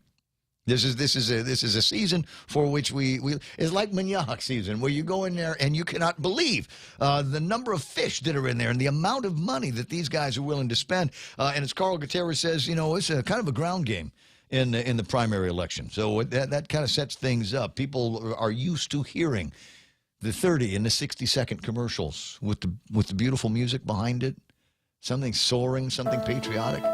Maybe a little bit more of this. I was born in a shack in Runau. No, in Alahan. Iha subdivision. I was born in a shack in the Iha subdivision. And my clothes was made out of an old rice bag. Yes. Everybody thought my name... We started from the bottom, now we're here. Everybody thought my name was Cal Rose. Yeah, so you get all that stuff. And then I love it. This ad, I'm so-and-so, and I approve this ad. Yeah, okay. Not totally necessary in the scripts, but it sure sounds, I don't know, presidential, doesn't it? My name is Cal Rose, and I approve this ad. Somebody find me. It's on somewhere in the Instagrams. There's a guy on YouTube. And he did a piece, I can't remember his name, and if I could, I'd play the thing. Somebody will remember. One of you will remember and then send me the link to the YouTube site. But it's this guy. And, oh, God, he's and he comes out. Political satire. It's the political satire. It's the guy that comes out and he does a commercial basically saying, look, I'm here, so-and-so, and this is just going to be, I'm going to tell you whatever it is that you want to hear, and this is how you make donations, and there's something, what's in my mouth. He changes his name to What's in My Mouth because you want him to change his name to What's. I will do whatever it takes to get your vote, including changing my name to What's in My Mouth. 934, you find that for me and then send me the link, would you? I appreciate it. 888-825-5888-TALK. Mean Machine is online.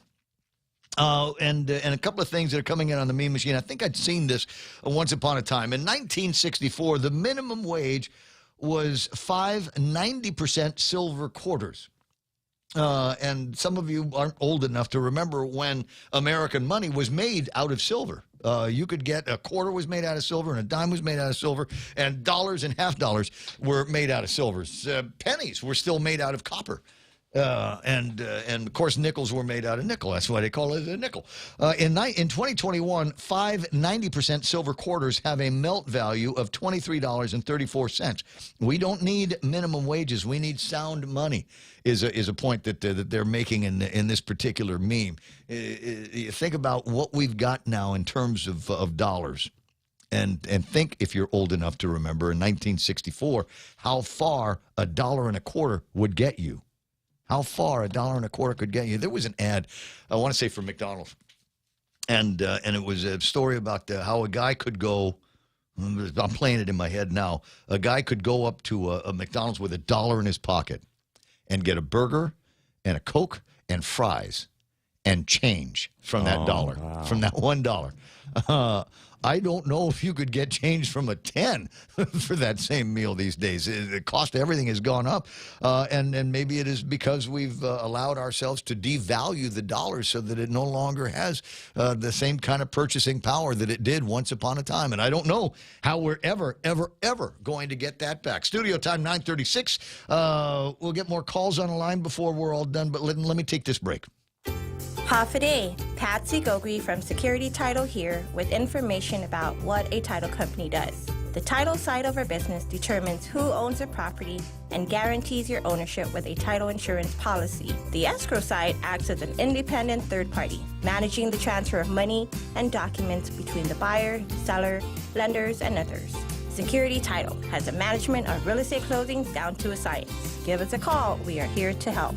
Come try Guam's original Chamorro restaurant with Pica's best 5 years running. Mezcla Chamorro Fusion Bistro. Experience Chef Peter's candied salmon over scallion coconut rice, octopus to naktak, Chamorro platter, and their award-winning gourmet hamburgers. Or if you're looking for something healthy, try their keto-friendly menu. Come and enjoy Mezcla's half-a-day service at their Hagåtña and Grand Plaza Tumon location. Call their Hagåtña location at 479-2652 for reservations. This is the sound of connecting with nature, connecting to each other, and the sound of connecting with your finances. With First Hawaiian Bank's new mobile app, you have the power to connect with your finances like never before. With real-time tracking on your financial goals and tailored updates on your accounts, First Hawaiian Bank is putting the power of connection at your fingertips. First Hawaiian Bank, Equal Housing Lender, member FDIC. What, again? I got to do something. Am I selling a car? No, you're selling a cake. Cake. Okay. Happy Mother's Day. Or as we say to Real Joe, Happy Mother's Day.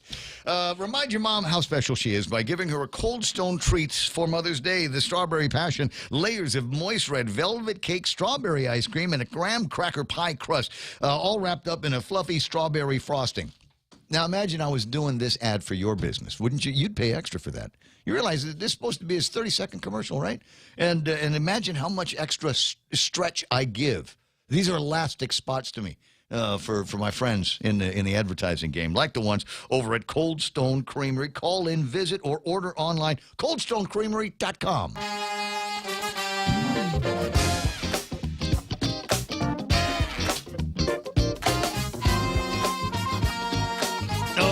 Since I've taken a look online, what are people talking about? Benidoso Tao Tao. That's the way it should be. Reps do their things. Dem do their things.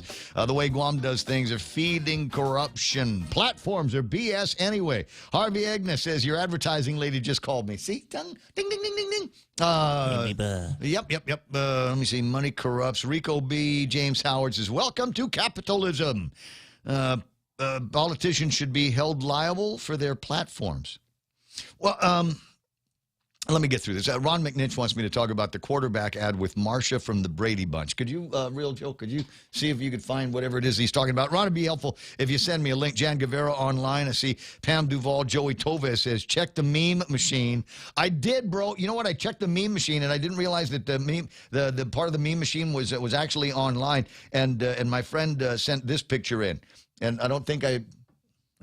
is that a huff? No, that's a Schwinn. Yeah, it says there's a guy watching you. Bike. I think he wants to steal your bike. Could be. I appreciate that. But what is it? I did get the video I was talking about, man. Thanks very much, Jose. I appreciate you sending that in. Do I have him lined up on the screen? I do. All right.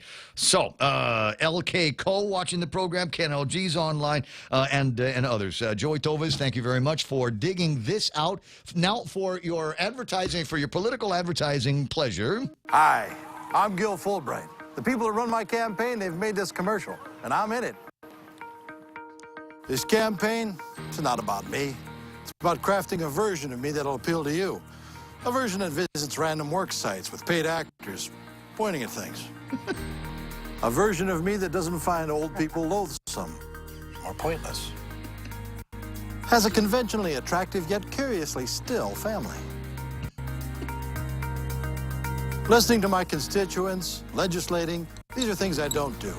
What I do is spend about 70% of my time raising funds for re-election. I'd do anything to stay in office. My name's Gil Fulbright, but hell, I'll change my name to Phil Goldbright, or Bill Fulbright, or fill up my mouth with farts. These are the things that are important to me. And these are the fine people that finance my campaign. Now, in order to do these things, I have to stay in office. And to stay in office, I have to keep these guys happy. Now, if any of these things make these guys unhappy, well, my hands are tied. So come November, the choice is clear. Do you want another spineless mouthpiece for special interest in lobbyists, or a spineless mouthpiece for special interest in lobbyists? I'm Philip a Mouth with Farts, and I approve this message.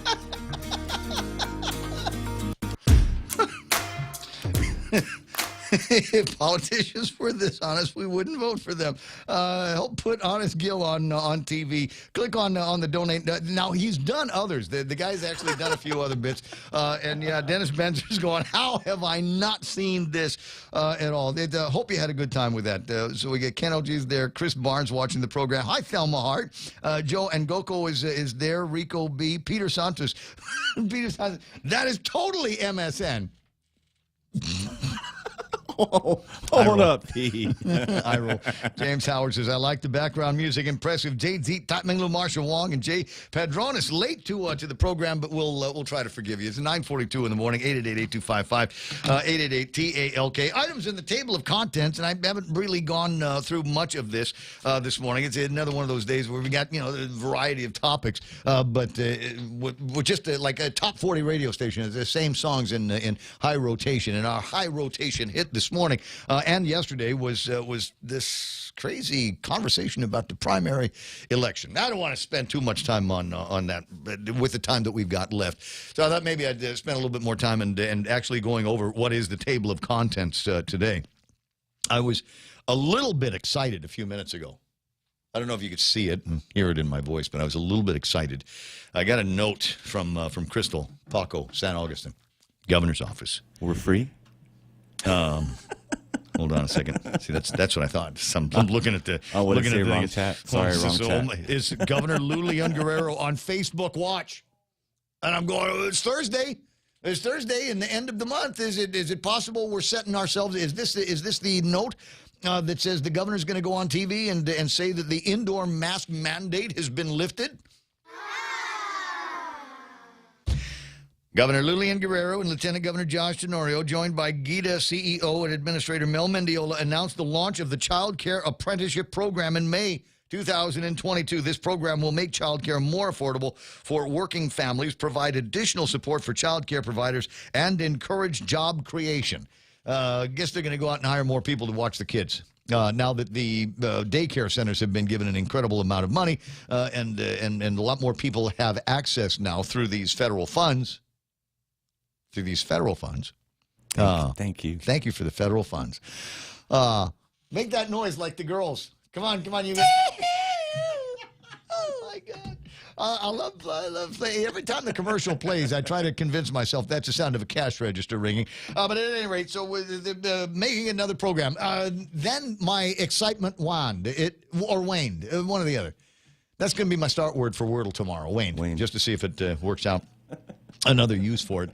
At any rate, so I'm looking at the thing going, well, that's not the governor lifting the indoor mask mandate. It's not the governor ending the public health emergency. Darn. Just once I'd like it to go in my direction. Just once I'd like to look at that and go, finally, we're over this. It's done. I can't believe it. The 2 years is even Fauci was on Fox. Did you hear that? Yeah. That's the big story. Is apparently they've got Fauci on tape saying the pandemic is over, it's ended, and they're going to say, yeah, that's because it's in the States. It's okay, it's in the States. Airplanes come from there to here, so if it's over there, the people that are getting on the airplane are already in endemic mode. Why can't we be? You know why? Because my prediction will come true, ladies and gentlemen, with the exception of China. And a few other places like North Korea, et cetera, we're going to be the very last ones in the American family to end our public health emergency. I think that's what they're going for at this point. That is what they're going for. We just, there's a financial gravy train that we need to ride, and it's not new money coming in from Washington D.C. It's just we need to figure out how we can spend the money that we've got. And don't worry, we have our best and brightest money spenders, administrators and directors on this task now. I don't know that anything that they've done actually makes any difference to me as a citizen. There were some programs that I was barely eligible for, so I didn't even bother applying. And the one that I did apply for, the LEAP, for the company, the LEAP program, we were denied because we didn't lose enough money. I'm going, oh my God, why is it needs based like that? Can I just tell you how much money I did lose? The difference between what my GRT was last year and what my GRT was pre-pandemic and what it is now, and then you just give me the difference. Because there's literally $1.5 billion dollars that have been given out to the people of Guam. No, you didn't lose enough money, Mr. Gibson. I'm sorry. Your capabilities as a manager and a managing partner and somebody who runs broadcasting business are just too good. Unfortunately, we won't be able to help cover some of what you've lost in the last year. Loss is loss. 9:47, Ray Gibson Show. Other items in the table of contents that we've got. I was a bad kid on the bus, but my bus driver never had to drive us to the police station, even though it would have been convenient. I would get on the bus at St. Anthony School in the afternoon, and there was a bus that took us within walking distance to my grandmother's house, which is where I would go at the end of my school day. So I'd get on the bus. I can't remember the name of the bus driver. He was a hell of a nice guy. Uphill both ways. What's that? Uphill both ways. Yes, in uphill the snow. both ways in the snow. But no, we had a great driver. It was the same driver in the morning as it was in the afternoon. So when I stayed at Grandma's house, I didn't walk all the way over to Cathedral. All the way over. All the way over there. From Mariana Sales all the way over to, you know where Carabao is? That's about where Grandma's house was. So I would wait at the corner, and the driver would stop because there was a stoplight there. He'd stop anyway, and he'd open the door and let me in. And I would be hanging out next to Carabao. Used to be a dental office, and behind the dentist's office was this big mango tree, big by Agana standards, not big by like agate standards. It was big for Agana, and it had it branched fairly low to the ground, so you could jump and catch a branch and then climb up the thing. So I'd jump and catch a branch, and I'd pick 5 pounds of mangoes if they were in season and give 4 to the bus driver. Whoever he is, God rest his soul. It was a long time ago. I'm sure he's dead. But anyway, so that was the very, very cool thing about it. But and in the afternoon would be guys that didn't live in the downtown Agana area. They kind of commuted. They'd ride the bus from Tamuning, St. Anthony Skill, over to Cathedral, and then get on a bus that would take them home, because that's how our transit system worked. And frankly, I thought that it was pretty genius. Yeah. It was good. But anyway, so these guys, and I was in the 7th grade, and these guys were in the 8th grade mafia. They know who they are. Some of you are listening on a radio that has been smuggled into prison, because that's where you guys belong. They were the original bad boys, the 8th grade mafia from St. Anthony School in 1975. They were their idea of a fun prank would be to take your books and throw them out an open window on the bus. And what? The bus driver is going to stop in the middle of Marine Corps Drive. So now you got to go and see Sister Mary Mark and give her money for the books that got dropped off by these bad boys. But as bad as we were, the bus driver never drove us to the police station, even though it would have been convenient. It would have been right on the way, Real Joe. It would have been on the way. Rowdy students caused bus detour to GPD. Michelle Franquez, pretty Michelle Franquez, by the way, from the Department of Education. I see her from time to time, more often now, because we're running again. Says students on a bus trip home, they became rowdy. They were bragging about having drugs and weapons on board. When the bus driver overheard the conversations, he drove to the nearest police precinct, where he was advised there to return to the school campus. Yeah, eventually somebody up here, told the guy, "Oh, do you have drugs?" "No." "You have gun?" "No." "Just joking, ma'am, sir. We were just joking." But still, kind of rowdy kids, and so here's the thing. This is we shouldn't be talking about this on the radio. This is the problem now, is there's a new standard for rowdiness in the back of the bus. James Howard's wheels are already going around in his head. Yeah. This is the one. The new standard is, and we're going to be so bad, they don't take us to the police station. We go to the FBI office by Home Depot. That's what's going to happen. Yeah. We just drop these kids off over at that place. How about bus marshals, Ray? Like undercover bus marshals. Just somebody to go pop back out there of anywhere and just be like, "I got you, man." Narc on the kids. we were bad kids, to be sure, but I don't know. Oh, my God, the things that we would say to women in the cars next to us. Many moons, Ray. Dude, Many moons. You have a boyfriend? Hey, you got a boyfriend? I'm in the 7th grade. You want to date me? Come on, you got a car. You can drive me. You can drive to the movies. Back in those days, we had an amusement park. But anyway, there's something that more needs to be done with this. I don't know. They're going to end up being kids that get kicked off the bus and make their parents drive them to school. I think that might be the appropriate remedy for a situation like this. Ours would have been the bus driver would have told sister, and sister would mete out some kind of bizarre, arcane kind of Catholic school punishment. Stoning. Catholic school equivalent of stoning. You will bang erasers against the flagpole every day until you graduate from school, from high school. 9:52 in the morning. So we got that. That's an interesting and I think a fun story. It lines up with a magistrate report that I don't remember if I printed out. And it was the one I had ready to go yesterday, and it was fun to me because it was about an accident that took place. Thankfully, nobody died, nobody got hurt, but it was an accident, and a car full of kids, about 21, 22 years old, hit a pole, hit a utility pole.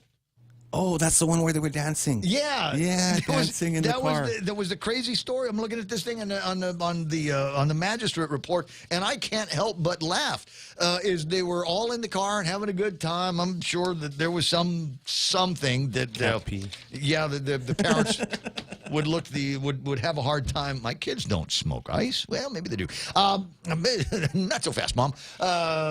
So these kids, and then all of a sudden a song comes on the radio, and this might be the first time in the history of the magistrate report where the phrase "we got hype" is used. And that's what I'm looking for. I don't find it right now. And then there was a whole other one of a guy that got pulled over and began apologizing to the police officer. Like, "Oh man, I'm really sorry. Yeah, that's my ice pipe. Sorry. Hey, sorry." Like if you whatever, I tell you guys all the time, when people smoke ice, they get stupid, and they think the cops are stupid too, and that's the problem. Like if I say sorry enough, the guy will let me go. The guy will let me go. That doesn't often work. It's worked with me, I'll tell you that. I was pulled over. Yes, during COVID times.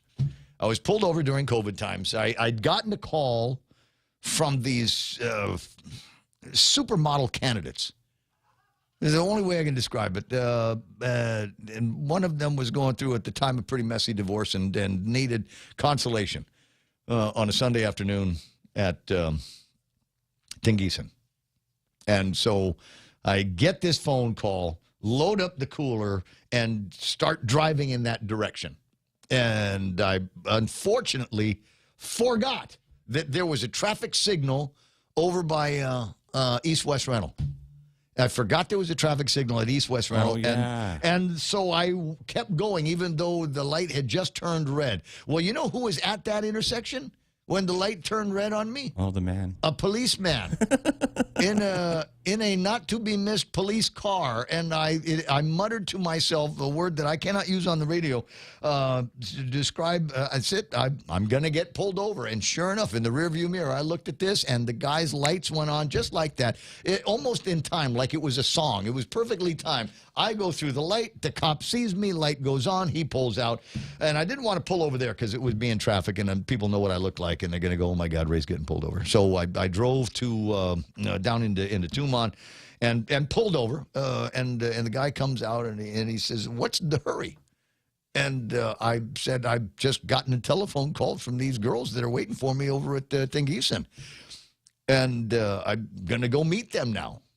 And he kind of looked at me like, "Really?"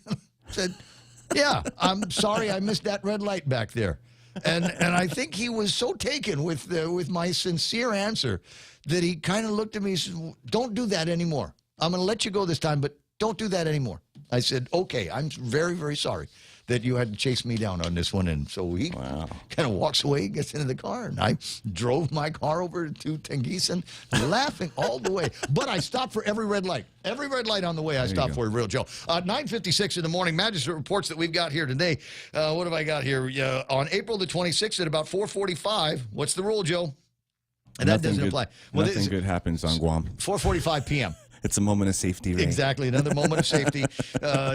Officer Dodd, a GPD, driving a police cruiser east on the inner eastbound lane at Palisan Torres Road in Tumon, and he crossed Route 14 Alpha intersection. He observed the vehicle directly in front of him. It was a Lexus, increasing speed. What? We slow down when there's a police car behind us, don't you? Yeah, I don't know that I'd ever generally speed it up. Anyway, after matching the speed of the Lexus, Dodd activated the emergency lights and siren. The defendant braked abruptly, veered left into the center lane by the Holiday Resort Hotel, then came to a sudden stop. Policeman. Got the man behind me. When Officer Dodd approached the vehicle, the defendant, one Christopher Bannister, claimed he did not have his license, left it at home. Officer Dodd could smell the odor of an intoxicating beverage emanating from Bannister or the vehicle. Officer Dodd also noted that Bannister had slow and dulled movement. His speech was slurred, and his left eye only, bloodshot. When asked if he had consumed any alcohol, the defendant said a glass of vodka at about 11 in the morning, and that he had an injured leg. When the defendant was asked to accompany GPD officers to Tumon for a breathalyzer test, he became combative and said, "I don't know who told you to stop me or what they told you they saw, but this is bull." Beep. And repeatedly called the stop bull blank, and calling Officer Dodd something whole. Yeah, that endears you to the police. Yeah, there's a special kind of nickname that when the cops hear that, they just go all girly in the heart and just want to let you go. Officer Dodd asked the defendant to step outside of the vehicle. When the driver's side door was open, he saw a plastic liquor bottle with a broken seal tucked in the driver's door. It was later confiscated with about 3/4 of liquid still in it. The bottle labeled as Protter's brand 100 proof vodka.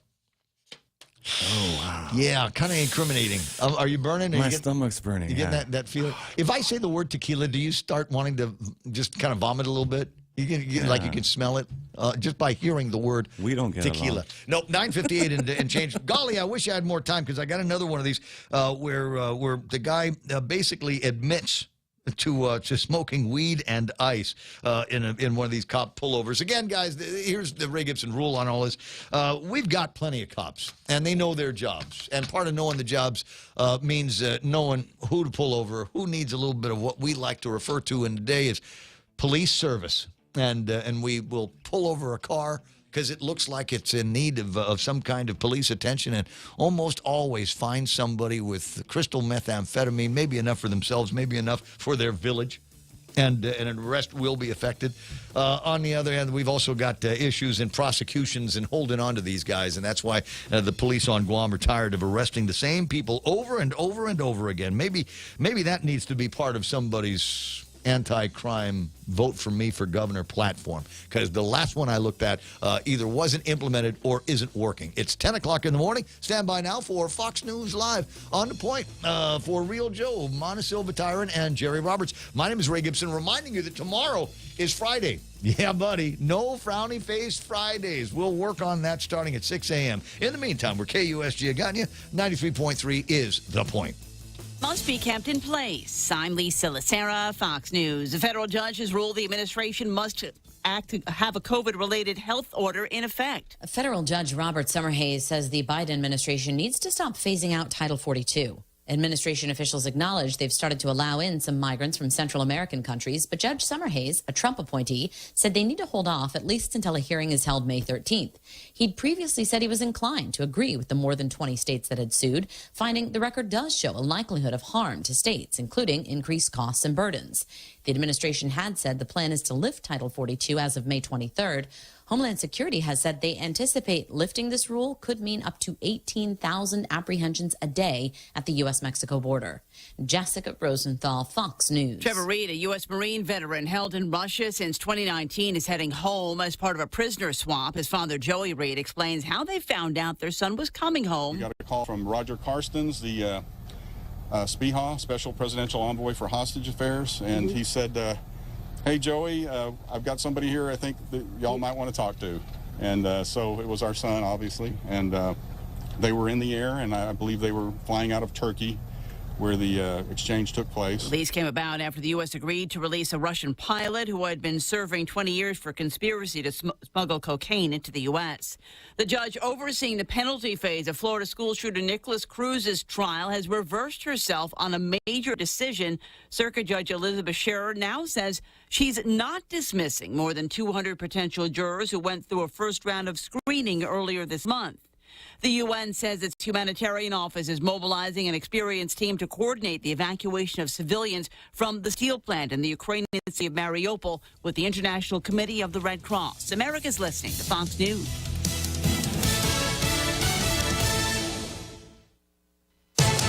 From the Fox News Podcasts Network, the Fox News Rundown, a contrast of perspectives you won't hear anywhere else. Your daily dose of news twice a day, going far beyond the headlines, tapping into the massive reporting resources of Fox News to provide a full picture of the news of the day. I'm Dana Perino. I'm Brett Baer. I'm Maria Bartiromo. I'm Brian Kilmeade, and this is the Fox News Rundown. Subscribe and listen now by going to foxnewspodcasts.com or wherever you get your podcasts.